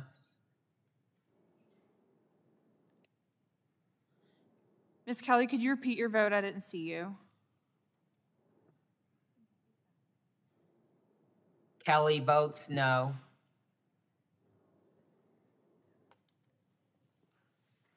Ms. Kelly votes no. Ms. Berragan. Miss Barragan, right here, votes no. Ms. Berragan votes no. Mr. McEachin. McEachin of Virginia votes no. Mr. McEachin votes no. Ms. Blunt Rochester. Blunt Rochester votes no. Ms. Blunt Rochester votes no. Mr. Soto. Soto votes no. Mr. Soto votes no. Mr. O'Halloran.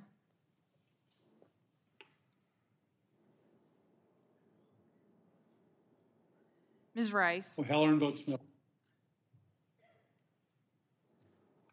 Mr. O'Halloran votes no. Ms. Rice. Ms. Rice votes no. Ms. Craig. Ms. Craig of Minnesota votes no.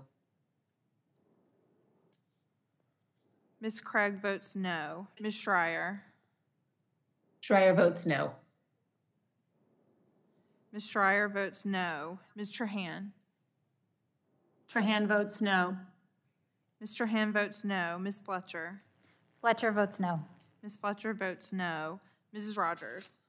Mrs. Rogers votes aye. Mrs. Rogers votes aye. Mr. Upton. Mr. Upton votes aye. Mr. Upton votes aye. Mr. Burgess. Burgess of Texas votes aye. Mr. Burgess votes aye. Mr. Scalise. Scalise votes aye. Mr. Scalise votes aye. Mr. Latta. Latta from Ohio votes aye. Mr. Latta votes aye. Mr. Guthrie. Mr. Guthrie votes aye. Mr. McKinley. Mr. McKinley votes aye. Mr. Kinzinger. Kinzinger votes aye. I am on camera.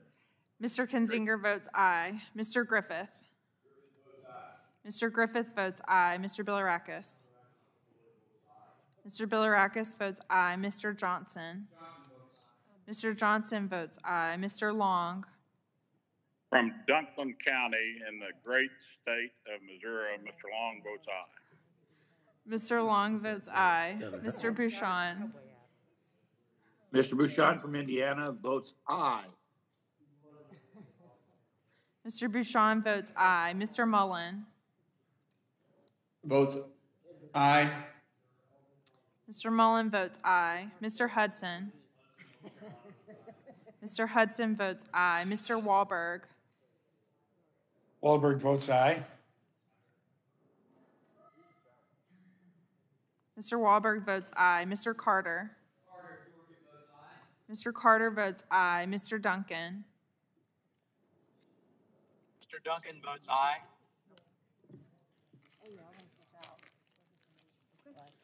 Mr. Duncan, could you repeat your vote? I couldn't see you. Mr. Duncan votes aye. Mr. Duncan votes aye. Mr. Palmer. Mr. Palmer votes aye. Mr. Dunn. Mr. Dunn from Florida votes aye. Mr. Dunn votes aye. Mr. Curtis. Curtis votes aye. Mr. Curtis votes aye. Ms. Lesko. Lesko from Arizona votes aye. Ms. Lesko votes aye. Mr. Pence. Pence votes aye. Mr. Pence votes aye. Mr. Crenshaw. Crenshaw votes aye. Mr. Crenshaw votes aye. Mr. Joyce. Mr. Joyce votes aye. Mr. Armstrong. Armstrong votes yes. Mr. Armstrong votes aye. Mr. Pallone. Pallone from New Jersey votes no. Mr. Pallone votes no. And do we have anyone who is not recorded? Mr. Chairman, Mr. Rush is not recorded. How do you vote? Rush votes no. Mr. Rush votes no. Mr. Chair, it's Mr. Tonko. How am I recorded? Mr. Tonko is not recorded. Tonko of New York votes no. Mr. Tonko votes no. Is there anyone else, Madam Clerk, who's not recorded? No, sir. All right. Then the clerk will report the tally. On that vote, the yeas were 26 and the nays were 32. 32, and this is the Scalise Amendment. So the vote is 26 ayes to 32 noes. The Scalise Amendment is not agreed to. Are there further amendments to the Tonko substitute? Mr. Chairman. Mr. Guthrie? Oh, Mr. Hudson, okay. Mr. Chairman, I have an amendment at the desk. The clerk have that one, Hudson? What's the title? Guthrie 01. Oh, it's Guthrie 01 from Mr. Hudson.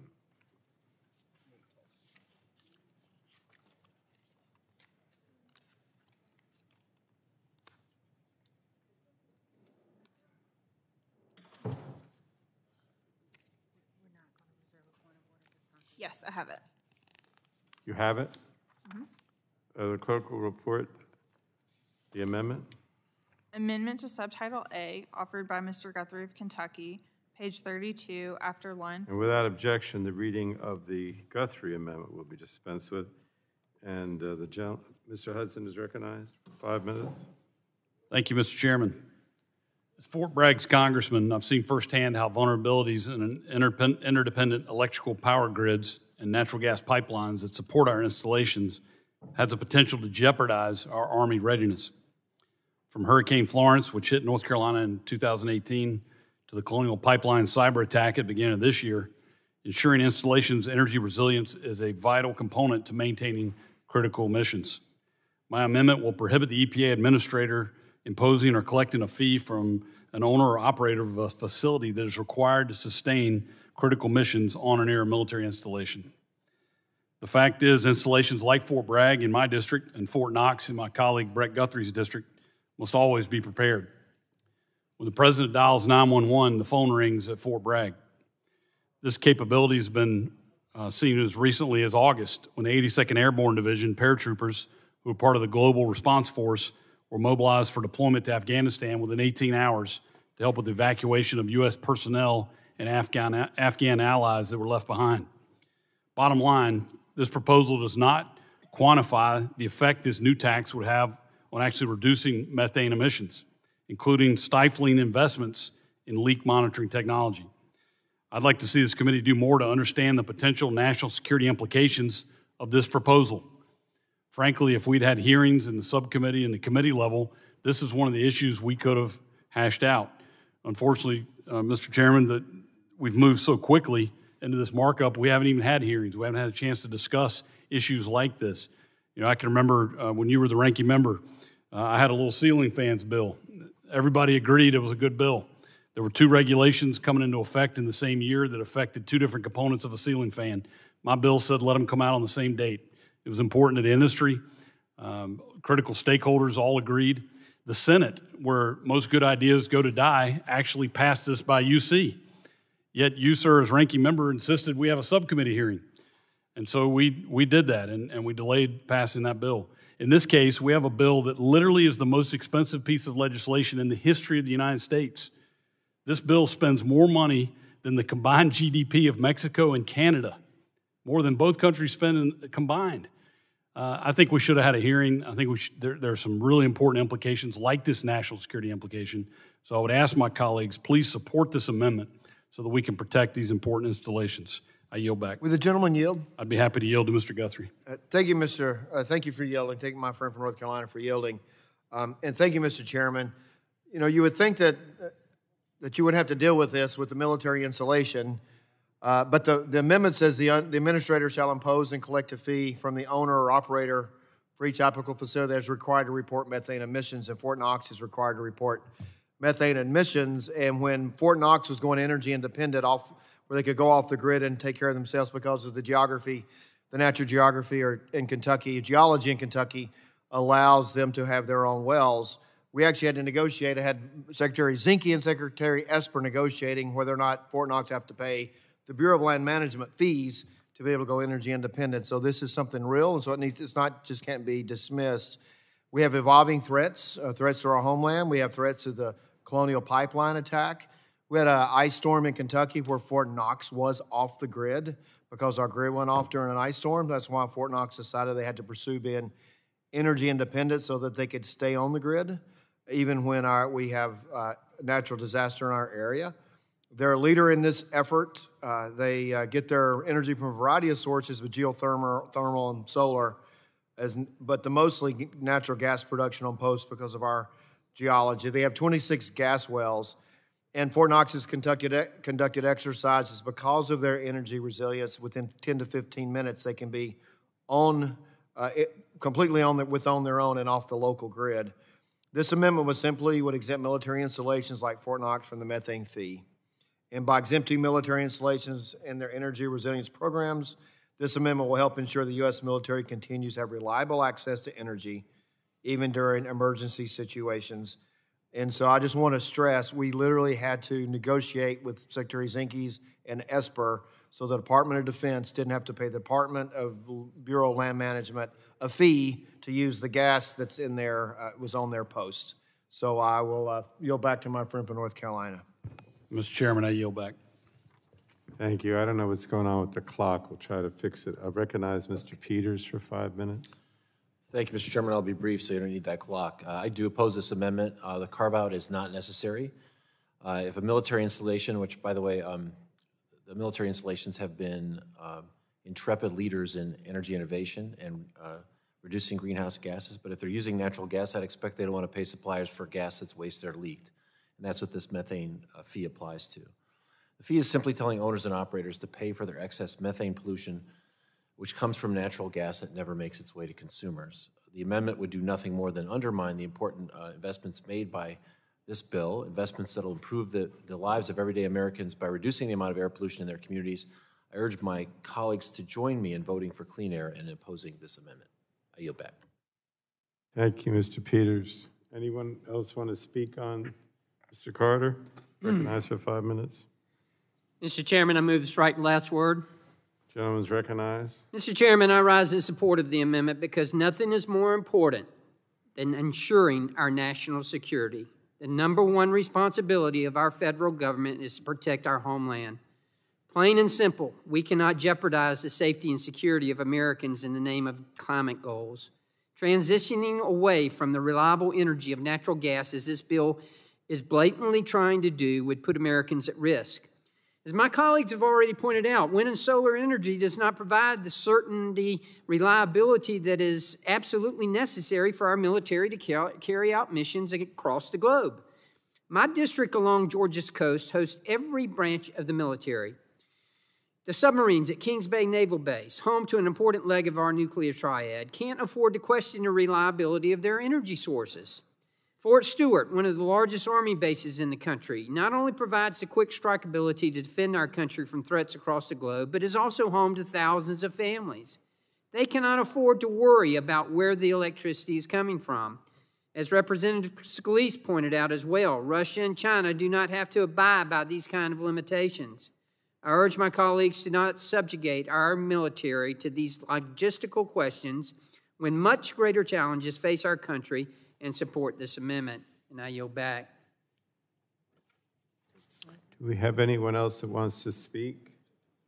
I don't know if that might, Mr. Tonko, is that for this bill or that's left over? Anyone else on either side? All right, then we'll go to a vote. Tonko was left over, right? Mr. Tonko, did you want to speak on this? Okay. Ms. Rogers has asked for the yeas and nays. A recorded vote is order on the order. This is the Guthrie amendment as introduced by Mr. Hudson. Those in favor of the Guthrie amendment will say aye. Those opposed to the amendment will say no, and the clerk shall call the roll. Mr. Rush. Rush votes no.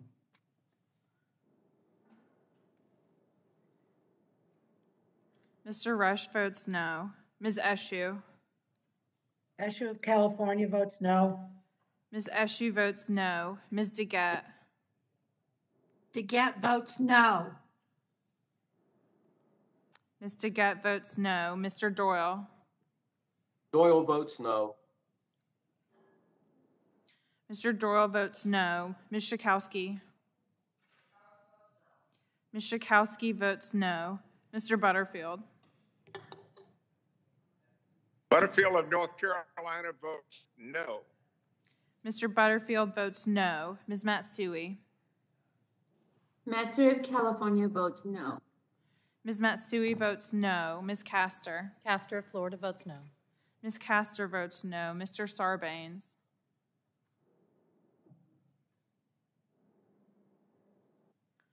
Mr. McNerney. McNerney from California votes no. Mr. McNerney votes no. Mr. Welch. Mr. Welch of Vermont votes no. Mr. Welch votes no. Mr. Tonko.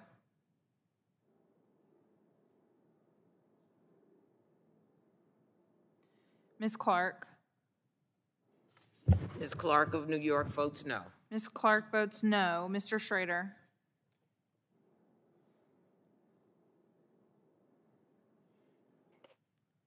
Mr. Cardenas. I hope you can see me. Cardenas representing California votes yes. Mr. Cardenas votes yes. Mr. Ruiz.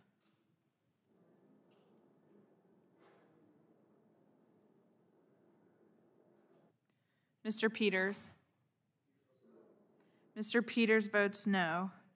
Mrs. Dingle.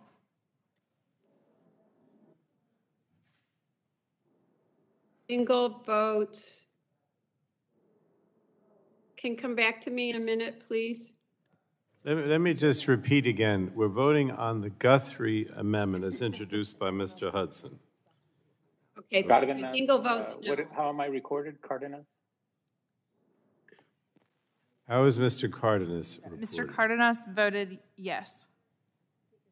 I apologize. I meant to vote no. I'd like to correct my vote no. Mr. Cardenas votes no. Mrs. And Dingle votes no. Mrs. Dingle votes no. Mr. VC. VC votes no.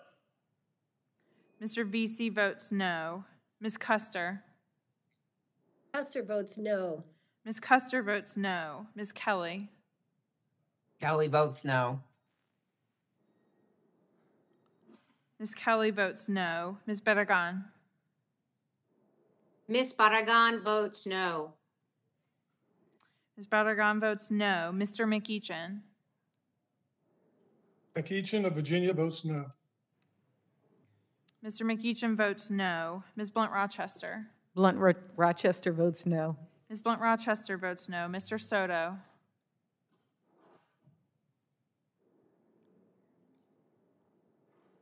Mr. O'Halloran. O'Halloran, Arizona votes no. Mr. O'Halloran votes no. Ms. Rice. Ms. Rice votes no. Ms. Craig. Ms. Craig of Minnesota votes no. Ms. Craig votes no. Ms. Schreier. Schreier votes no.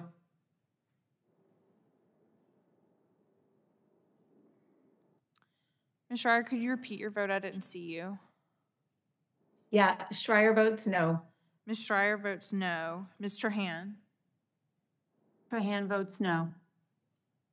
Ms. Trahan votes no. Ms. Fletcher. Fletcher votes no. Ms. Fletcher votes no. Mrs. Rogers. Mrs. Rogers votes aye. Mr. Upton. Votes aye.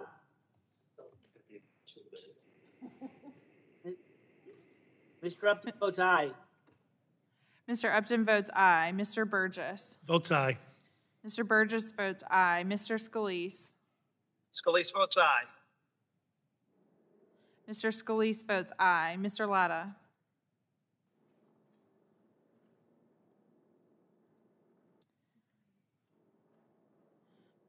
Mr. Latta, I think you're muted. Latta of Ohio votes aye. Mr. Latta votes aye. Mr. Guthrie. Mr. Guthrie votes aye. Mr. McKinley. Mr. McKinley votes aye. Mr. Kinzinger.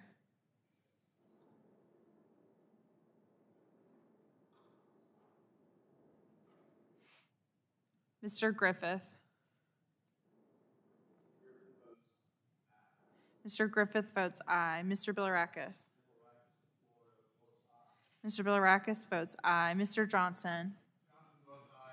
Mr. Johnson votes aye. Mr. Long. Mr. Long, you're muted.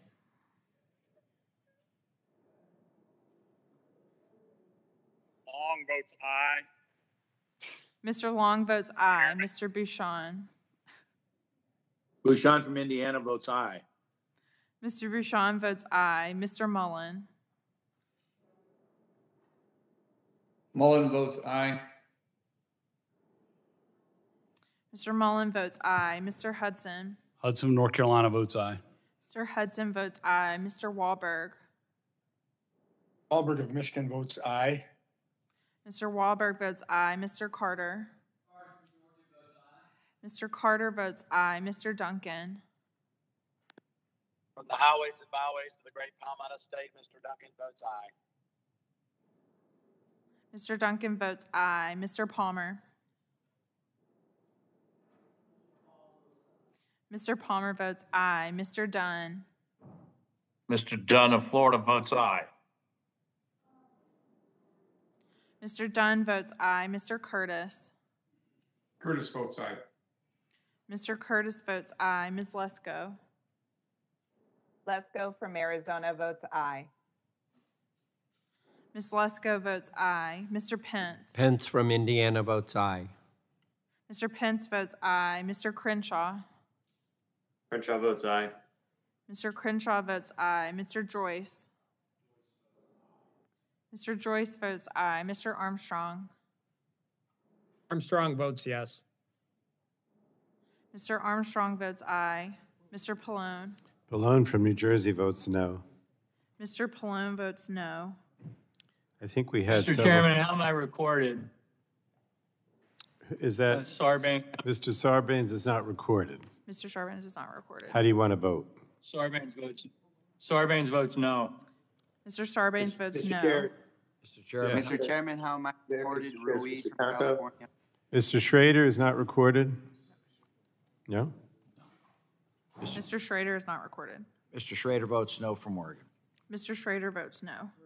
Mr. Chair, it's Mr. Taco. How am I recorded, please? Mr. Tonko? Mr. Tonko is not recorded. Mr. Taco of New York votes no. Mr. Tonko votes no. Mr. Chairman. Yes. Kinzinger. Mr. Kinzinger, how am I? Mr. Kinzinger is not recorded. Kinzinger votes aye. Mr. Kinzinger votes aye. Mr. Chairman, how am I? Oh, Mr. Ruiz? Mr. Ruiz is not recorded. Ruiz from California votes no. Mr. Ruiz votes no. Mr. Soto? Mr. Soto is not recorded. Soto votes no. Mr. Soto votes no. I think that's everyone, Madam Clerk. Yes, sir. The clerk will report the tally. On that vote, the yeas were 26 and the nays were 32. Okay. The vote is 26 ayes to 32 noes, and this is the Guthrie amendment, which is not agreed to. Are there further amendments to the Tonko substitute? Mr. Chairman? Yes. Mr. Burgess, I have Mr. Burgess? amendment number 3. Do we have the Burgess amendment? Yes, I have it. Madam Clerk will report the amendment.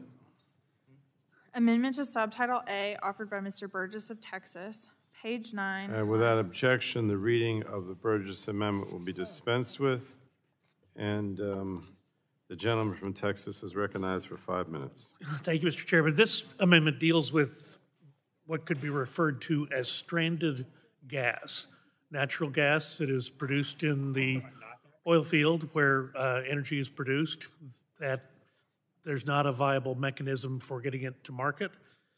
And sometimes this is vented, which is not a good idea, and sometimes it is flared, which is a better idea, but still not a great idea.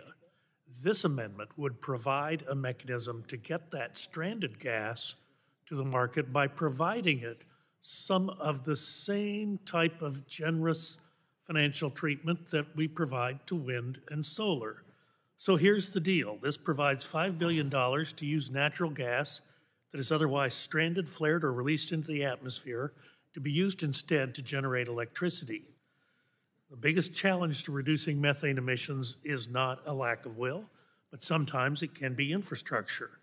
But it also poses an opportunity. Instead of just flaring this resource, it could be used to generate electricity. Unfortunately, the gas producers are not incentivized in this direction. But if you read the plain language of the amendment, it rebates to entities for up to 30% of the cost of capital investments made for capturing, transporting, storing, or using methane that would otherwise be flared or released into the atmosphere and is to be used to generate electricity. Now, here's the good news. While this is an infrastructure bill, and you would think, well, infrastructure would be part of getting the natural gas from the oil field, from, say, the Permian Basin back to the population centers, Dallas, Fort Worth, Houston, San Antonio. In fact, that infrastructure already exists. It exists in the forms of pipelines, which are abandoned and no longer used, greater than 6 inches in diameter. And so this incentive to provide a producer the opportunity to capture the gas, get it to market, and then repurpose or recycle or carbon capture and storage the carbon dioxide that is produced in the generation of electricity. This has the propensity, the possibility of not only reducing the methane that might be flared or simply vented into the environment with significant consequences, but to be used to generate electricity and then to be used in carbon capture, possibly even enhanced oil recovery. Now, here's one of the problems. I know people on my side are concerned about the cost of this. Again, this is, in my mind, repurposing the generous and lucrative subsidies that are already provided to wind and solar. Here's the deal. Had we had the opportunity to have a hearing, had we had the opportunity to have a subcommittee markup, all of this could have been discussed at that point. But unfortunately, we jumped straight from the Speaker's office to this big $3.5 trillion behemoth that we're now stuck with, and the chairman tells us we have to be through with it in 48 hours, which is no way to run an airline. Look, This is a valid concept and one that I hope we can keep in the forefront of our discussion. We want to reduce methane. We want to reduce flaring. Here is a viable way of doing it.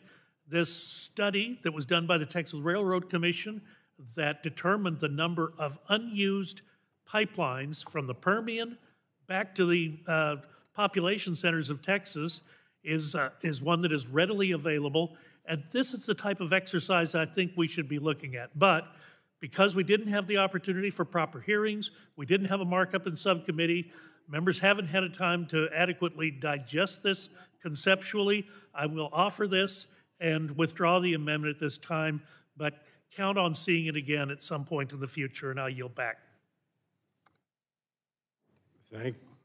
Thank you, Dr. Burgess. Do we have other amendments to the Tonko? He didn't withdraw it? I thought he did. I thought you withdrew it, no? No. He did not? No, he yielded back. Do you want to withdraw it? Yes, I ask you to consent to withdraw the amendment, unless Mr. Pence wanted to speak on it. You do? Mr. Pence is recognized. Yes, word.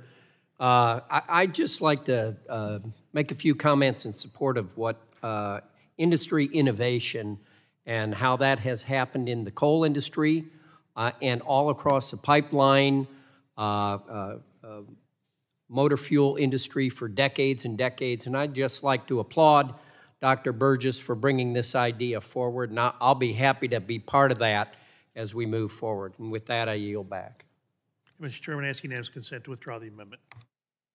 Dr. Burgess has asked to withdraw his amendment without objection, so ordered. We have another amendment to the Tonko substitute. Yes? Mr. Armstrong? Are there any other amendments? McKinley? Mr. McKinley, you have an amendment? Yes, Mr. Chairman, it's at the desk. Does the clerk have the McKinley amendment? What's the title? McKinley 108? Yes.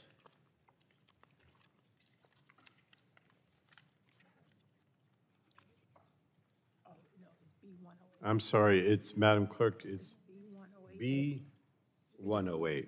McKinley. We didn't receive that amendment. You sure McKinley B108? No, it's not McKinley, it's just B108.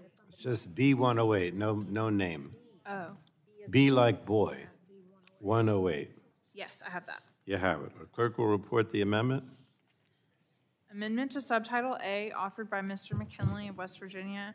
Add at the end of the... And without objection, the reading of the McKinley amendment will be dispensed with, and the gentleman is recognized for 5 minutes. Thank you, Mr. Chairman. Perhaps we finally have an amendment that we can all support. This amendment would prohibit funds in Subtitle A from being used to purchase products containing critical minerals mined in areas controlled by the Taliban. Now, Mr. Chairman, in 2010, the Department of Defense identified $1 trillion worth of undeveloped mineral deposits in Afghanistan. They are now estimated to be worth $3 trillion, and the Department of Defense referred to the country as the Saudi Arabia of lithium. And lithium is a key ingredient in batteries for electric vehicles, grid storage, solar powers, wind turbines, and other energy technologies. But as you know, the withdrawal of U.S. troops from Afghanistan last month left that country in the control of the Taliban, as well as its mineral deposits. And just hours after the Taliban took control, China stated they were ready for, quote, friendly cooperation with Afghanistan. And just remember, China dominates the global market for these minerals. They mine over 70% of the world's rare earths and are responsible for 90% of the processing.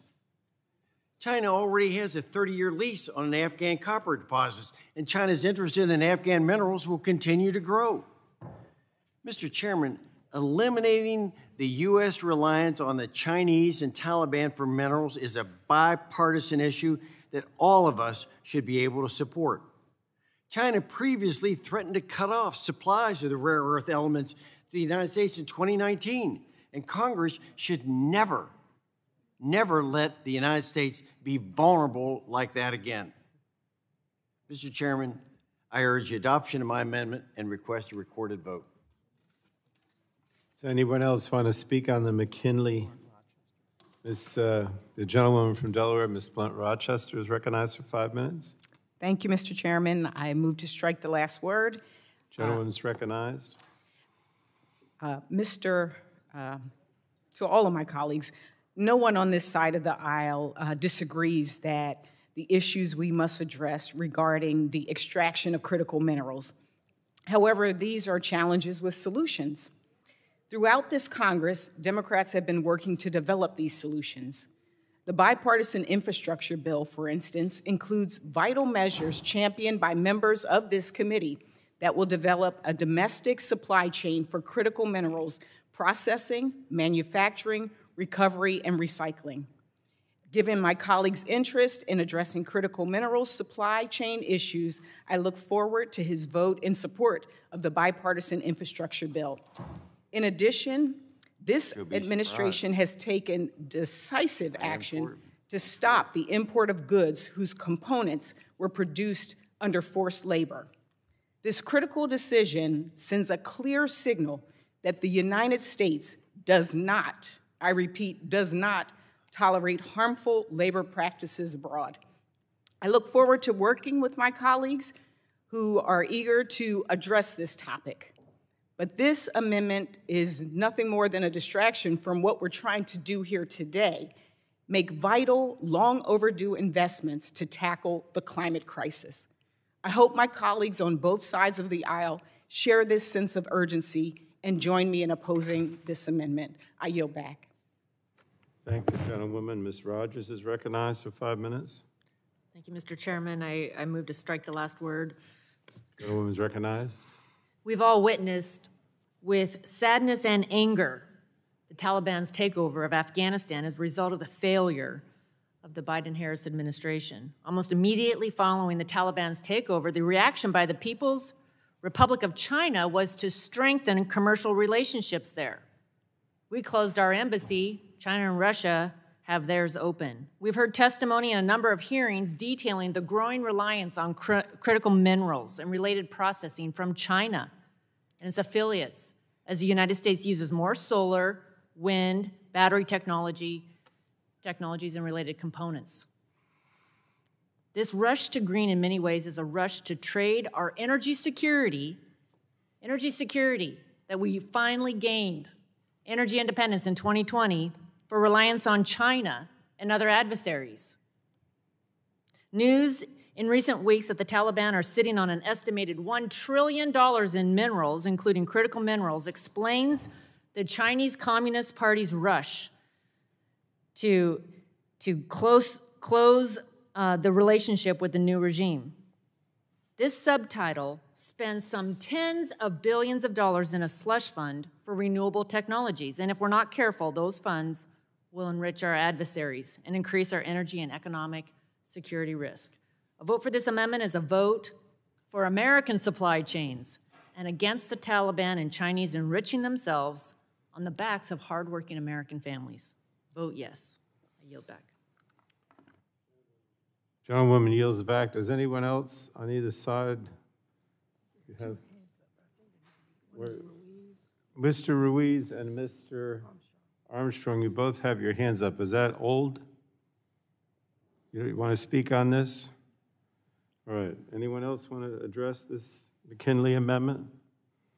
All right, then we'll go to a vote. No. Oh, Mr. Palmer is recognized. Move to strike the last word. Gentleman recognized for 5 minutes.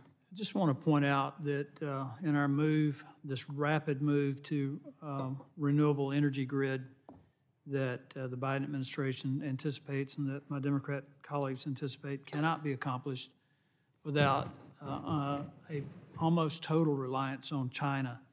Currently, the U.S. imports 100% of its rare earth material, which you must have to build solar panels and turbines.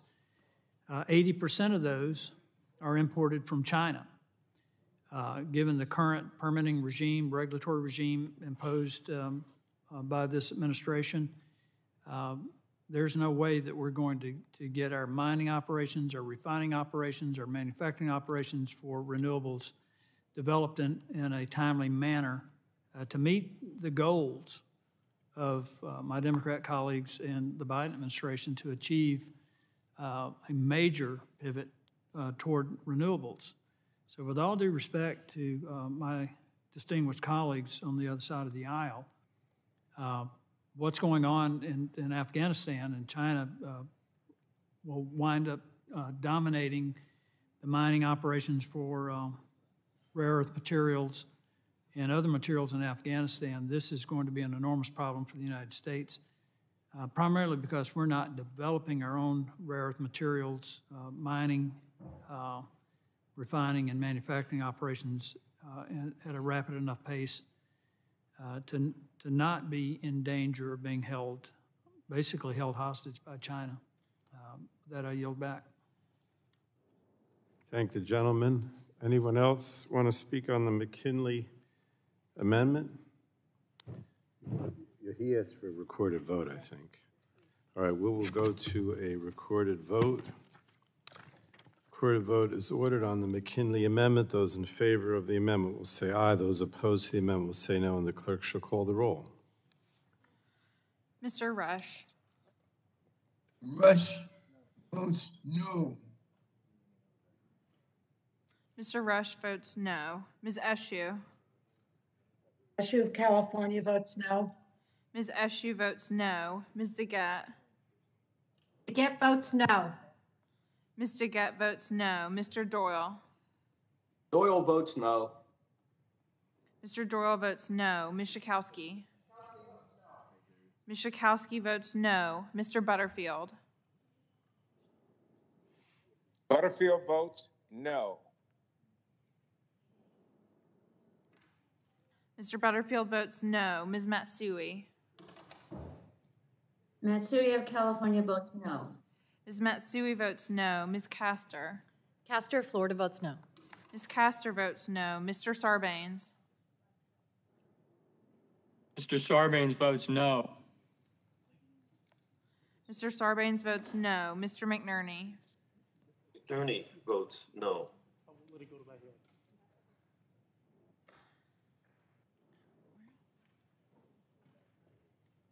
Mr. McNerney votes no. Mr. Welch. Welch votes no. Mr. Welch votes no. Mr. Tonko. New York votes no. Mr. Tonko votes no. Ms. Clark. Clark of New York votes no. Ms. Clark votes no. Mr. Schrader. Schrader of Oregon votes no. Mr. Schrader votes no. Mr. Cardenas.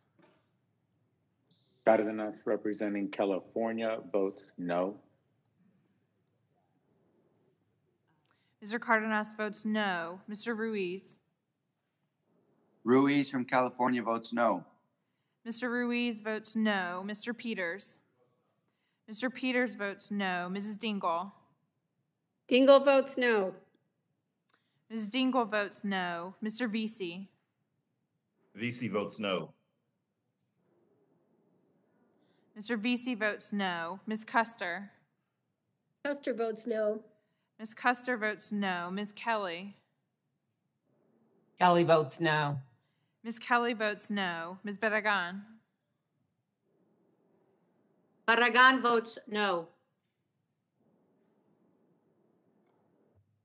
Ms. Barragan votes no. Mr. McEachin. McEachin of Virginia votes no. Mr. McEachin votes no. Ms. Blunt Rochester. Blunt Rochester votes no. Ms. Blunt Rochester votes no. Mr. Soto. Soto votes no. Mr. Soto votes no. Mr. O'Halloran. O'Halloran votes no. Mr. O'Halloran votes no. Ms. Rice. Ms. Rice votes no. Ms. Craig. Ms. Craig votes no. Ms. Craig votes no. Ms. Schreier. Schreier votes no. Ms. Schreier votes no. Ms. Trahan. Trahan votes no. Ms. Trahan votes no. Ms. Fletcher? Fletcher votes no. Ms. Fletcher votes no. Mrs. Rogers? Mrs. Rogers votes aye. Mr. Upton? Upton votes aye. Mr. Upton, could you repeat your vote? I didn't see you. Yeah, Upton votes aye. Mr. Upton votes aye. Mr. Burgess? Votes aye. Mr. Burgess votes aye. Mr. Scalise? Scalise votes aye. Mr. Scalise votes aye. Mr. Latta? Latta votes aye. Mr. Latta votes aye. Mr. Guthrie? Mr. Guthrie votes aye. Mr. McKinley? Mr. McKinley votes aye. Mr. Kinzinger?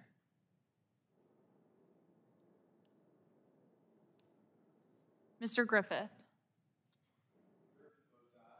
Mr. Griffith votes aye. Mr. Bilirakis? Mr. Bilirakis votes aye. Mr. Johnson? Mr. Johnson votes aye. Mr. Long? Mr. Long from the bicentennial state of Missouri votes aye. Mr. Long votes aye. Mr. Bouchon? Bouchon from Indiana votes aye. Mr. Bouchon votes aye. Mr. Mullen? Votes aye. Mr. Mullen votes aye. Mr. Hudson? Hudson of North Carolina votes aye. Mr. Hudson votes aye. Mr. Wahlberg? Wahlberg votes aye. Mr. Wahlberg votes aye. Mr. Carter? Mr. Carter votes aye. Mr. Duncan? Mr. Duncan from the great state of South Carolina votes aye. Mr. Duncan votes aye. Mr. Palmer? Mr. Palmer votes aye. Mr. Dunn? Mr. Dunn of Florida votes aye. Mr. Dunn votes aye. Mr. Curtis? Curtis votes aye.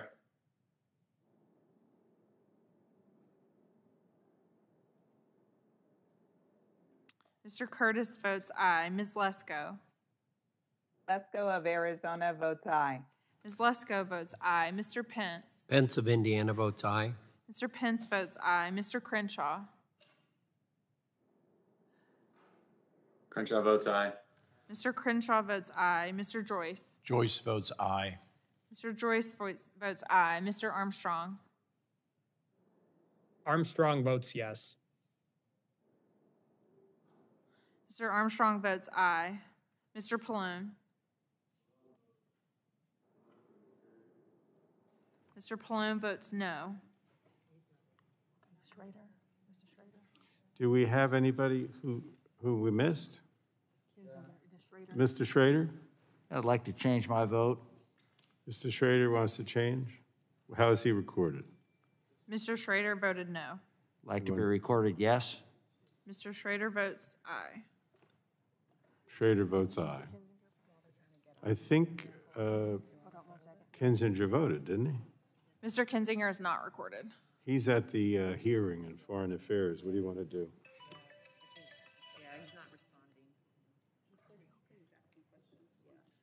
All right, so he can't vote on this one. So the clerk will report the tally. On that vote, the yeas were 26 and the nays were 31.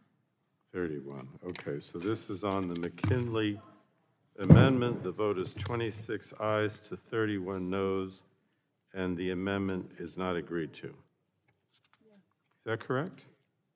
Yeah, because they didn't have one person. Okay. Do we have any other amendments to the Tonko substitute? Ms. Lesko, do you have an amendment?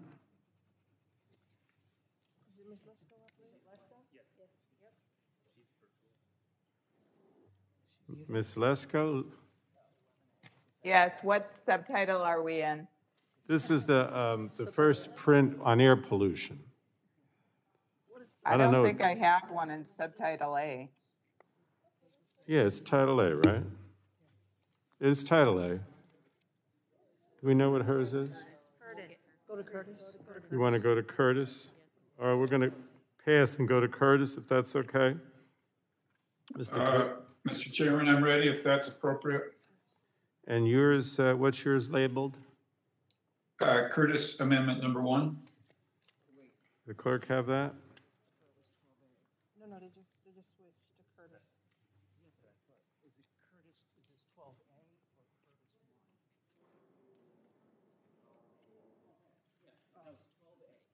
Curtis 1? 12A, Madam Clerk.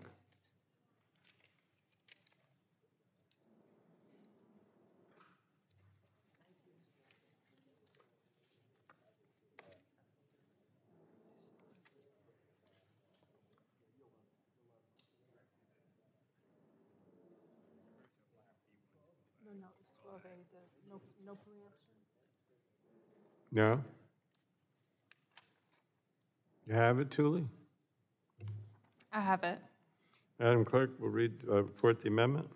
Amendment to Subtitle A, offered by Mr. Curtis of Utah. Amend section. Without objection, the reading of the Curtis Amendment will be dispensed with, and the gentleman is recognized for 5 minutes. Thank you, Mr. Chairman. I'll be very brief. I've heard a lot of debate today concerning the role of fossil fuels, but I believe we all agree that less methane is better than more methane.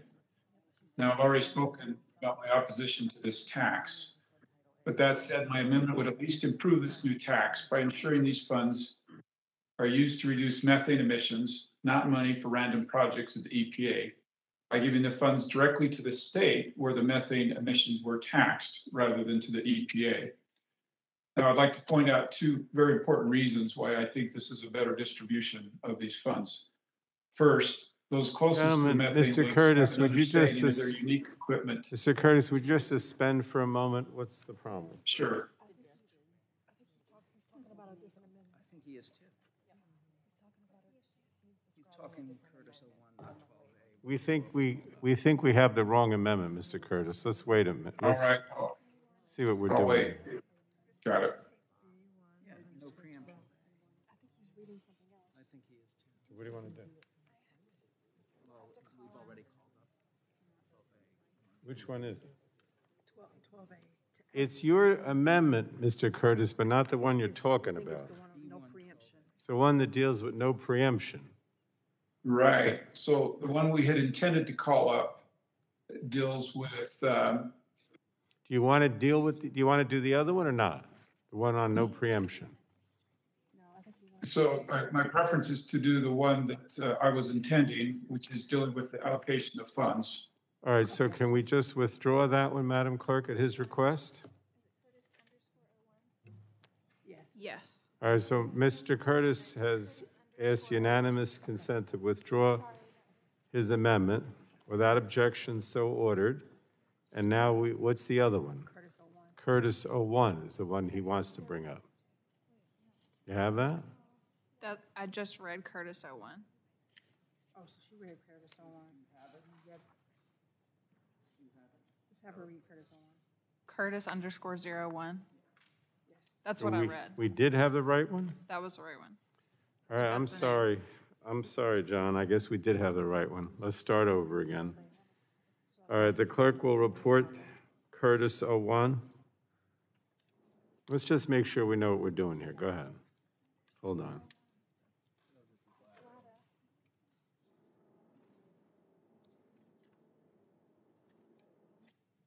Right now, there's nothing because he withdrew it. What do you want to do? Mr. Chairman, I believe it is Curtis 01. I can read the first few lines as I see it here for the clerk. If Go that's ahead. helpful. Read the first 2 lines. And wait a minute, your exercise regimen, how's that been going? Allocation among states and using amounts as provided in subsection I2 other than the cost of developing and administrating. You know which one that is?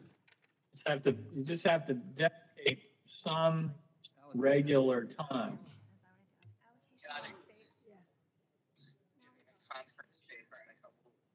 All right, let's just make sure that we bring up the one he wants. Are we ready? Yes. All right, because right now there's nothing. So, okay. Read the amendment that he's asking for. Amend Section 136 of the Clean Air Act as added by Section 30114 of Subtitle A relating to. Remember, for exercising purposes, all you have to do is 1/2 hour a week. All right, so without objection, the reading of the Curtis Amendment will be. It's not the amount you do, it's that you just. John, you got to mute yourself, Mr. So Sarbanes. that's not me, Mr. Chairman, that's somebody else. Mr. John Sarbanes has to mute himself. Mr. John Curtis is now his amendment is, did we move his amendment? Yes. Okay, so without objection, the reading of the Curtis Amendment will be dispensed with, and Mr. John Curtis from Utah is recognized. Thank you, Mr. Chairman. I'm not so sure Mr. John Sarbanes doesn't have a more interesting conversation, but I'll jump in and start over. Thank you for your patience in getting the right amendment. I think we can all agree that methane is a potent greenhouse gas emission. As a matter of fact, despite all the debate we've had today on fossil fuels, nobody has really suggested that less methane is not better than more methane. I've already spoken out about my opposition to this tax. My amendment actually improves this. Let me be clear, my preference is no tax. That said, my amendment would improve this new tax by ensuring these funds are used to reduce methane's emissions, not money for random projects of the EPA, by giving the funds directly to the state where the methane emissions were taxed rather than to the EPA. Now, let me point out two reasons why I think this is an important change. First of all, those closest to the methane leaks have an understanding of their unique equipment and operations and how to fix them, far beyond that of our EPA friends in Washington, D.C. Secondly, hopefully everyone can see the corruption-causing motivation if the EPA is motivated by financial win based on heavy-handed or aggressive enforcement. I urge my colleagues to support this amendment, which only changes the distribution of the funds to the states rather than the EPA, and I request a recorded vote and yield my time. Thank you. Does anyone else want to speak on the Curtis Amendment? No? No? Anyone want to speak on the Curtis Amendment? Otherwise, we're going to go to a vote. All right, we'll go to a vote. He is for, a recorded vote has been requested. Mr. Chairman? Yes. Mr. Chairman, I'm content with making my point and withdrawing the amendment and saving the committee the time. All right, the gentleman has asked unanimous consent to withdraw his amendment. Without objection, so ordered. Where are we going now? All right, now we're going back to Debbie. All right, Ms. Lesko, do you have an amendment? Yes, thank you, Mr. Chairman. I have an amendment at the desk, number Lesko B1_11. Does the clerk have that amendment? Yes, sir. All right, the clerk will report the Lesko amendment. Amendment to Subtitle A offered by Ms. Lesko of Arizona. Without objection, the reading of the Lesko amendment will be dispensed with, and the gentlewoman from Arizona is recognized for 5 minutes. Thank you, Mr. Chairman. My amendment ensures that nothing in this subtitle shall be interpreted to apply a requirement to federally recognized Indian tribes. So-called Clean Electricity Payment Program isn't just a series of incentives for more solar and wind energy. It also includes a significant penalty on utilities that fail to increase their clean electricity percentage by an arbitrary 4% a year. How would an electric utility go about meeting this new federal mandate? According to Democrats, it's easy. You can overbuild more solar and wind regardless of the cost to taxpayers. Or you can shut down some existing coal and natural gas generation, leading to a higher share of generation by intermittent solar and wind, regardless of the effect on energy reliability and affordability. I think it's safe to say that is what my Democratic colleagues ultimately want to achieve. It saddens me that we haven't learned our lesson from costly federal interventions of the past. I think about communities in Arizona, like Page, Arizona, which thrived on the operation of the Navajo Generating Station, a coal-fired electric generation station. It wasn't supposed to close until 2044, but it ultimately closed in 2019, and that community, including the Native American tribes, suffered and many lost their jobs.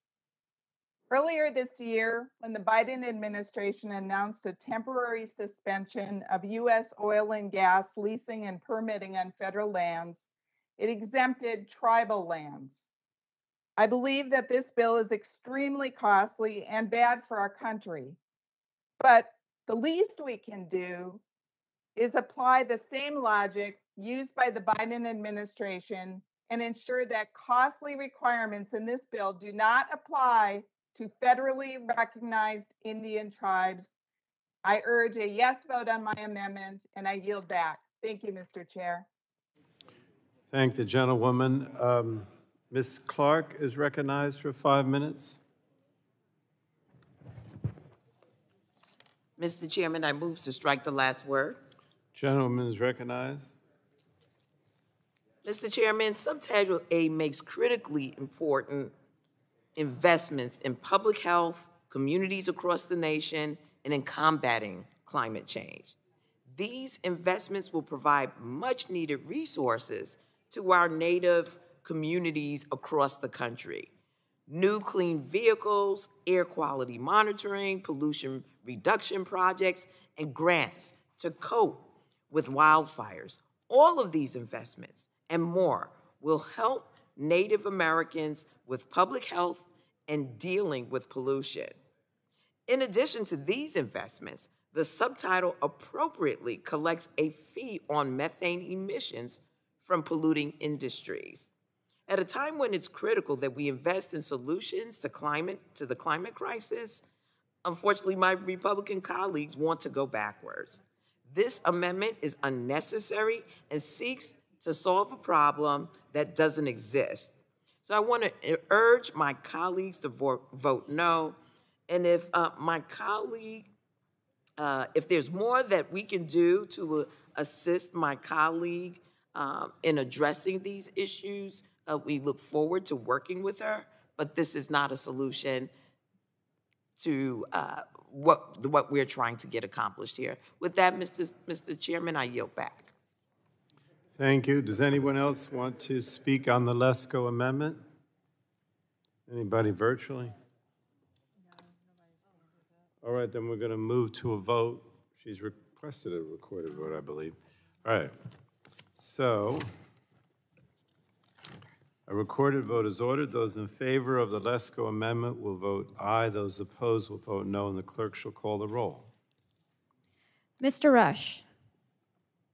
Mr. Rush of the great state of Chicago votes no. Mr. Rush votes no. Ms. Eshoo. Eshoo of California votes no. Ms. Eshoo votes no. Ms. DeGette. DeGette votes no. Ms. DeGette votes no. Mr. Doyle. Doyle votes no. Mr. Doyle votes no. Ms. Schakowsky. Ms. Schakowsky votes no. Mr. Butterfield. Butterfield of North Carolina votes no. Mr. Butterfield votes no. Ms. Matsui. Matsui of California votes no. Ms. Matsui votes no. Ms. Castor. Castor of Florida votes no. Ms. Castor votes no. Mr. Sarbanes.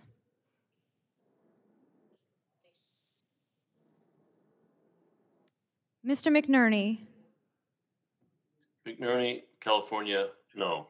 Mr. McNerney votes no. Mr. Welch. Mr. Welch of Vermont votes no. Mr. Welch votes no. Mr. Tonko. Mr. Taco of New York votes no. Mr. Tonko votes no. Ms. Clark. Ms. Clark of New York votes no. Ms. Clark votes no. Mr. Schrader. Schrader of Oregon votes no. Mr. Schrader votes no. Mr. Cardenas. Cardenas, representing California, votes no. Mr. Cardenas votes no. Mr. Ruiz. Ruiz from California votes no. Mr. Ruiz votes no. Mr. Peters. Mr. Peters votes no. Mrs. Dingle. Dingle votes no. Mrs. Dingle votes no. Mr. Vesey. Vesey votes no. Mr. Vesey votes no. Miss Custer. Custer votes no. Miss Custer votes no. Miss Kelly. Kelly votes no. Miss Kelly votes no. Miss Barragan. Miss Barragan votes no. Miss Barragan votes no. Mr. McEachin. McEachin of Virginia votes no. Mr. McEachin votes no. Miss Blunt Rochester. Blunt Rochester of Delaware votes no. Miss Blunt Rochester votes no. Mr. Soto. Mr. Soto votes no. Mr. O'Halloran. O'Halloran votes no. Mr. O'Halloran votes no. Miss Rice. Miss Rice votes no. Miss Craig. Miss Craig of Minnesota votes no. Miss Craig votes no. Miss Schreier. Schreier votes no. Miss Schreier votes no. Miss Trahan. Trahan votes no. Miss Trahan, can you repeat your vote, please? I couldn't see you. Sure. Trahan votes no. Miss Trahan votes no. Miss Fletcher. Fletcher votes no. Miss Fletcher votes no. Mrs. Rogers. Mr. Upton. Upton votes aye. Mr. Upton votes aye. Mr. Burgess.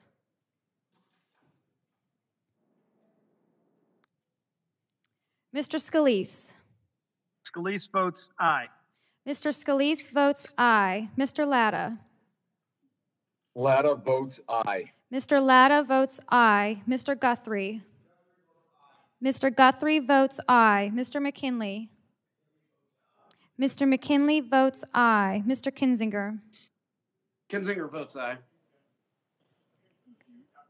Mr. Kinzinger votes aye. Mr. Griffith. Mr. Griffith votes aye. Mr. Bilirakis. Mr. Bilirakis votes aye. Mr. Johnson.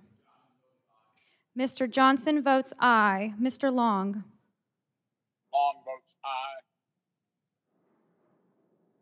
Mr. Long votes aye. Mr. Bouchon. Bouchon from Indiana votes aye.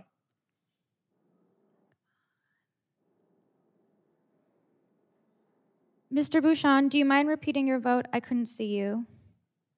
Sure. Mr. Bouchon from Indiana votes aye. Thank you. Mr. Bouchon votes aye. Mr. Mullen. Yes. Mr. Mullen votes aye. Mr. Hudson. Hudson, North Carolina votes aye. Mr. Hudson votes aye. Mr. Wahlberg. Wahlberg of Michigan votes aye. Mr. Wahlberg votes aye. Mr. Carter. Mr. Carter votes aye. Mr. Duncan. Mr. Duncan votes aye. Mr. Duncan votes aye. Mr. Palmer. Mr. Palmer votes aye. Mr. Dunn. Dunn from Florida votes aye. Mr. Dunn votes aye. Mr. Curtis. Curtis votes aye.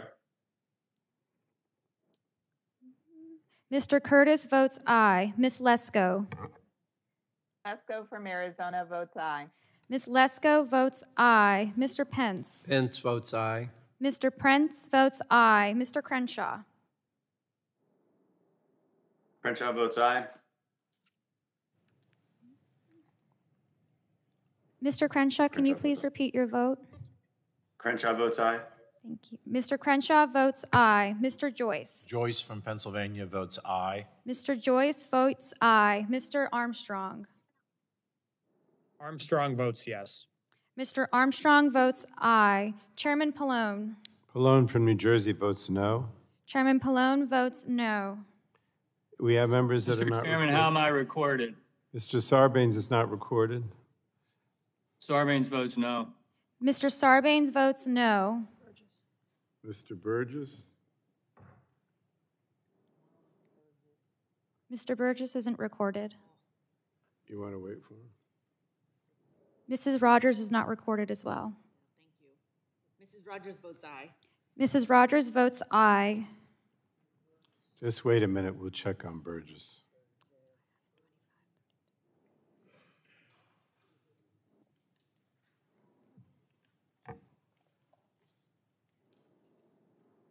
Is he the only one left? Yes, sir.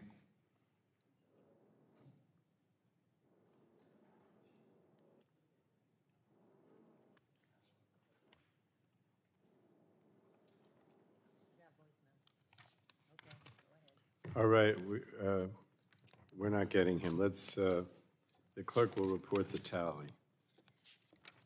On that vote, Mr. Chairman, the yeas were 25 and the nays were 32.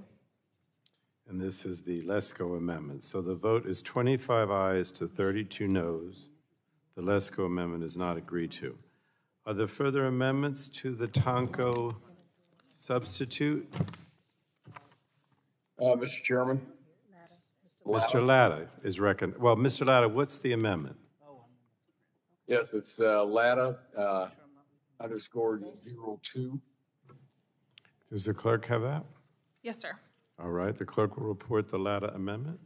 Amendment to Subtitle A offered by Mr. Latta of Ohio. Without objection, the reading of the amendment will be dispensed with, and the gentleman from Ohio is recognized for 5 minutes. Well, thank you, Mr. Chairman.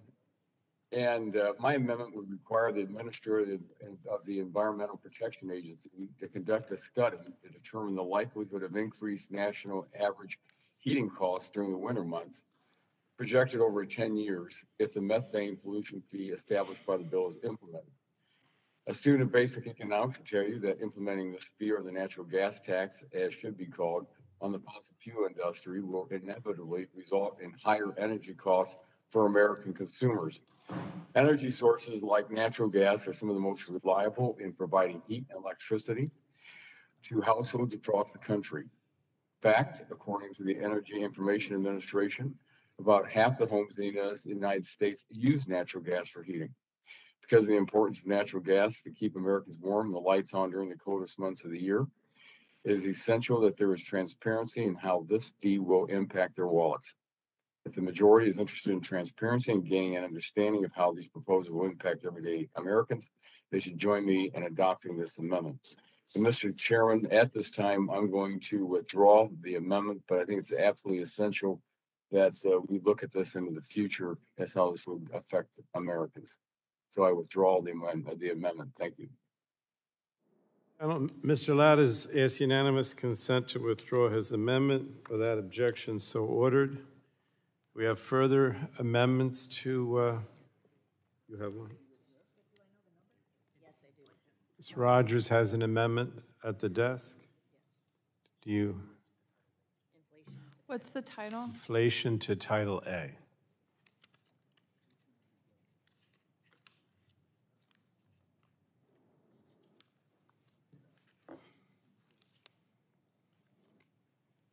Sorry, can you repeat the title?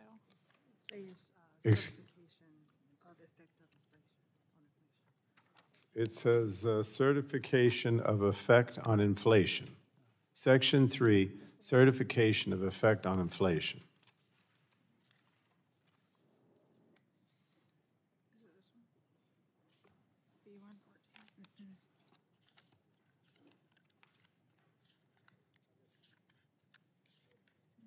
That's at the top. Well, you know, on the left.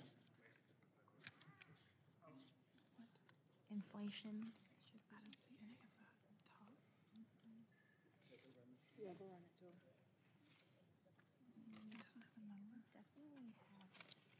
we do.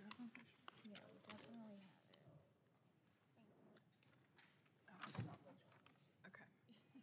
I have it. Okay. The clerk will report the amendment. Amendment to Subtitle A offered by Ms. Rogers of Washington.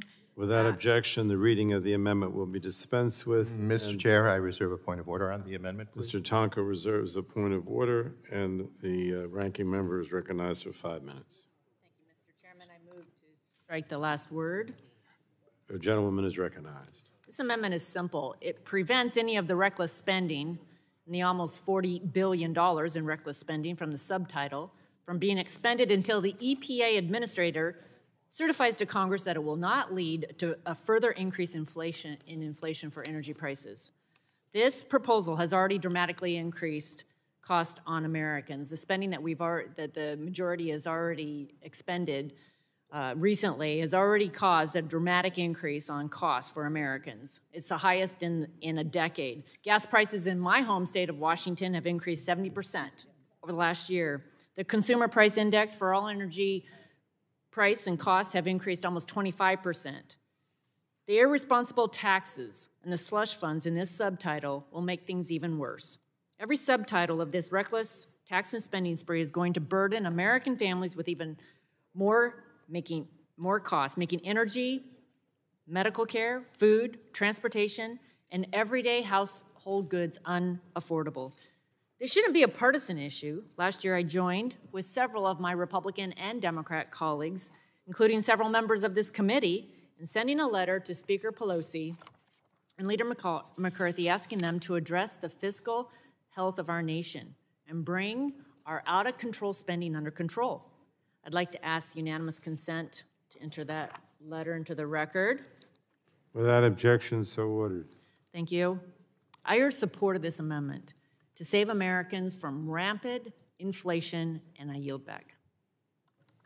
Gentlewoman yields back. Ms. Castor is recognized for 5 minutes. Move to strike the last word to speak in Gentlewoman opposition. is recognized. Thank you, Mr. Chairman. Members, this amendment is another attempt to delay the much-needed investments of the Build Back Better package. This amendment would delay investments to fight the climate crisis and reduce air pollution and protect the public health. And when you zoom out and look at the big picture now, we know that the climate crisis is raising costs exponentially on our neighbors, on our businesses, and we just don't have any time to waste any longer. There's another very important aspect of this methane fee that goes after the waste. Remember, methane is the downstream segment of fossil fuel. It's a significant contributor to the climate crisis. It happens as part of refining, transmission, storage, distribution, the methane leaks and flaring. So what we're trying to do as part of the methane fee is to reduce the waste. Now, there was a very important study done by the Environmental Defense Fund that said this isn't just an important tool to fight the climate crisis. This can be an enormous job creator as well. They highlight the fact that there are about 200 businesses already across America that are in the methane mitigation business. These are the businesses that are providing products and services to help the fossil fuel companies reduce waste and plug leaks. Remember, methane is a highly potent greenhouse gas. It's responsible for a huge chunk of warming. So here's an opportunity for us to get a win-win-win. We're going to create jobs doing it, we're going to protect the environment, we're going to save money all through reducing waste associated with pollution. So I urge my colleagues to vote no on this amendment. Thank the gentlewoman. We're on the Rogers Amendment. Does anyone else want to speak on this? I think Latta has his hand raised. Oh, Mr. Latta. Is he more senior yet? Or we'll start with Mr. Latta, is recognized for 5 minutes. Beg your pardon, Mr. Chairman. I just took my hand down. Oh, okay. All right, Mr. Pence is recognized for 5 minutes. Thank you, Mr. Chairman. I would like to strike the last word. I support the McMorris-Rogers amendment for some comments I made earlier. In the state of Indiana, Our fuel prices are up 80%. This is a good idea. We need to take a look at this. We've got to protect the consumers out across this country, and this bill, the overall bill, does not do that. With that, I yield some times to Congressman Joyce. I ask that the member yields time to me. I move to strike the last word. Actions have results. This harmful tax bill will cost Americans. It will cost all Americans who are already seeing huge increases in energy costs. Again, all Americans, not just high-earning Americans, all Americans will be affected. The results of this damaging tax bill will have continued results to increase the acceleration that we are already seeing in inflation. I encourage my colleagues across the aisle to join with me in voting in favor of this amendment. Thank you, and I yield. I yield back. I don't think we have a Democrat. Mr. Yeah. Curtis? Yeah. We do? Mr. Chairman? Yes. Oh, I'm Yes. sorry. I just want to make sure you know that I wanted to speak at whatever order you're ready for me All to right. speak in. It's Mr. Curtis. I have Curtis, Lesko, Crenshaw. We're going to go in that order. Mr. Curtis? Yes, thank you, Mr. Chairman. Gentleman's I move to recognized. strike- I move to strike the last word. Gentleman is I recognized. thank you. I rise in support of Leader Rogers' amendment to prevent this subtitle from going into effect until it is confirmed that we will not contribute to an increase in the consumer price index. In Utah, the price of used cars is up 55% on an annualized basis. Food prices are up 6.2%, and Utah residents are paying 70% higher gas prices. Utah has some of the best infrastructure in the country, and we've done it with a disproportionately low level of federal funds. Utah has a balanced budget, but the federal government has nearly $29 trillion in debt. Utahns feel our infrastructure crisis is not a social crisis, but a fiscal infrastructure crisis. How is it we can't see the fiscal infrastructure crisis right in front of us, exacerbated by crippling inflation and federal spending? My constituents would like me to ask, if your states need an infrastructure investment bill, why don't you pass one at the state level? Don't put Utahns in debt, devalue their retirements, and raise their cost of living because your state has put off difficult choices. It's not just Utahns that inflation hurts. Everybody, especially those on fixed and low incomes. Instead of printing money and going further into debt, we should be pushing policies that allow individuals to get back to work, reduce reliance on the government. Utah has succeeded at this and currently enjoys a 2.6 unemployment rate. This spending bill is irresponsible, and I urge my colleagues to consider the impacts this bill will have on inflation. I urge my colleagues to support Leader Rogers' amendment. I yield my time. Thank you. Mr. Soto is recognized for 5 minutes. Thank you, Mr. Chairman. We're in the midst of a pandemic still. We passed the CARES Act. All of you voted for it. We passed the CARES Act supplemental. Many of you voted for it. And we passed the American Rescue Act. And what did we do? We avoided another Great Recession like we saw in 2010. And we provided enough funds to battle the pandemic. Also, due to the pandemic, supply chains are slower right now. Both those things have put some pressure on prices. But the choice remains, would you rather have an underfunded pandemic response and another Great Recession, or have some pressure on prices? To me, in my Main Street back in Kissimmee, Florida, the answer is pretty clear. We had to go big to make sure we could respond to the pandemic, go big to make sure we avoided recession. And you could try to politicize prices all you want, but that was the choice that we faced, and we would do it again and again and again to make sure that we're responding to the pandemic in a way that'll make us stronger as we get out of it. This gentleman yields back. Ms. Lesko is recognized for 5 minutes. Thank you, Mr. Chairman. I move to strike the last word. Gentleman is recognized. Thank you, Mr. Chairman. I rise in support of Ms. Rogers' amendment that says that no funds will be used if it leads to inflation. We're already seeing massive inflation. Representative Soto said we're seeing some pressure on prices. Well, in Arizona, we're seeing a lot of upward pressure on prices. I mean, the cost of used cars has gone up 55%. And that's a big deal because in a lot of places, you can't even buy a new car right now. They're just none to be found, or very few to be found, and they're on back order. So people have to buy used cars. The prices are up 55%. The price of food when people go to the grocery store is up 6.2% since last year. And the price for gasoline has gone up 70% in Arizona in the last year. And then all of this spending that we've been doing has added to Arizona taxpayers $380 billion more in just the last year in federal debt. This is unsustainable. We cannot continue to spend money on and on without any responsibility. And you know, when others, including Representative Soto, said, well, we need to continue spending this for the pandemic, he's right. During the middle of the pandemic, at the beginning, I supported helping workers and businesses that the government put out of business because of shutdown. But now there's businesses clamoring. They're clamoring for workers. They cannot find the workers. And so clearly, it's time for the economy to move on and for government to get out of the way and stop subsidizing everybody and just let people get back to work and the economy to get back. And so I yield back and I support the Mrs. Rogers amendment. I yield back. Thank you. Thank you. Is anyone else? Mr. Crenshaw. Mr. Crenshaw is recognized for 5 minutes. Mr. Chairman, I move to strike the last word and speak in support of this amendment. The reason I speak in support of this amendment, like all the other amendments that have been offered, is because that reveals the weaknesses and critical reasoning that are occurring on a lot of this policy.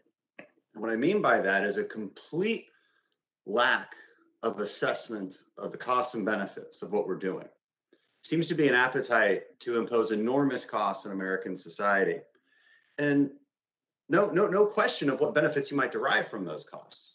If we want to listen to the science, the UN Intergovernmental Panel on Climate Change says that by the year 2100, we can expect to have 450% more global GDP than we do now. With the cost of climate change, it might be closer to 434%. So there's a cost, but it is not the cost that I keep hearing from a lot of my colleagues. It's not even close, actually. And by the way, that's a conservative estimate. Doesn't take into account new technological technological innovations that would allow us to actually adapt to that. So we have to actually be reasonable about the costs and the benefits and what we're doing. And this amendment's important because this will impose enormous costs on our society that's already reeling from hyperinflation. And for what? What do we get out of that? We're not exactly spending it on expansive research and development, not to spur public and private investment, but to actually just fund costly mandates that do nothing for the environment. It probably makes matters worse. In fact, every single program in here, from funding for clean, heavy-duty vehicles to port emissions to the Environmental Product Declaration Assistance, it actually funds a failed California mandate. Honestly, this division could read something like a reimbursement list from the governor of California and the California Air Resource Board. For whatever reason, the majority is trying to institute nationwide the only mandate in America for green construction requirements, the only mandate in America for zero emission delivery trucks, and mandates on small fishing boats in the bays of San Diego. Since Californians are tired of actually paying for these mandates, now Democrats want to foot every American taxpayer with the bill. Not only are they trying to put these failed policies on everyone, but they're paving the way for federal government to come into America's home and tell them what refrigerator to own, preventing people from using natural gas to heat a pot of water. It sounds far-fetched, but President Biden's National Climate Advisor, Gina McCarthy, proposed doing just that in the Clean Power Plan when she ran EPA. It's not unfair to say that the California model is not working. They're paying higher electricity prices than the rest of America, while also having it shut off or throttled down constantly. Higher gas prices than the rest of America as well, and they're getting sued by civil rights groups for their racist environmental policies. And for all of California's environmentalism through government mandates, California has 7 of the 10 most polluted cities in America, according to the American Lung Association.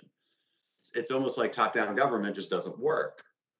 So I asked this committee, why would we double down on these failed policies? Is the air in California significantly better than what I'm breathing in Texas? Absolutely not, and certainly not according to the EPA standards. I don't want my constituents to be forced to subsidize California's poor environmental practices or import their high gas prices, especially when we also have inflation to deal with.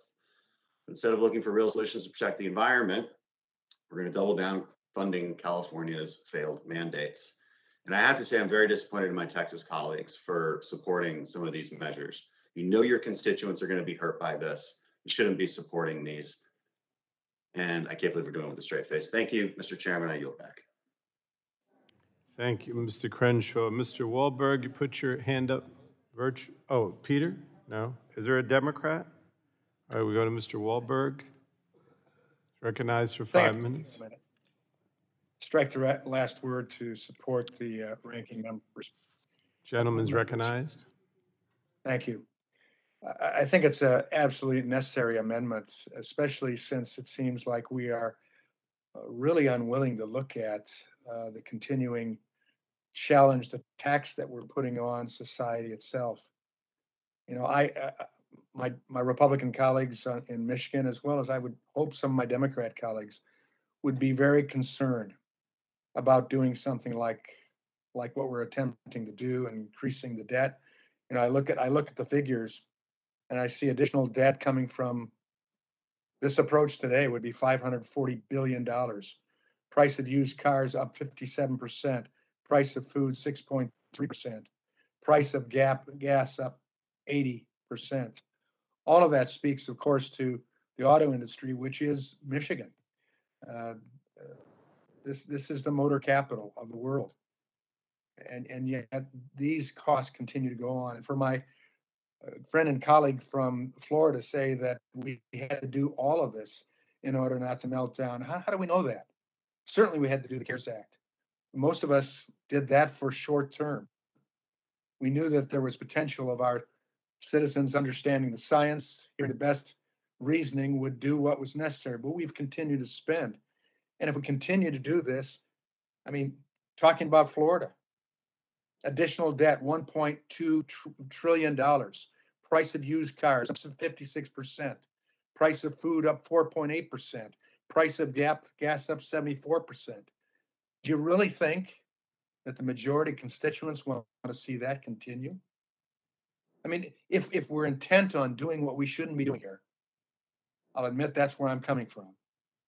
Yet we ought to at least be willing to support an amendment like this that takes a look at reason and says, if indeed this continues to promote this tax, which is called inflation, and I would certainly disagree with one of my former colleagues who seemed to indicate that inflation cures climate change. I don't get that. So I'd ask my colleagues to support this amendment, to think rationally about what we're doing to the future of our country as well as the present. Support this amendment, and I yield back. Who am I yielding to? This is Congressman Scalise. I would certainly yield, Congressman Scalise. Thank my friend from Michigan for yielding. And I guess the question should be, how much more inflation does the majority party want to impose on families? I mean, just in the last 9 months since President Biden took office, inflation's become the biggest concern that people express because they're paying more for everything. They're paying more for gasoline, as my colleagues pointed out, in some cases over 50% more. But they're paying more when they go to the grocery store. If they want to buy products, if you want to get a new dishwasher, you're probably waiting 6 months because the federal government for the last 6-9 months has been paying people not to work. Every small business owner's looking for workers and they can't find them because government's paying people not to work.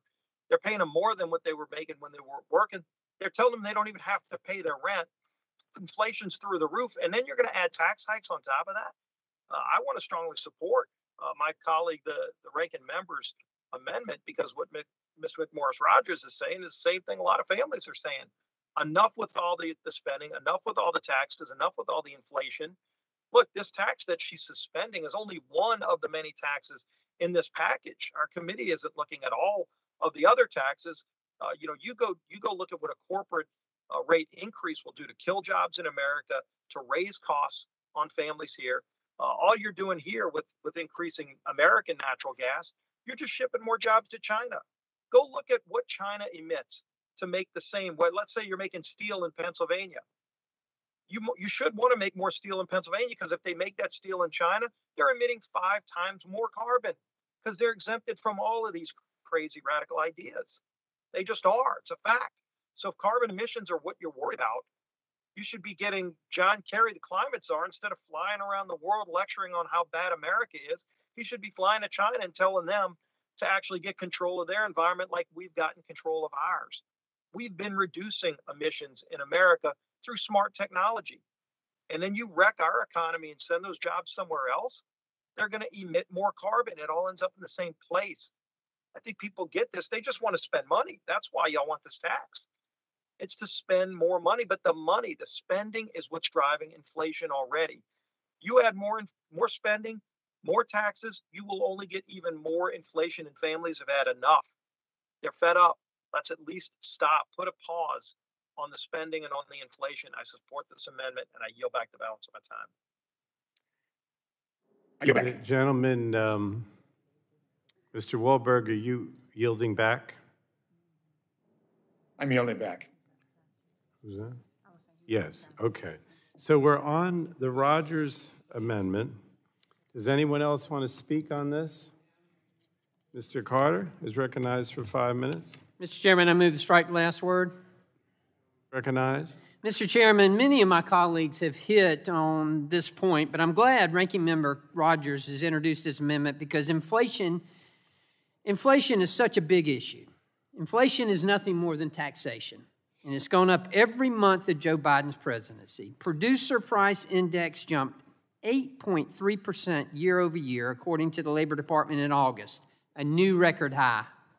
These numbers came just a week after the August jobs report fell well short of economists' expectations.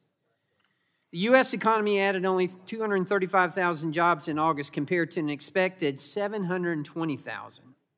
This is an enormous disappointment, especially in light of the trillions of dollars that Democrats have forced through Congress. What was the result? This is the weakest jobs report of Joe Biden's presidency.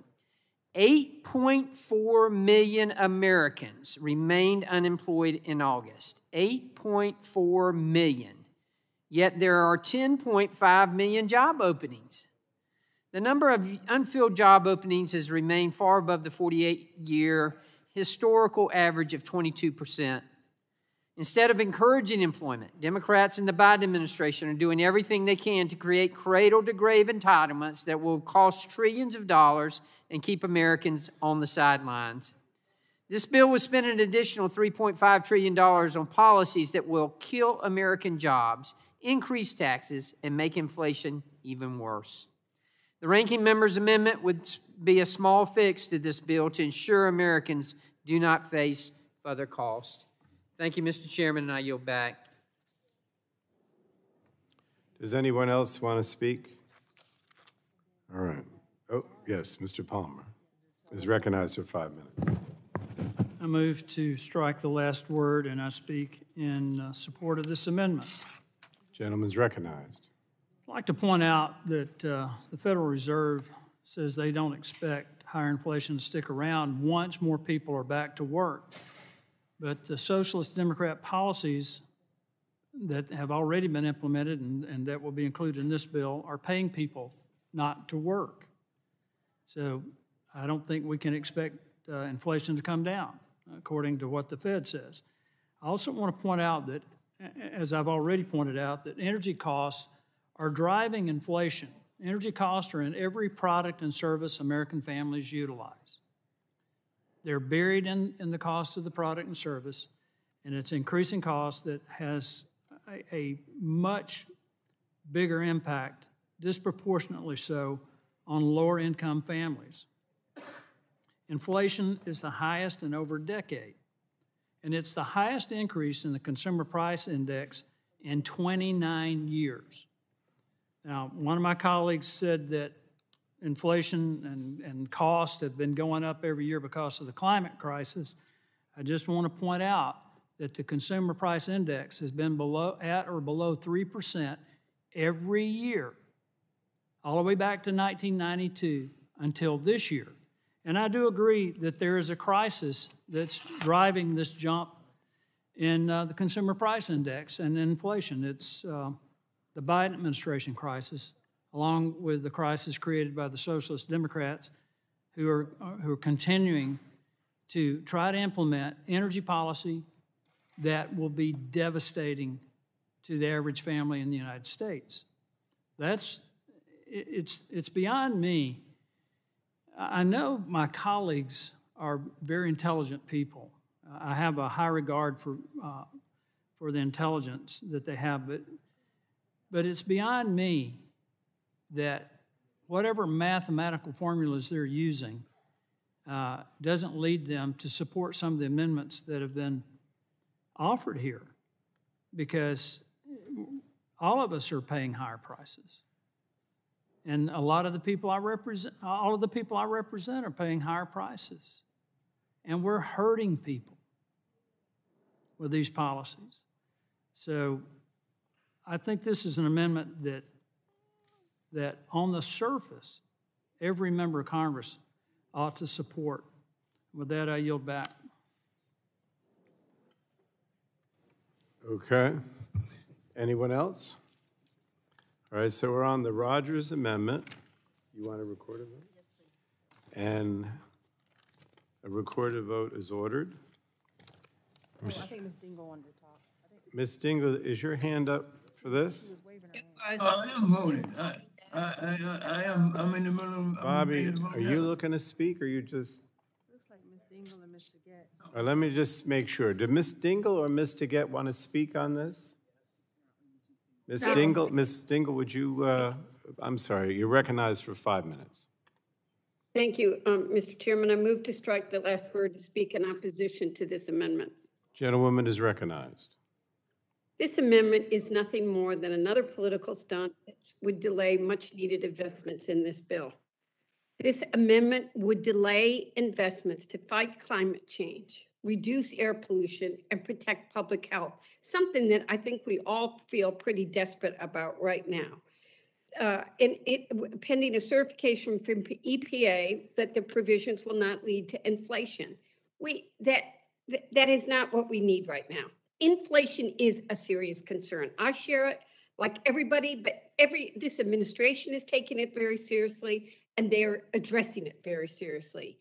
Recent indicators have shown that inflation is slowing, and experts believe that the inflation we are seeing is transitory as we go through this unprecedented recovery. And like many of you, I spend a lot of time with economists because I'm worried about the auto industry.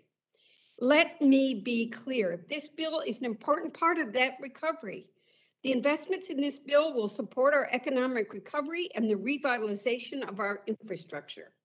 A stable economy supports stable prices. My colleagues are concerned about passing costs along to future generations. Then maybe we need to get serious about addressing climate change and supporting the investments in this bill.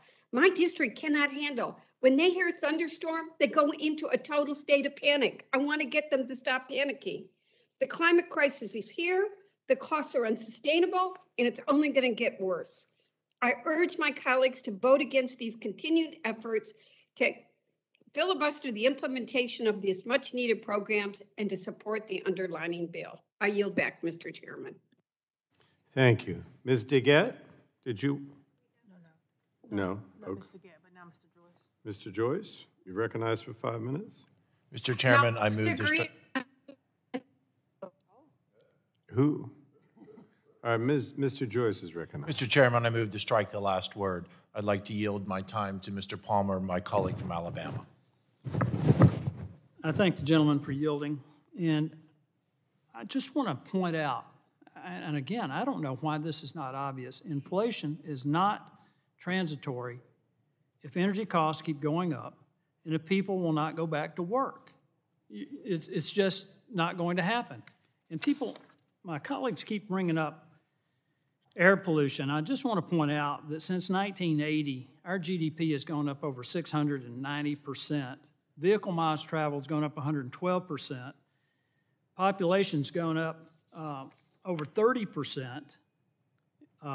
Energy consumption's up over 22%.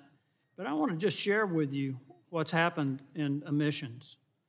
And the key criteria gases that the EPA tracked since 1980, carbon monoxide is down 81%, lead's down 98%, nitrogen dioxide is down 67%, ozone's down 33%, particulate matter emissions are down 64%, and sulfur dioxide's down 93%. We have made tremendous progress in cleaning up our environment and our emissions. These are EPA numbers that I want to point out. I also like to point out how policies impact things. I have a Gallup report here entitled American Entrepreneurship, Dead or Alive. Prior to the Obama-Biden administration, there were over 100,000 more businesses starting up instead of closing. That's the differential. 100,000 more business startups than there were business closures. By 2014, after 6 years of the Obama-Biden administration, we were at 70,000 more business closures than startups. So you want to talk about helping the economy and helping the average American, you need to take into account how your policies impact people. And again, I go back to the 2009 stimulus package and all the promises that were made. That was an $831 billion package. They predicted that it would generate 4% economic growth. That didn't happen. It averaged about 2%. It actually slowed to 1.5% in 2012. You had, at that time, Vice President Joe Biden going around the country saying the stimulus would usher in a summer of recovery. 18 months later, after the passage of the bill, National Public Radio acknowledged that the stimulus was a dud. It was running a headline that said, "Recovery summer ends with an economic pothole." That's where you're heading with this bill. Biden even predicted that the stimulus would create 250 to 500,000 new jobs per month. That didn't happen. So, I mean, I know a lot of people think history is what happened last week, but you need to go back and look at the history of these policies and try to learn from it. With that, Mr. Chairman, I happily yield back.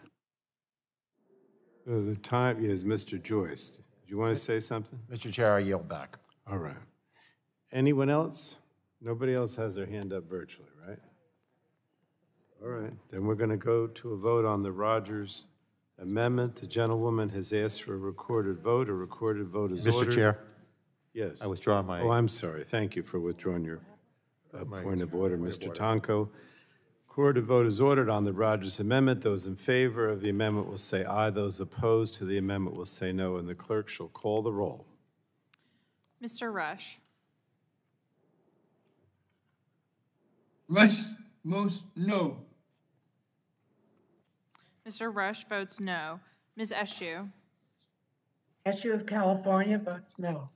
Ms. Eshoo votes no. Ms. DeGette. DeGette votes no. Ms. DeGette votes no. Mr. Doyle. Doyle votes no. He's weakening. Mr. Doyle votes no. Ms. Schakowsky. Ms. Schakowsky votes no. Mr. Butterfield. Butterfield votes no. Mr. Butterfield votes no. Ms. Matsui. Matsui of California votes no. Ms. Matsui votes no. Ms. Castor.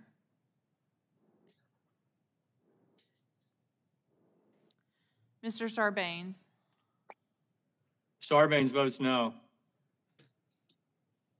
Mr. Sarbanes votes no. Mr. McNerney. McNerney votes no. Mr. McNerney votes no. Mr. Welch. Mr. Welch votes no. Mr. Tonko. Tonko of New York votes no. Mr. Tonko votes no. Ms. Clark. Clark of New York votes no. Ms. Clark votes no. Mr. Schrader. Schrader of Oregon votes no. Mr. Schrader votes no. Mr. Cardenas. Cardenas representing California votes no. Mr. Cardenas votes no. Mr. Ruiz. Ruiz from California votes no. Mr. Ruiz votes no. Mr. Peters. Mr. Peters votes no. Mrs. Dingle. Dingle votes no. Ms. Dingle votes no. Mr. Vesey. VC votes no.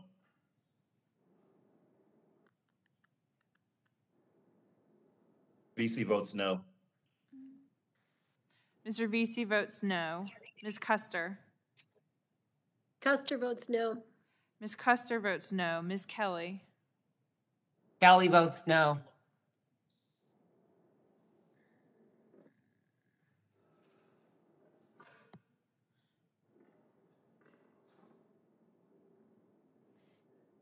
Ms. Kelly votes no. Ms. Barragan. Ms. Barragan votes no. Ms. Barragan votes no. Mr. McEachin. McEachin of Virginia votes no. Mr. McEachin votes no. Ms. Blunt Rochester. Blunt Rochester votes no. Ms. Blunt Rochester votes no. Mr. Soto. Soto votes no. Mr. Soto votes no. Mr. O'Halloran.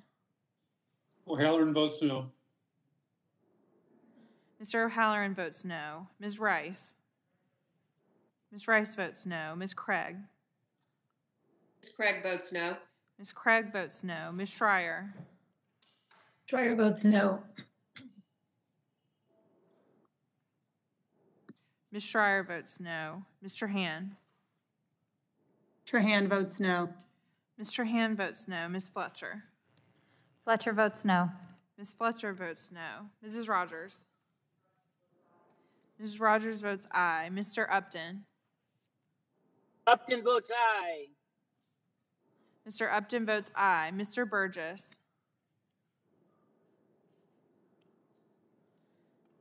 Mr. Scalise.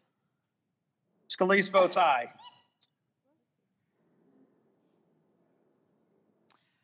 Mr. Scalise votes aye. Mr. Latta. Latta of Ohio votes aye.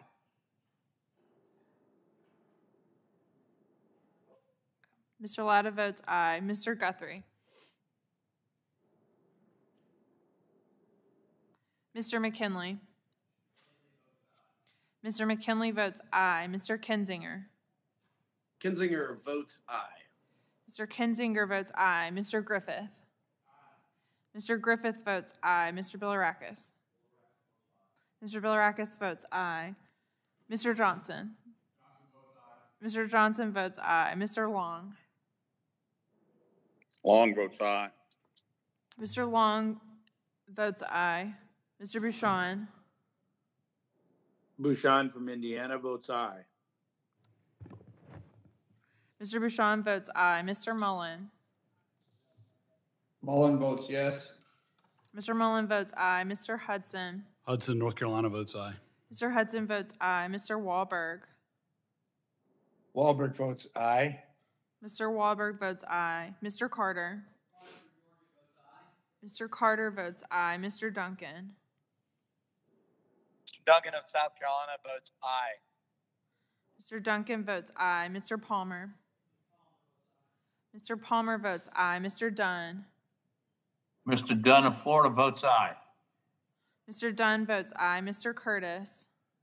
Curtis votes aye. Mr. Curtis votes aye. Ms. Lesko. Lesko from Arizona votes aye. Ms. Lesko votes aye. Mr. Pence. Pence from Indiana votes aye. Mr. Pence votes aye. Mr. Crenshaw. Crenshaw votes aye. Mr. Crenshaw votes aye. Mr. Joyce. Joyce from Pennsylvania votes aye. Mr. Joyce votes aye. Mr. Armstrong. Armstrong votes yes. I'm sorry, could you repeat your vote? Armstrong votes yes. Mr. Armstrong votes aye. Mr. Pallone. Pallone from New Jersey votes no. Mr. Pallone votes no. Ms. Castor? Castor, Florida votes no. Ms. Castor votes no. Mr. Guthrie? Mr. Guthrie votes aye. Mr. Guthrie votes aye. Is anyone else who hasn't voted? Mr. Burgess is not recorded. Is he, we're going to wait for him or not? He is on. Mr. Burgess?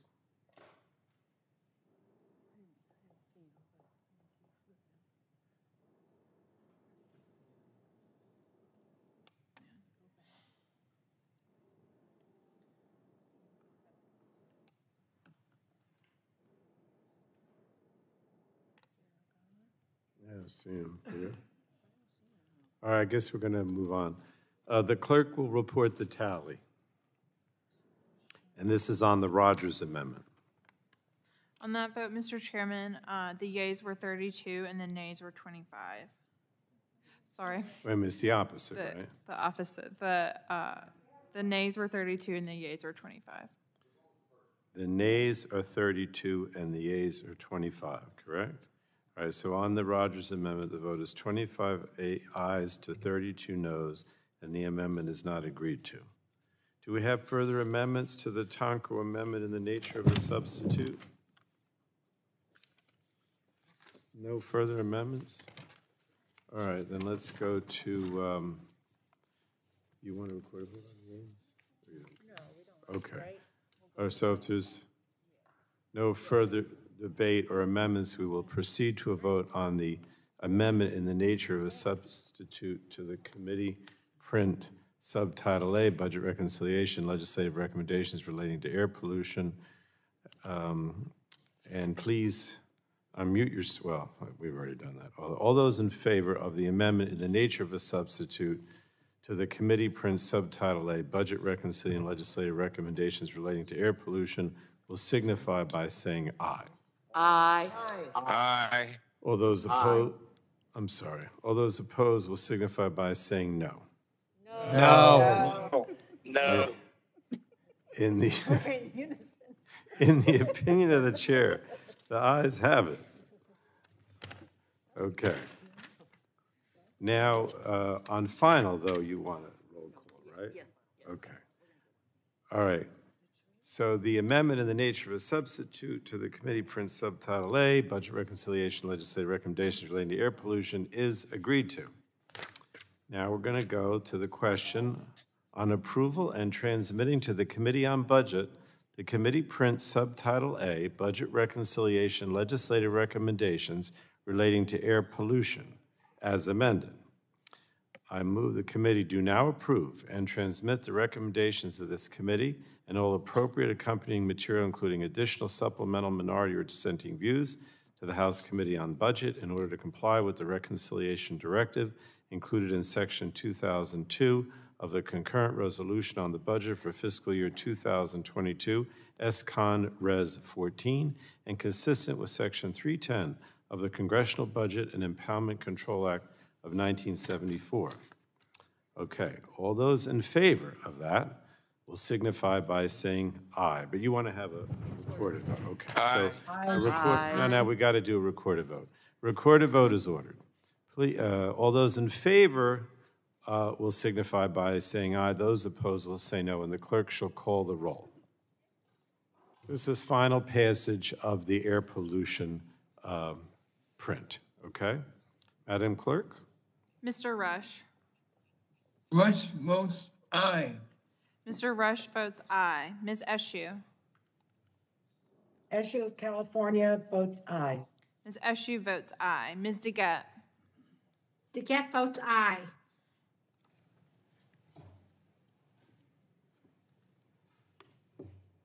Ms. DeGette votes aye. Mr. Doyle. Doyle votes yes. Mr. Doyle votes aye. Ms. Schakowsky. Aye. Ms. Schakowsky votes aye. Mr. Butterfield.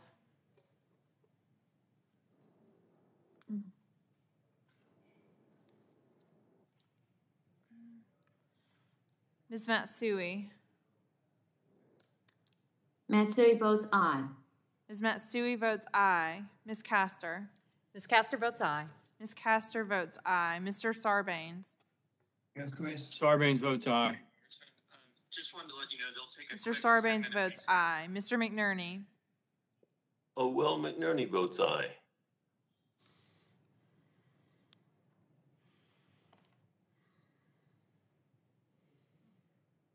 Mr. McNerney votes aye. Mr. Welch. Mr. Welch votes aye. Mr. Tonko. Tonko of New York votes aye. Mr. Tonko votes aye. Ms. Clark. Clark of New York votes aye. Ms. Clark votes aye. Mr. Schrader. Schrader of Oregon votes no. Mr. Schrader votes no. Mr. Cardenas. Cardenas representing California votes aye. Mr. Cardenas votes aye. Mr. Ruiz. Ruiz from California votes aye. Mr. Ruiz votes aye. Mr. Peters. Mr. Peters votes aye. Mrs. Dingle. Dingle votes aye.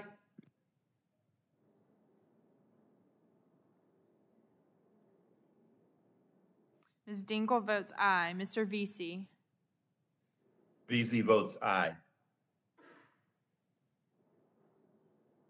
Mr. Vesey votes aye. Ms. Custer. Aye. Custer votes aye. Ms. Custer votes aye. Ms. Kelly. Kelly votes aye. Ms. Kelly votes aye. Ms. Barragan. Barragan votes aye. Ms. Barragan votes aye. Mr. McEachin. McEachin of Virginia votes aye. Mr. McEachin votes aye. Ms. Blunt Rochester. Blunt Rochester of Delaware votes aye. Ms. Blunt Rochester votes aye. Mr. Soto. Soto votes aye. Mr. Soto votes aye. Mr. O'Halloran.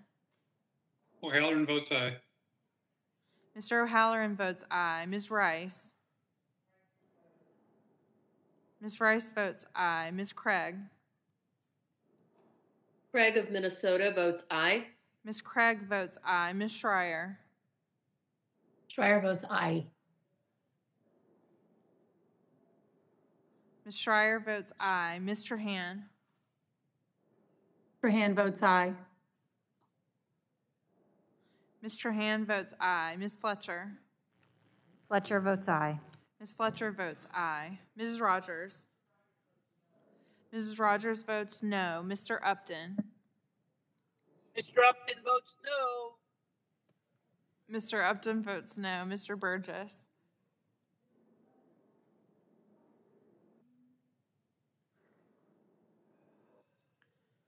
Mr. Scalise. Mr. Scalise votes no.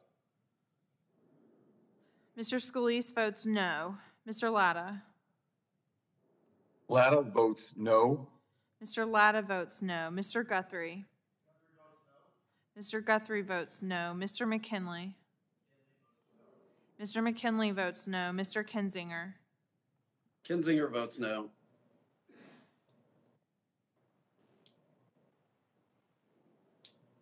Mr. Kinzinger votes no. Mr. Griffith. Mr. Griffith votes no. Mr. Bilirakis. Mr. Bilirakis votes no. Mr. Johnson. Mr. Johnson votes no. Mr. Long. No. Mr. Long votes no. Mr. Bouchon. Bouchon from Indiana votes no. Mr. Bouchon votes no. Mr. Mullen. No. Mr. Mullen votes no. Mr. Hudson. Mr. Hudson votes no. Mr. Wahlberg. Mr. Wahlberg votes no. Mr. Wahlberg votes no. Mr. Carter. Mr. Carter votes no. Mr. Duncan. Duncan, no. Mr. Duncan votes no. Mr. Palmer. Mr. Palmer votes no. Mr. Dunn. Dunn of Florida votes no. Mr. Dunn votes no. Mr. Curtis. Curtis votes no. Mr. Curtis votes no. Ms. Lesko. Lesko from Arizona votes no. Ms. Lesko votes no. Mr. Pence. Pence from Indiana votes no. Mr. Pence votes no. Mr. Crenshaw. Crenshaw votes no. Mr. Crenshaw votes no. Mr. Joyce. Joyce from Pennsylvania votes no. Mr. Joyce votes no. Mr. Armstrong. Armstrong votes no. Mr. Armstrong votes no. Mr. Pallone. Pallone from New Jersey votes aye. Mr. Pallone votes aye. Mr. Chairman, G.K. Butterfield. Mr. Butterfield is not recorded. Mr. Chairman, Butterfield in North Carolina votes no. Votes aye. I'm sorry. Votes aye. Mr. Butterfield votes aye. Anyone else who's not recorded wants to be? All right, the clerk will report the tally. This is final passage on the air pollution title or print. On that vote, the yeas were 31 and the nays were 26. And the nays are 26. So the vote is 31 ayes to 26 noes. Yes. Plan to file views and request the usual number of days. Okay, did we hear that? Do you want to repeat it maybe? Yes. Thank you, Mr. Chair. I plan to file views and request the usual number of days. Without objection, so ordered. The committee has approved the committee print subtitle A, Budget Reconciliation Legislative Recommendations Relating to Air Pollution as amended, and ordered the legislative recommendations transmitted to the Committee on Budget. All right, now we're going to go to the second print. The chair calls up the committee print subtitle B, Budget Reconciliation Legislative Recommendations Relating to Hazardous Materials, and the clerk will report the title of the bill. Committee print to Budget Reconciliation Legislative Recommendations Madam relating... Clerk, without objection, the first reading of the bill will be dispensed with. The bill is now considered as read.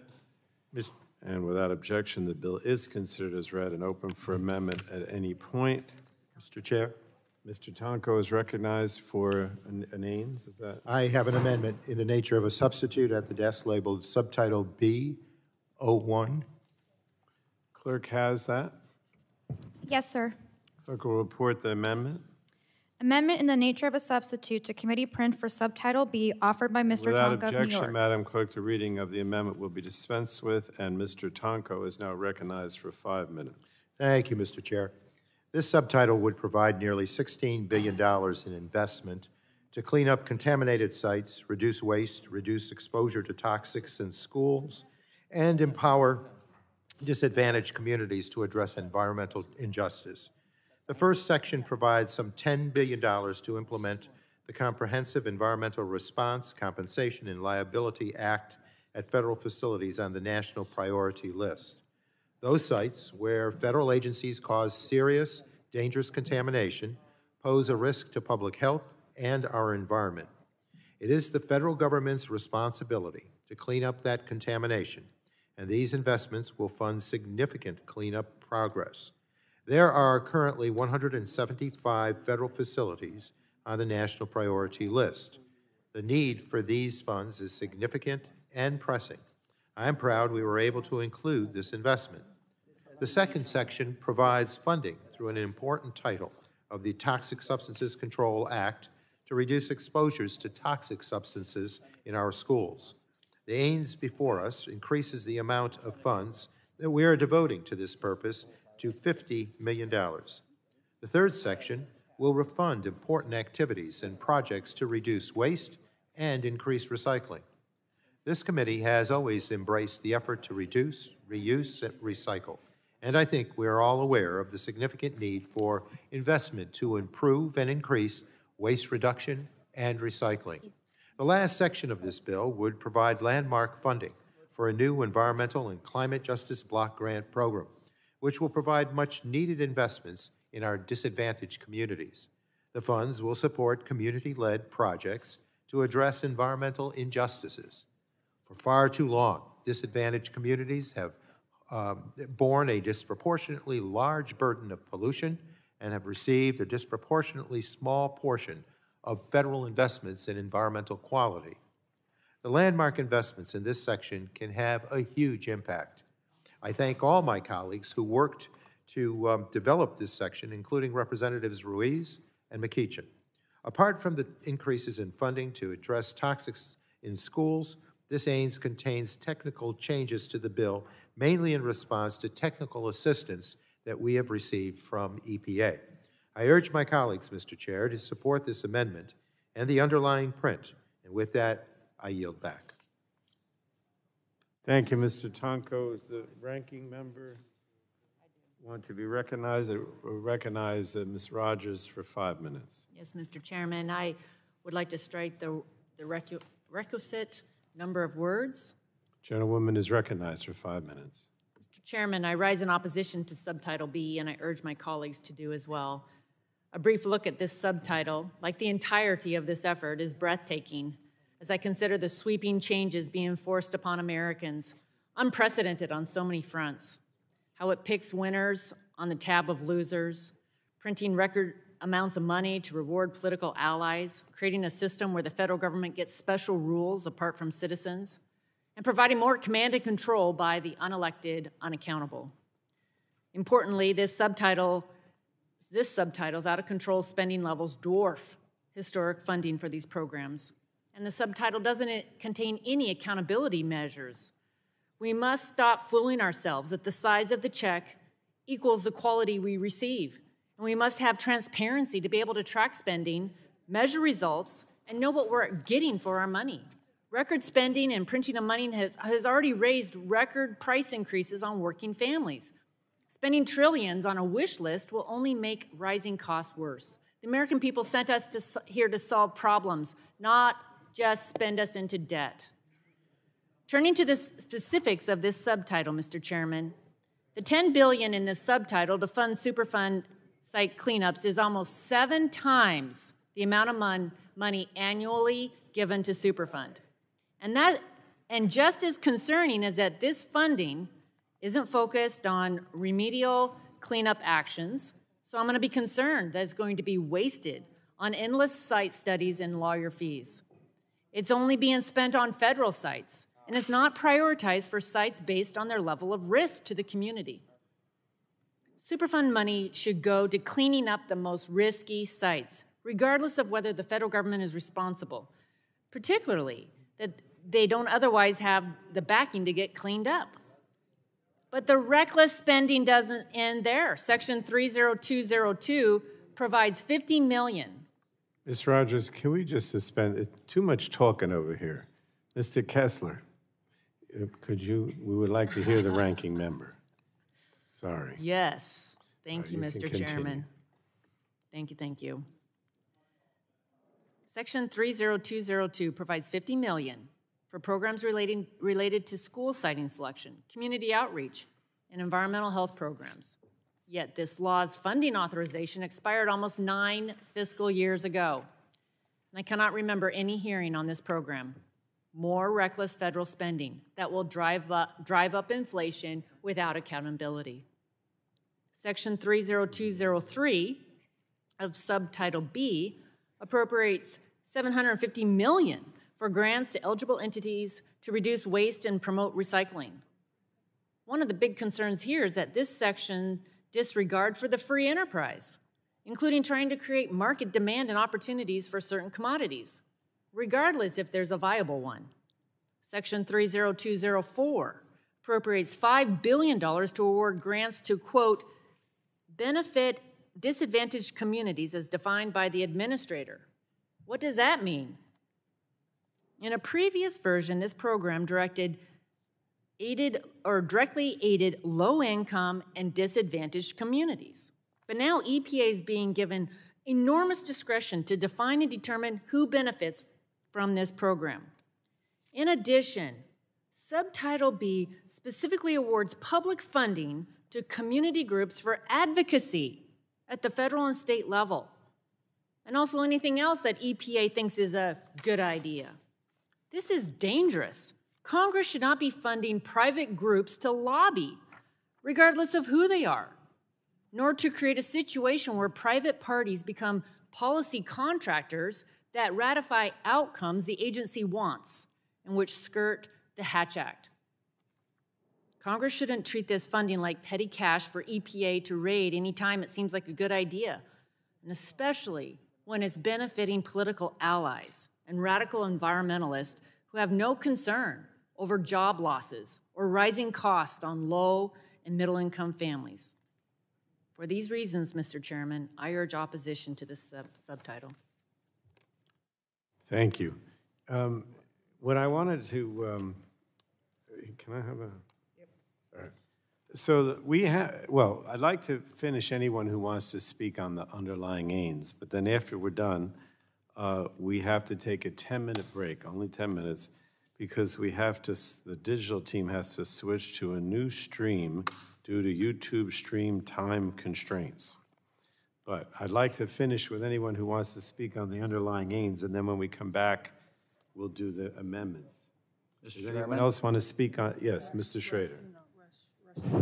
Thank you, Mr. Chairman. I just would like to point out for the record that very supportive of the hazardous material removal in general. Certainly Superfund site at Hanford and great state of Washington State is a case in point. But point out that we have already allocated $10 billion in the bipartisan infrastructure framework that would go a long way to taking care of that. As the ranking member pointed out, we're making historic investments in hazardous materials already, and I'm concerned about additional spending in this particular section. And I yield back. All right. Anyone else want to speak on the underlying bill? Chairman. Oh, any Republican? If not, we'll go to Mr. Rush. Mr. Rush is recognized for 5 minutes. Mr. Chairman, I'm going to strike the last word. Gentleman's recognized. Mr. Chairman, I did not have any intention to speak on this amendment, but I have been listening intently to the debate on both sides all day. And I must emphasize that the subtitle that we are currently discussing, and in fact, even the larger bill, is not in any way, by any stretch of the imagination, objectionable, despite what my colleagues on the other side of the aisle would have us to believe. While it is easy to get distracted by the details, the larger picture in this package includes sizable funding for cleaning up Superfund sites, block grants for environmental and climate justice, and in part due to my own advocacy, investments addressing toxins in schools. These are not handouts, and they are not the constructs of a nanny state. This rhetoric that we've heard is harmful, and it seeks to prevent us from helping those who need our help the most.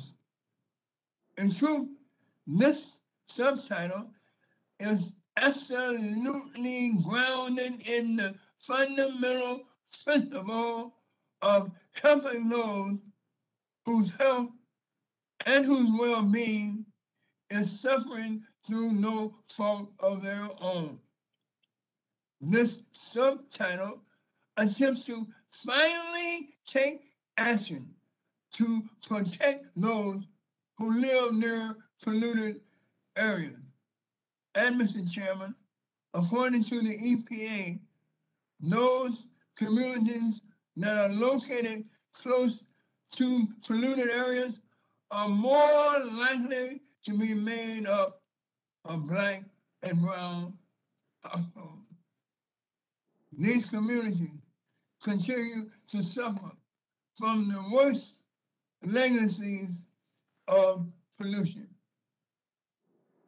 We have an obligation to assist these communities rather than make it harder for them to get that vital assistance. I don't think that any of my colleagues on this committee can disagree with that principle in good faith. Cleaning up our communities is not governmental overreach. Taking toxins out of our children's schools is not in the least way Marxism. That's absurd.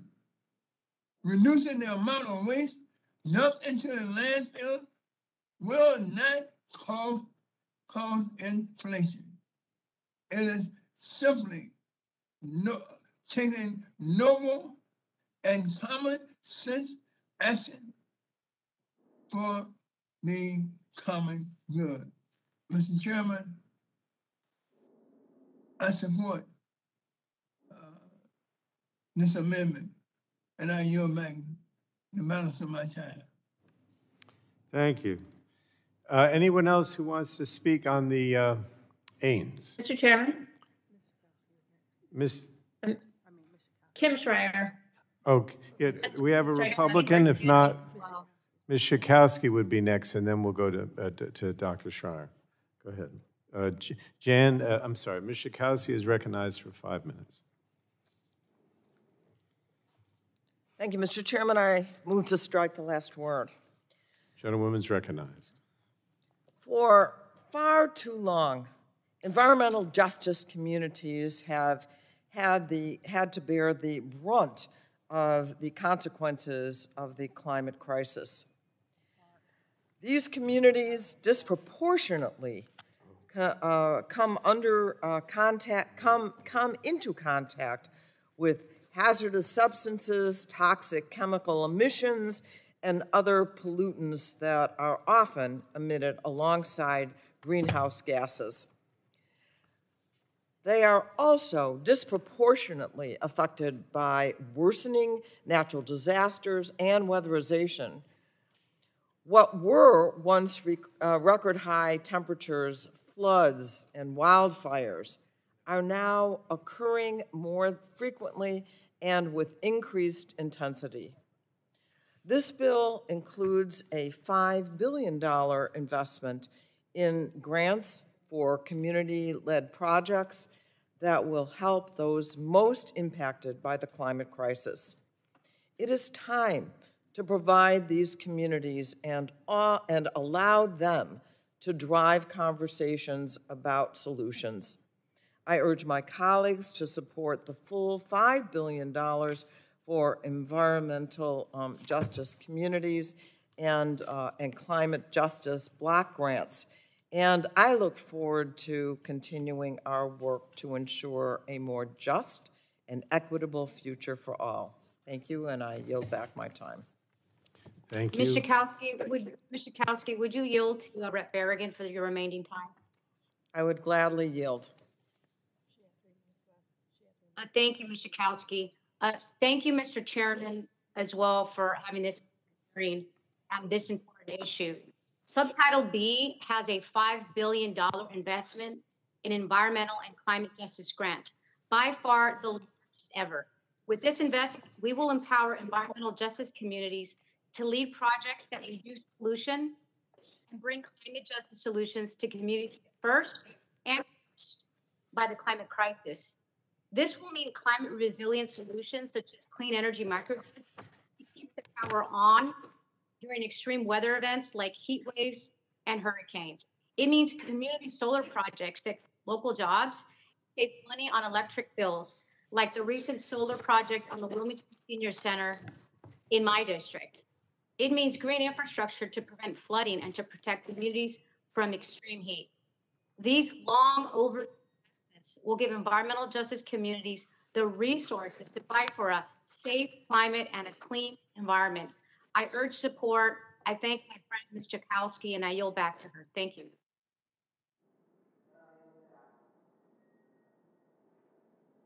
Okay, a gentlewoman from Illinois has yielded back.